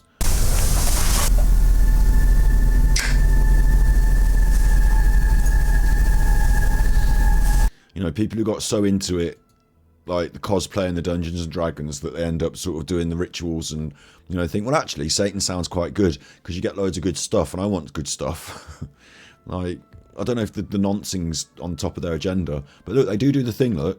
But this is them pretending to do the thing as part of their show, and it's like one of these things where it all goes wrong. Look, oh, they're all having a bad time. Look, oh dear, it went wrong. But actually, it's a parody of what they normally do. But they really do the thing. Look, they can show you, like, you know, one of these is like one of the rituals, and I don't want to play the ritual because it might invite bad juju. But this man's doing it. But he's doing it in a room, right? He's got this down on the floor and all that, and it's got the chairs and it's got the pillars, so it's got all this stuff, it's got all the symbology, but they've painted it red, and it's just the big room in the community centre. It's not like, you know, this isn't some special Masonic church. I suppose you can, you know, church is where you make it, isn't it? It's like that. It's like, you know how churches are different all around the world, and some churches in like America, or in the UK now, or anywhere, are just like community centres, and they're just like, you know, it's called the whatever church of churchy, and like you sort of see, oh, it's like a little church, isn't it? Little church group. It's like that, but they're the bad people with the bad church. They worship the devil, but there's no real like heavy smell of like sadism or masochism or like stealing kids and sexing them. Like, they are Satanists. I suppose this is Ordo Temple Orientis, so I don't know if this is Satanism. This is Nicole Kessinger's sex cult, though. You know, this is this particular one. But like, she's doing a, like in this one. We'll talk about the choose your orbit fallacy. They're doing, like, you know, she's doing a talk. And posing just enough of a challenge. And like rules of engagement and stuff. All like, of the data. All this stuff. I don't know. I haven't watched this one, but she's doing a talk. It's like a TED talk. Like, she's not doing it. Like, she hasn't got time to be sexing up kids at the same time, I don't think. Gnosticism in the mass. Interesting stuff, and it's stuff I want to look at future in stuff in, you know, in episodes. But I think if you go too far down it, you end up in the Orkney Inquiry as like someone who thought everything was Satanist around the corner, and you get too looped up in it. So yeah, I love Dungeons and Dragons too, but you know what I mean? Like, dressing up as stuff, playing role. Like, also I get the, like, in the UK, I think maybe more so in the UK because of like old origins, Celtic magic, the paganism and the Wiccan movement. Like, that's still kind of strong. Like, it doesn't mean they're Satanists either. But like Wiccan magic, you know what I'm talking about? Like, yeah, like somewhere between Dungeons and Dragons, dressing up, magic, dragons, you know, dark gothic, Satanism, being the cool goth one, you know, all that, and somewhere between that. I guess some people might take it for lots of different reasons, seriously, for lots of different reasons. But from what I saw there, I got the vibe, like, maybe it's different, you know, in you know, in other places, maybe there are some darker ones. Because I did just find, you know, obviously we just saw this one, which looked a bit darker, but still, like, had the sense of, and it's Aleister Crowley stuff, you know, it goes back to Crowley and stuff like that. Look, here we go, who's this? If you're planning on going to the Gnostic Mass for the... Well, if you're going and we're all having sex with you, then I might be up for it. But if it was those other ladies in that other video, I might give it a pass. ...mentioned in the era of COVID, currently... Oh, COVID, yeah, that's what I was worried about, catching COVID. No, obviously, it's a double bag job, isn't it? Because I don't want to be catching any Satan's lurgy. You don't know who's been passed around. But, like, it feels less like none of this is really going on about sexing kids anyway. And even the darker looking one here, like the more scary looking one, this one, it only looked more scary because it's filmed with an old camera and they've got dark capes up and they've all got hoods on, but really they're just a bunch of people at the village hall who have put up some curtains and are wearing clothes. It looks like the IT department and HR have decided to get dressed up for Halloween. You know, it's not that scary. And they do their ritual, and then afterwards they all have biscuits, don't they? This guy does a talk, then they have biscuits. Et au Québec, au Canada. He's French. También saludo nuestros hermanas y hermanos en España. In Spanish as well, so like he's just saying hello to everyone. Like at no point was there any kid sex anyway, so or maybe there is, maybe that's where it all starts from, but I get less of the vibe from them, the people who are overtly doing it in public and on the internet. I get less of a sort of like pedo vibe from them. And Aleister Crowley never sort of went on about you know you should be a pedo, but like I get less of a vibe from them than I do from that chuffer in the river doing weird shit. Like, so yeah, my big question overall is it all designed as a panic? It's a classic panic, a classic moral panic, and if you don't know your history, you're destined to repeat it. So it's a bit of a classic. Satanic ritual abuse, SRA, which is what this guy keeps going on about. It's been known since the 1980s to be a moral panic. And like you look into moral panics and folk devils and moral panics, you know, look into that. It might just be a bit of a social smokescreen so that it gets everyone worked up about something, and then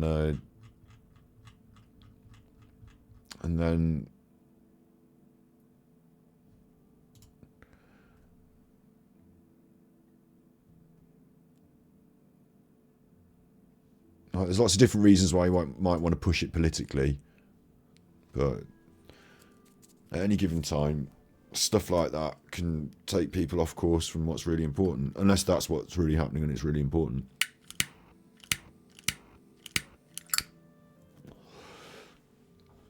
So interestingly, it got thrown up at that moment by Luke. Of all the things and all the people, you know, to say. Like, this is where the conspiracy theory that I'd go down, you know, is like, are there people that are out there that are like wolves in sheep's clothing and pretending to be one thing and or the other to cause misinformation in society, to hide from the truth? Like, I do think that's the case. And like someone like Break the Ice Luke might not just be an ignorant idiot. He might have been used by people who, you know, saw him as a useful tool, ignorant idiot, but he might have been complicit in it himself anyway.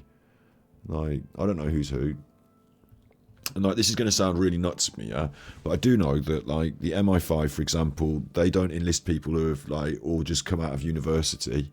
Like, they're not just like taking James Bond types and sending them all out with guns to run around and, you know, shoot their guns.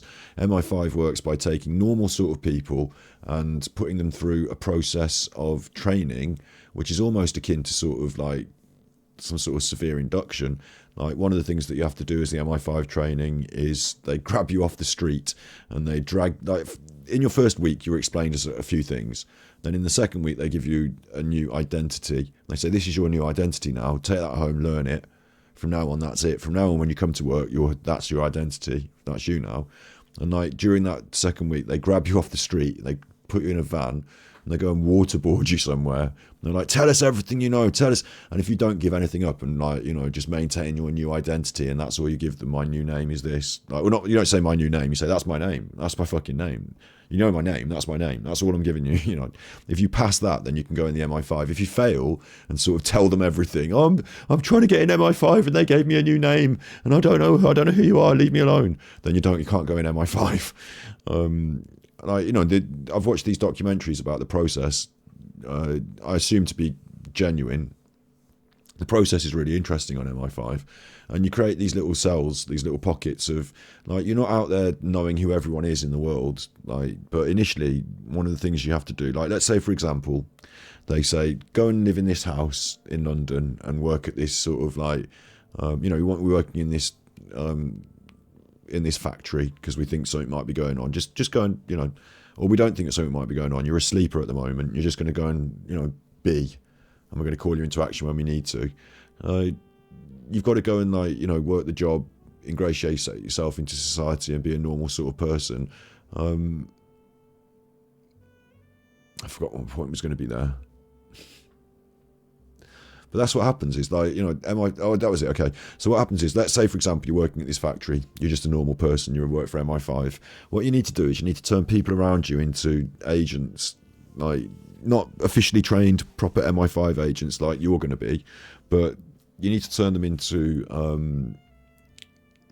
like, you need to use people so that you've got something that you can use. Like, so let's say you're in the factory and it's lunchtime, and like you steal a sandwich and you give one to this mate of yours in the factory and you say, hey, don't tell anyone, there's a sandwich, extra sandwich out of the canteen. Like, you just rob one, yeah? Like, you've got them in your pocket now a little bit because they've done a crime and they're in on it. So a minor crime can be something that you can get someone in on, or like you might, you know, find the people smoking weed out the back and you might be like, oh, hello everyone, I smoke weed too. Hey, I've got a 10 bag. Do you want to buy it? Like, you know, you get them involved in a minor crime. So at that point, when you need to leverage them in some way, you've got some sense of leverage, and you know, you create a little network. And if you're the MI5 agent who is then, say, it's anti-terrorism, you probably go to somewhere like the mosque or adjacent business, and you create a little network of friends who are prepared to bend and break the rules a little bit. And from that position, you might be one step away from finding the people who are doing the indoctrination and getting the radicalization or whatever. You know what I mean?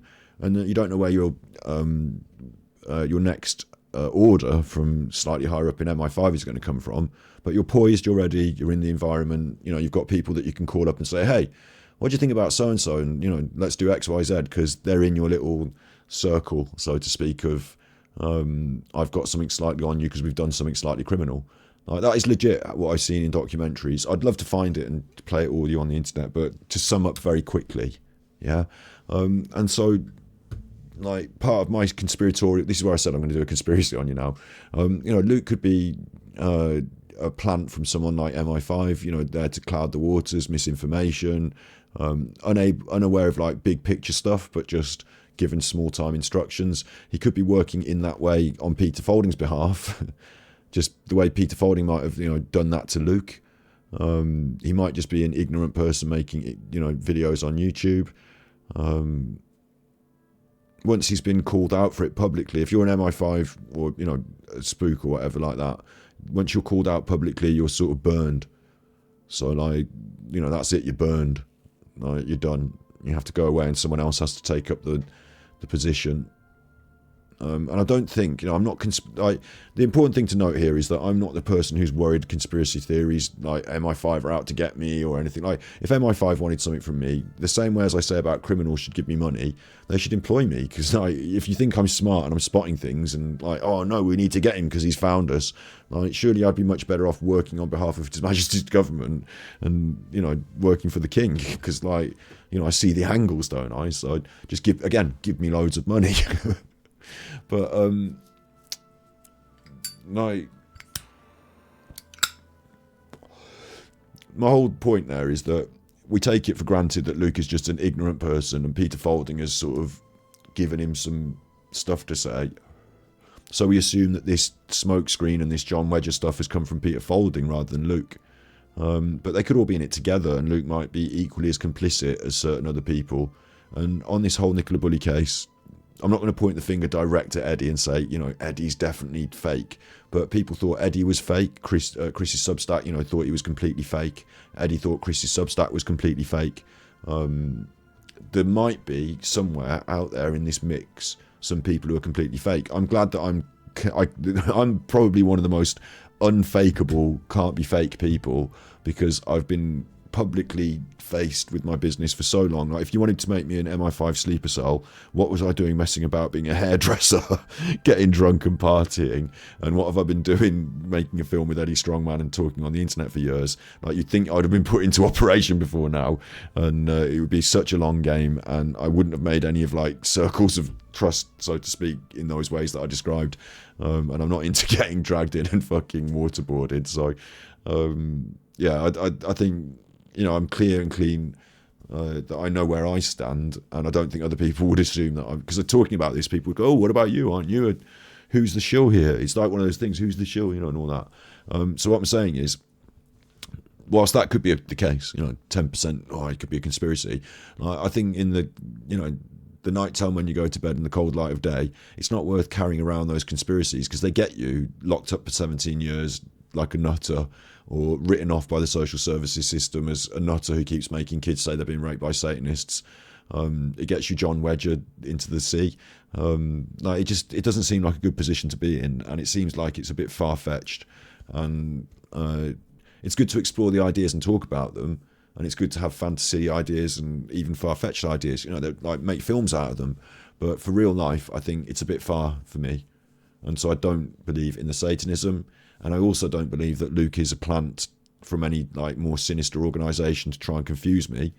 But I do think that Peter Folding has pushed his ideas through Luke to try and spin away from the narrative. Like, if you're Nicola Bully based, certainly if you're me, especially, you two, Kelly, we've been looking at Luke here, we've been looking at John Wedger now, and in that amount of time, we've not been looking at Peter Folding. So John Wedger is a person who's got all sorts of spurious conspiracy ideas floating around him already. So of all the people for Peter Folding to push, he's the one that can attract. It's like a sort of honey trap for conspiracy nuts, isn't it? Chrissy Substack would have seen that and gone wild, wouldn't he? Oh, John Wedger's on there, right? They're fucking, Luke's this and Luke's that, and John Wedger's this and that. But what about Peter Folding? You know what I'm saying? So I worry that this is sort of designed to point away from where we need to look.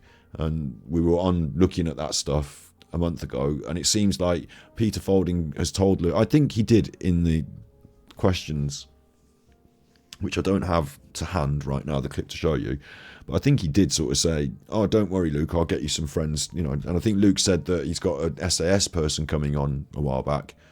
He did, didn't he, in a community post? He was like, I've got an SAS person coming on, friend of Peter's, going to help me out or something. So,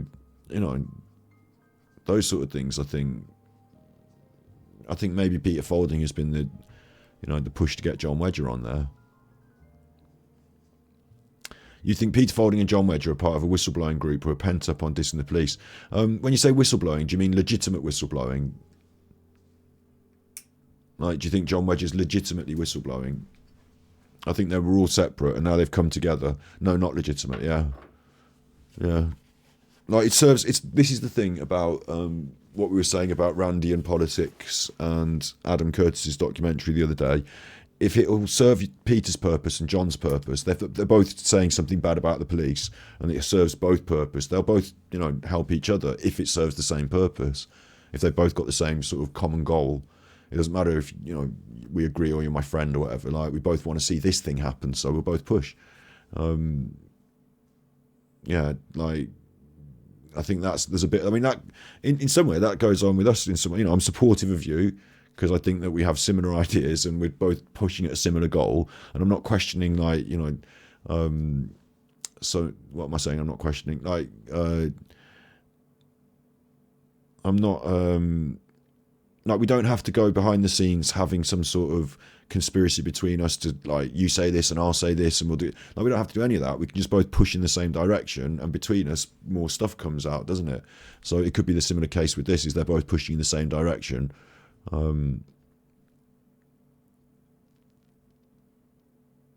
Peter Folding, though, I think Peter Folding has said he's got some friends who were senior police officers, ex-police officers, senior. They've been round his house for dinner, and this is an ex-senior police officer.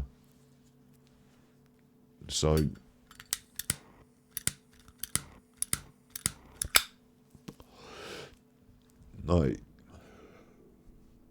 of all people to turn up on Luke's channel shortly after Peter Folding, when Luke's looking for more people to interview, an ex-senior police officer. So that's where I'm saying I'm jumping to conclusions. Maybe Peter Folding has got nothing to do with John Wedger, but to me, it would seem logical to suggest, if you told me Peter Folding's friends with John Wedger and he got John Wedger on for Luke, and set that up, then that would seem logical. Because they both worked in, both forward,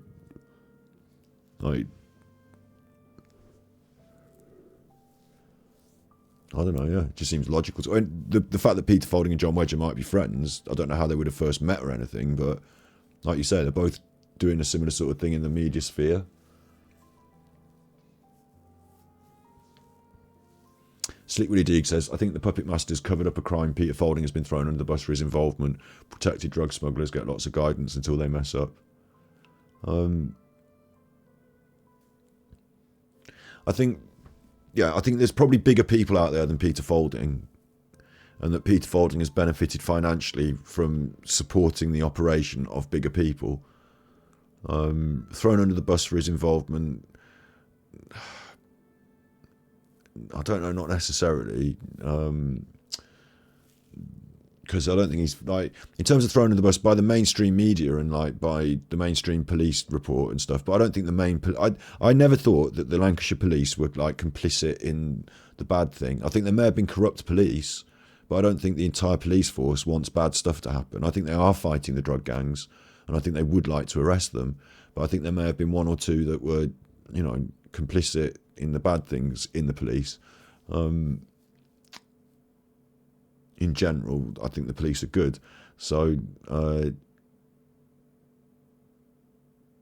think, like, you know, Peter Folding would know Mr. Big or Mrs. Big or whomever, and, you know, he's worked alongside or with, or maybe, like, when I say Mr. or Mrs. Big, maybe 2 or 3 people get big off the operation.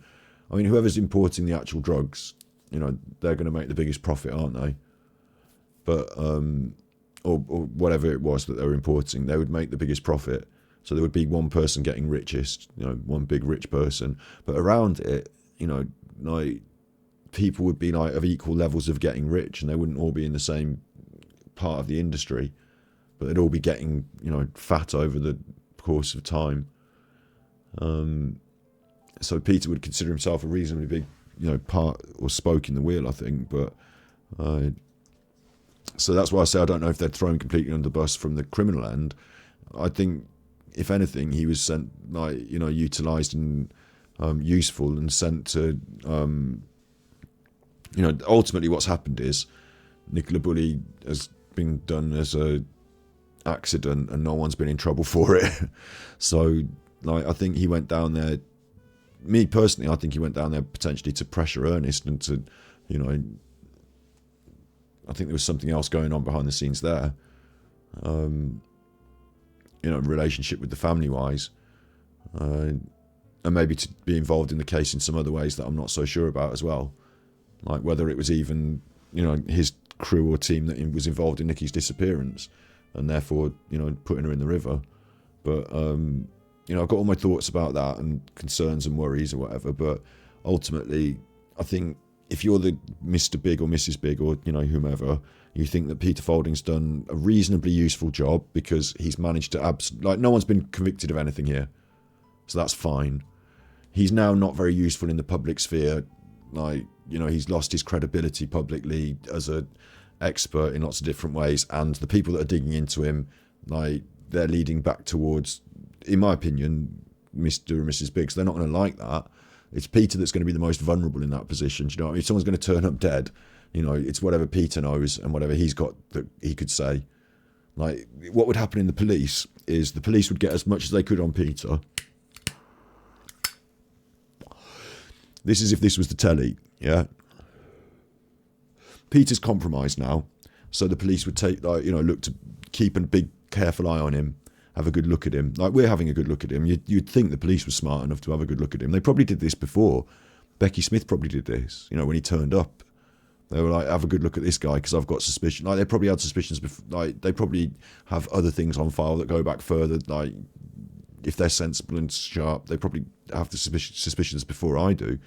You know, the whole thing, maybe. Maybe they don't, I don't know. But, yeah, like, if you were the police, right, you get Peter, you explain to him that he's like left hanging in the wind, so to speak. This report's gone badly for him, the media's gone badly for him, but you also then hit him with some evidence, like you slap something on the desk and you say, what were you doing with this? How can we found this in your caravan? Or some shit like that, you know, like, I tell you what would have been really interesting is if the police had searched his vehicles after he'd done the search. Like, imagine Peter does the search of the river, and then that evening the police search Peter's vehicles. Like, what would that have been like? I wonder what they'd have found, and I wonder if they'd have found nothing, of course, maybe, but like, you know, it would have been a real interesting move in the case, wouldn't it? Like, but anyway, the point is, like, the police would need, if it was on the telly, the police would slap something on the desk, you know, we found this in your, or we found that on your computer, or whatever it is, and then Peter would be like, oh no, and they'd say, listen, you can walk away from this, but we want to roll you uphill. So give us the name of Mr. Big, Mrs. Big, and you can walk away. But you've got to, you know, they'd roll Peter into it, wouldn't it? And then what would happen on the telly is Peter would go away and like consider his decisions, and you'd see him like, you know, on the phone about, okay, I'm going to come in. I'll come in and, you know, I'll talk about it. And then the minute he like hangs up, like doosh, doosh, 2 in the back of the head from the, you know, Mrs. Big, who has decided like Peter's got to go. Do you know what I mean? It'd be like that. Like, people think that I'm the one that should be at risk. You know, I should worry about being assassinated by people, but it's not me. I don't know anything. But if there was actual conspiracy behind the scenes, you know, big people, and Peter was involved in that, it would be him that knows everything, him that's in the public eye, him that people are, you know, focusing in, and through him coming close to the, you know, the bigger picture. And so it's only through his testimony that you can really be brought down, really, isn't it? And he would only do that if he was backed into a corner. And we've already seen what he did when he was backed into a corner with the police and the sonar. So if you're a big organisation and you think Peter's been a useful, you know, like, Peter's like a attack dog, isn't he, to these people? Like, these are sophisticated criminals who have like risen to the top and, you know, have whatever going on for them. Peter's like an attack dog, and like at some point, like, he becomes less useful, maybe. Like, so it's him that, out of all the people in this situation, like, I'm not saying there is a clandestine group of bad people doing bad things necessarily. We're talking about ideas on the internet. It's fair comment on YouTube, and I'm not intending to cause anyone alarm or distress or defame anyone. I'm just having a chat about like what could be in the film if we were doing a film of it, what it would be like in a film. Yeah, fair comment, isn't it? And in that film, it would be Peter Folding that was the one that was gonna talk, could bust the case open. The police were gonna, you know, like, he's the vulnerability there. And then, like I said, in the film, he'd get popped, so that he was no longer a vulnerability. And like, if Mark Lawson turned up dead, like, you got to think Peter Folding would be shitting his pants. He went to America, didn't he? When Mark Lawson turned up, when did Peter Folding go to America? Was it before or after Mark Lawson turned up dead? Like, he got to be shitting his pants, hasn't he? If there was a connection, like, and it was in the film. So,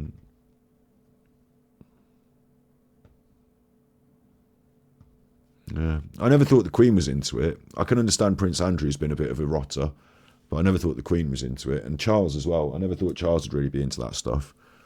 Like, I don't think he's the sort of like type, if you know what I mean. But Prince Andrew seems to have a sort of selfish, venomous streak in him, doesn't he? I mean, obviously we've seen throughout all this stuff, like, you know, he's been on the news and all that, wasn't he? I don't believe just by royal privilege they make them drink endocrine and they're bad people or anything, though. Like,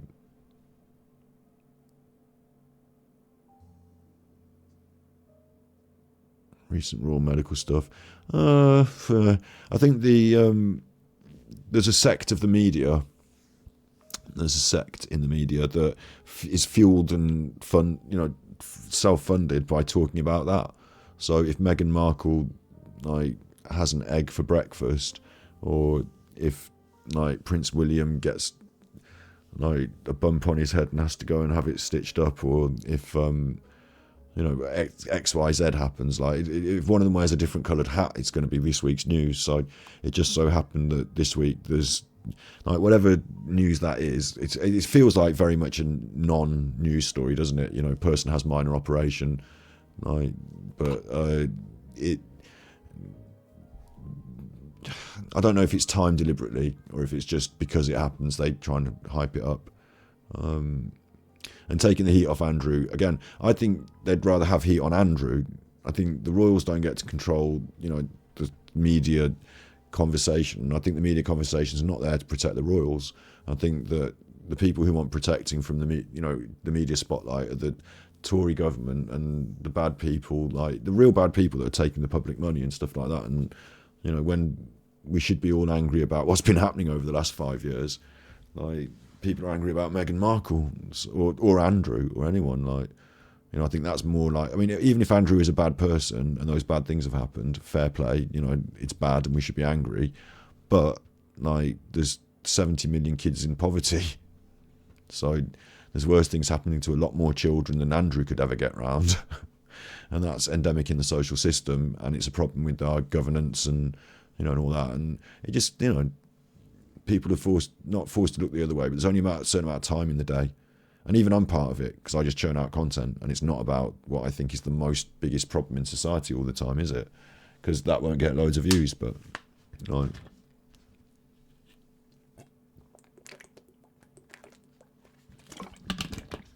think Andrew's a bad chuffer, but I